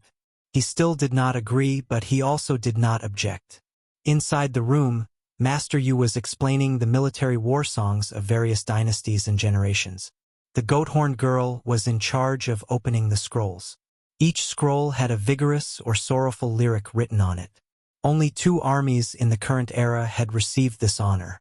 One was the Beimang South Courtyard's Dong Army, led by King Dongzhua. The other was the Beiliang Frontier Army's Beiliang Song. Qi Shen's could clearly feel Master Yu's joy and depression when she was explaining the Beiliang Song. Qi Shen's had been traveling among flowers for many years without being attached to a single leaf. How could he not understand the principle that it was easy to pick up when one's love was shallow, but difficult to let go when one's love was deep? However, Qi Shen's did not think that the woman he loved was really hopelessly in love with the young man who had visited the school. Otherwise, why didn't she follow him back to Beiliang? Why did she stay alone in the Shangyin Academy? As the lesson was coming to an end, a fat white cat appeared out of nowhere. It was as popular as its owner in the Shangyin Academy. Although it was charmingly naive, it was actually very cunning. Many of Mr. Jishang's meals were taken away by it. Lu Zhen, who was teaching Wang Ba at the school, had a big white crane. He loved it so much that he even nicknamed it Crane Wife. However, in the past half a year, the white cat had scratched off many feathers. Lu Jin had cried to Master Yu many times because of this. In the end, he had no choice but to give up the plum forest and move to the most remote place in the Shangyin Academy. Only then was he able to escape from the claws of the white cat, Wu Meinyang. The white cat pounced into Master Yu's embrace, causing all of the scholars to silently drool. Those who were brave didn't look sideways, their minds swaying, while those who were timid quietly shifted their gazes, afraid that they would blush. Everyone knew that Master Yu's mother was the sword attendant of the late emperor of West Chu. Her sword dance was one of the 4 masters of the Chu dynasty. It was as famous as Yi Baikui's art of war, Li Qin's chess skills, and Wang Qing's poetry. It was said that Master Yu had inherited her mother's sword dance. Moreover, the scholars were not blind. They all knew that Master Yu was not only knowledgeable, but also that her chest, which she had been deliberately hiding and suppressing, was even more impressive. If they could see her sword dance, it would be worth it even if they lost 10 years of their life. When the lesson ended, whether they were sitting in the room or standing outside the window, the scholars, including Qi Shens, all bowed respectfully. Master Yu bowed her head slightly in return and then had the scholars leave the room first. She put down the white cat, Wu Meinyang, who had been sleeping lazily in her arms, and helped the goat-horned girl put away the scrolls hanging on the wall. At this time, Qi Shens went against the flow and came into the room. He quietly watched her stand on tiptoe to pick up the scrolls. When she stretched her waist and raised her arms, he followed her line of sight.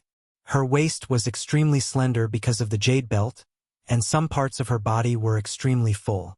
Qi Shens was very tempted and smiled slightly. Scholars did not like flatness when looking at mountains, and it was even more so when admiring women. She, who had already used her real name, Yu Xuanji, did not pay attention to Qi Shens. She lowered her head to look at the little wooden fish who had volunteered to carry the large pile of scrolls. She rubbed the little girl's head and smiled gently. "Can you carry it?" This goat-horned girl, who was more competitive than boys among her peers, nodded vigorously. She glanced out of the corner of her eye at Qi Shens, the first young master of the Qi family, who she had always disliked. She pouted at Sister Yu, then rolled her eyes and ran out of the room. She, who had used the name Yu Yuwei in Bailiang, looked at Qi Shens with an indifferent expression and asked, "What is it?" Qi Shens smiled and said, "Just saying goodbye before leaving." Yu Yuwei made an O sound and did not say anything else. Clearly, she meant that their relationship was normal. If he wanted to leave, she would not ask him to stay or send him off. Qi Shens hesitated and did not have the intention to turn and leave. Instead, he sat behind the short yellow rosewood table that could be seen everywhere in Shangyin Academy, like a student asking for guidance from his teacher. It was undeniable that this future patriarch of the Qi family was romantic and elegant. It was rumored that many attractive female teachers in the academy had fallen in love with him, not to mention those young women who were in the prime of their youth.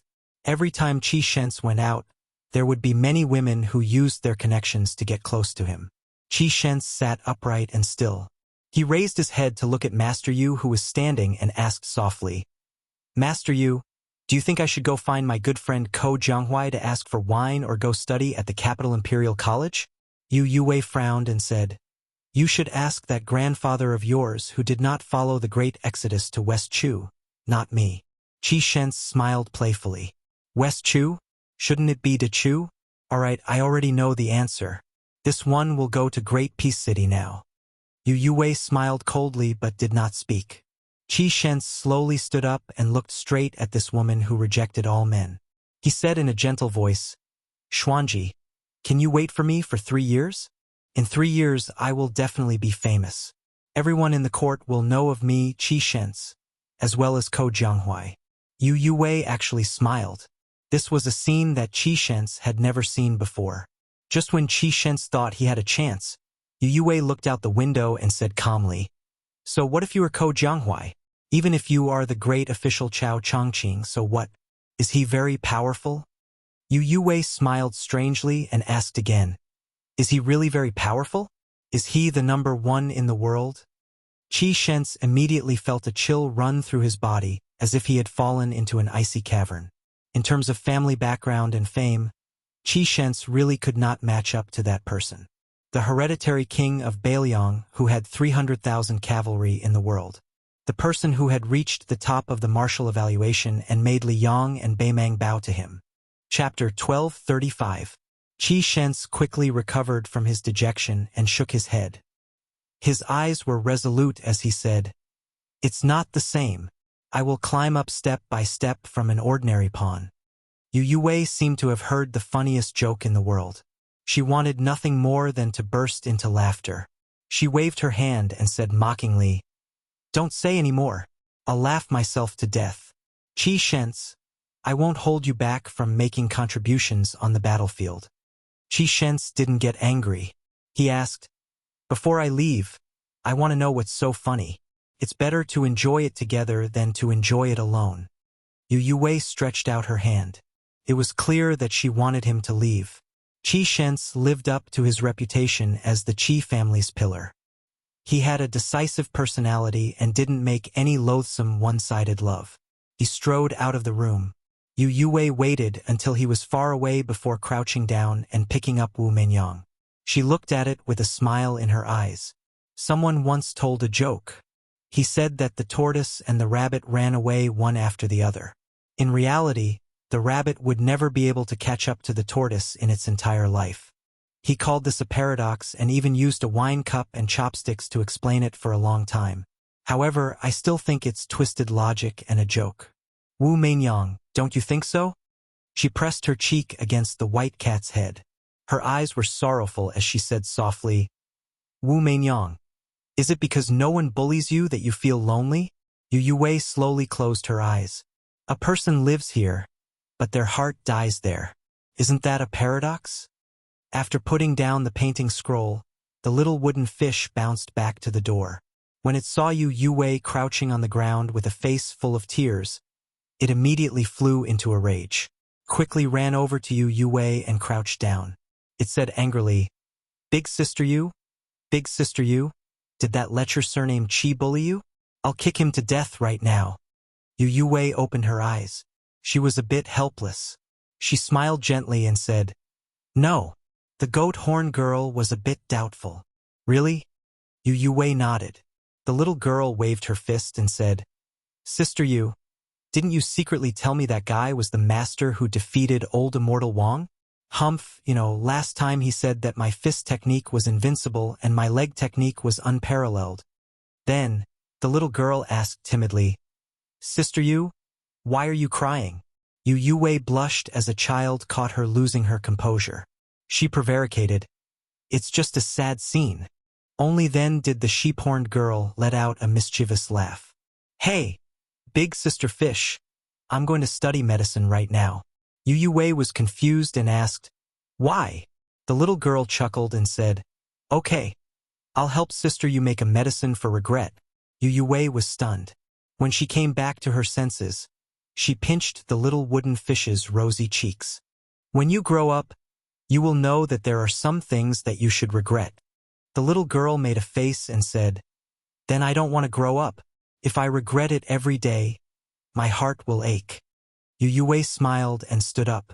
Holding the big white cat in one hand and the little wooden fish in the other, she walked out of the house. On the way back, they passed by the Buddha's palm lake. The little wooden fish couldn't help but click her tongue. The snowman that the white-haired brother made last time was really, really big. For some reason, the goat-horned girl inadvertently raised her head to look at Big Sister Fish. She lowered her head as if she was looking at her own chest. Then, her appearance was probably the delicate and alluring that the lechers often talked about. The little girl gasped. She understood. That guy who had once freeloaded at her house must have molested Sister Yu there. While the goat horn girl defended Sister Yu, she was also curious. It seemed that Sister Yu wasn't angry. Instead, she was happy. She still didn't understand the love and hatred between adults. The little girl, who was the head of the household at a young age, sighed and said to herself, "Sure enough, the name of the medicine for regret is forget each other in Jianghu, and the root of the illness is can't help each other in need." Chapter 1236. North of Beimang and Orange State, south of Shihe State, there was a famous Dunhuang city. The number one devil of Beimang, Luo Yang, used to be the lord of half of the city. With Luo Yang's betrayal of Beimang and the wrath of the empress, Luo Yang killed her way through the encirclement and entered Liang territory. Since then, she had completely disappeared from Beimang. However, this was like adding oil to the fire for Dunhuang City, especially when the military god, Tuoba, was ordered by Her Majesty to sweep through the rear and eliminate all the unruly grassland forces. Although Helian Weiwu, the head of Shihe State, had always turned a blind eye to Dunhuang City and did not have much ill feelings towards it, and Murong Baoding, the head of Orange State, had always been regarded as the backer of Dunhuang City. However, this great turmoil that swept through Beimang's North Court still affected Dunhuang City more or less. Many unruly grassland lords were forced to leave their territories to avoid Tuoba, causing them to wreak havoc like a swarm of locusts. Fortunately, the new general, Su Pong, was in charge of the army in Dunhuang City. There were also Yuan Duan, Duanmu Chongyang, and the others who held real power in Dunhuang City. The people in the city felt that as long as Dunhuang City did not raise its flag and rebel, Dunhuang City would not be so weak even if some unruly grassland forces wanted to take over the city. However, what made the people in Dunhuang City feel the most uneasy was the beautiful city lord. After quelling the bloody rebellion in the city, she disappeared. She had disappeared for more than half a year. At that time, not only were the ordinary nobles in the city unable to see her, even the old officials of the Yuan family and the Duanmu family could not see her. It was not until this year's summer that she leisurely returned to Dunhuang City. During this period of time, there was a great deal of discussion. The entire city was filled with rumors and slanders, and all sorts of rumors flew about. Some said that this northern Mang's little empress had been lusted over by Murong Baoding's beauty and had been kidnapped. There were also some that said that she had been summoned into the imperial tent by the empress, and that she had been acknowledged as her niece. In any case, there were all sorts of bizarre rumors. Fortunately, the city lord disappeared for more than half a year and took back power from Su Pong, who had become a general overnight. Inside the giant immortal palace, there was an inconspicuous Qingfeng courtyard. It was filled with plantains. For some reason, it had always been a forbidden area. What was even stranger was that this place could not be said to be heavily guarded. On the contrary, the golden guards of Dunhuang City had never stepped into this place to patrol. It was like a cold palace. At this moment, General Su Pong, who was rumored to be intolerable with the city lord, was sitting on a stone bench in the courtyard. Other than the mistress of Dunhuang sitting opposite him, there was not even a palace maid. Su Pong, or rather, Su Pu, who had held the power of the cavalry together with the king of Beiliang's brother-in-law, Wu Qi, was giving her a detailed report of the latest battle situation on the border of Liangmang. The southern court of Beimang's 3 elite cavalry armies had separately invaded Liangmang and Luzhou. However, the thunder was big but the rain was small. Apart from the cavalry army that invaded Luzhou, the two armies faced each other for a moment and then retreated without a fight. There was no news of the troops and horses that had rushed to Liangmang and Luzhou. No matter how hard the spies in Dunhuang City tried to dig up secret information, they could not obtain the slightest bit of information. It should be known that the number one spy in Dunhuang City had already contacted an important figure in the southern court who was second only to the imperial edict of peace, but he still returned without any results. Su Pu did not believe that this was some bullshit general who did not obey orders. Either this was a last-minute plot by Fatty Dong, or this was an established policy that the imperial edict of peace had long planned. Regardless of which it was, Su Pu felt a sense of suffocation as if a storm was coming. If he was a general of the Beiliang frontier army, he could remain calm and collected. However, he was now an outsider in Dunhuang City in the hinterland of Beimang, who could only watch the fire burning across the river. It was inevitable that his chest would be filled with depression. That woman was not only a first-rate maidservant of Beiliang Palace's Wutong'an, but also a loyalist of His Royal Highness. She was also the lord of Dunhuang City and a top assassin in Beimang. When Sweet Potato heard the vanguard cavalry retreat without a fight, he said softly, "Uncle Su, The great general had painstakingly built Liangzhou and Yuzhou for 20 years when he was alive. With the old general Yan Wenluan guarding Yuzhou, Chu Lushan is personally overseeing the northern pass of Liangzhou. Dong Zhuo wants to attack Liuzhou first, and Beimang wants to use Liuzhou as a breakthrough point. Our Beiliang wants to use Liuzhou as bait. Both sides have their own goals. In the end, it seems like it depends on whether the terrain wins or the people win. Su Pu said calmly, if Beimang is determined to fight to the death with Liuzhou, which has no city to defend, will definitely not be able to defend. The key is how much meat will be cut off from Liangmang in this slaughterhouse. In my opinion, even if Beimang loses 150,000 elites in Liuzhou, as long as Beiliang loses 50,000, as long as we cross this boundary, even if we lose just one more soldier, then Beiliang will have already lost this battle. Defending the northwest of Liangzhou and defending the north of Yuzhou is just to buy time for Liang. Beiliang, Beimang, and Liang are three pillars. Liang can afford to waste the most time and national strength, Beimang is close behind, and Beiliang is the most stretched. Sweet Potato said worriedly, the 30,000 Longxiang army is all in Liuzhou. Su Pu said sadly, this is actually His Highness declaring his position to the Beiliang people. If we defend the country and fight to the death at the border, when we lose, there will definitely be someone surnamed Su among the dead. Sweet Potato asked, is it worth it? Su Pu did not answer. Sweet Potato asked and answered his own question. There are many things that cannot be said whether it is worth it or not. Sweet Potato suddenly asked, Uncle Su, how is that little eunuch Dong shows martial talent? Su Pu smiled and said, his talent is average, but his roots are pure. On the path of martial arts, it is not said that only those with extraordinary talent can achieve good results. Moreover, the secret manual that the city lord selected does not care about innate talent. It only cares about the accumulation of time. Sweet Potato bit his lips and said regretfully, it is not that there are no shortcuts to martial arts that can achieve instant results. It is just that they are not suitable for this simple and honest youth. However, I will not be at ease with an intelligent martial arts prodigy. Su Pu nodded and also sighed. It is difficult to be satisfied with people, and it is difficult to do things as you wish. Sweet Potato looked at the sky. Su Pu gently got up and prepared to leave the courtyard. Sweet Potato smiled and asked, Uncle Su, I still have a few jars of green ant wine here. Why don't you take it back and drink it?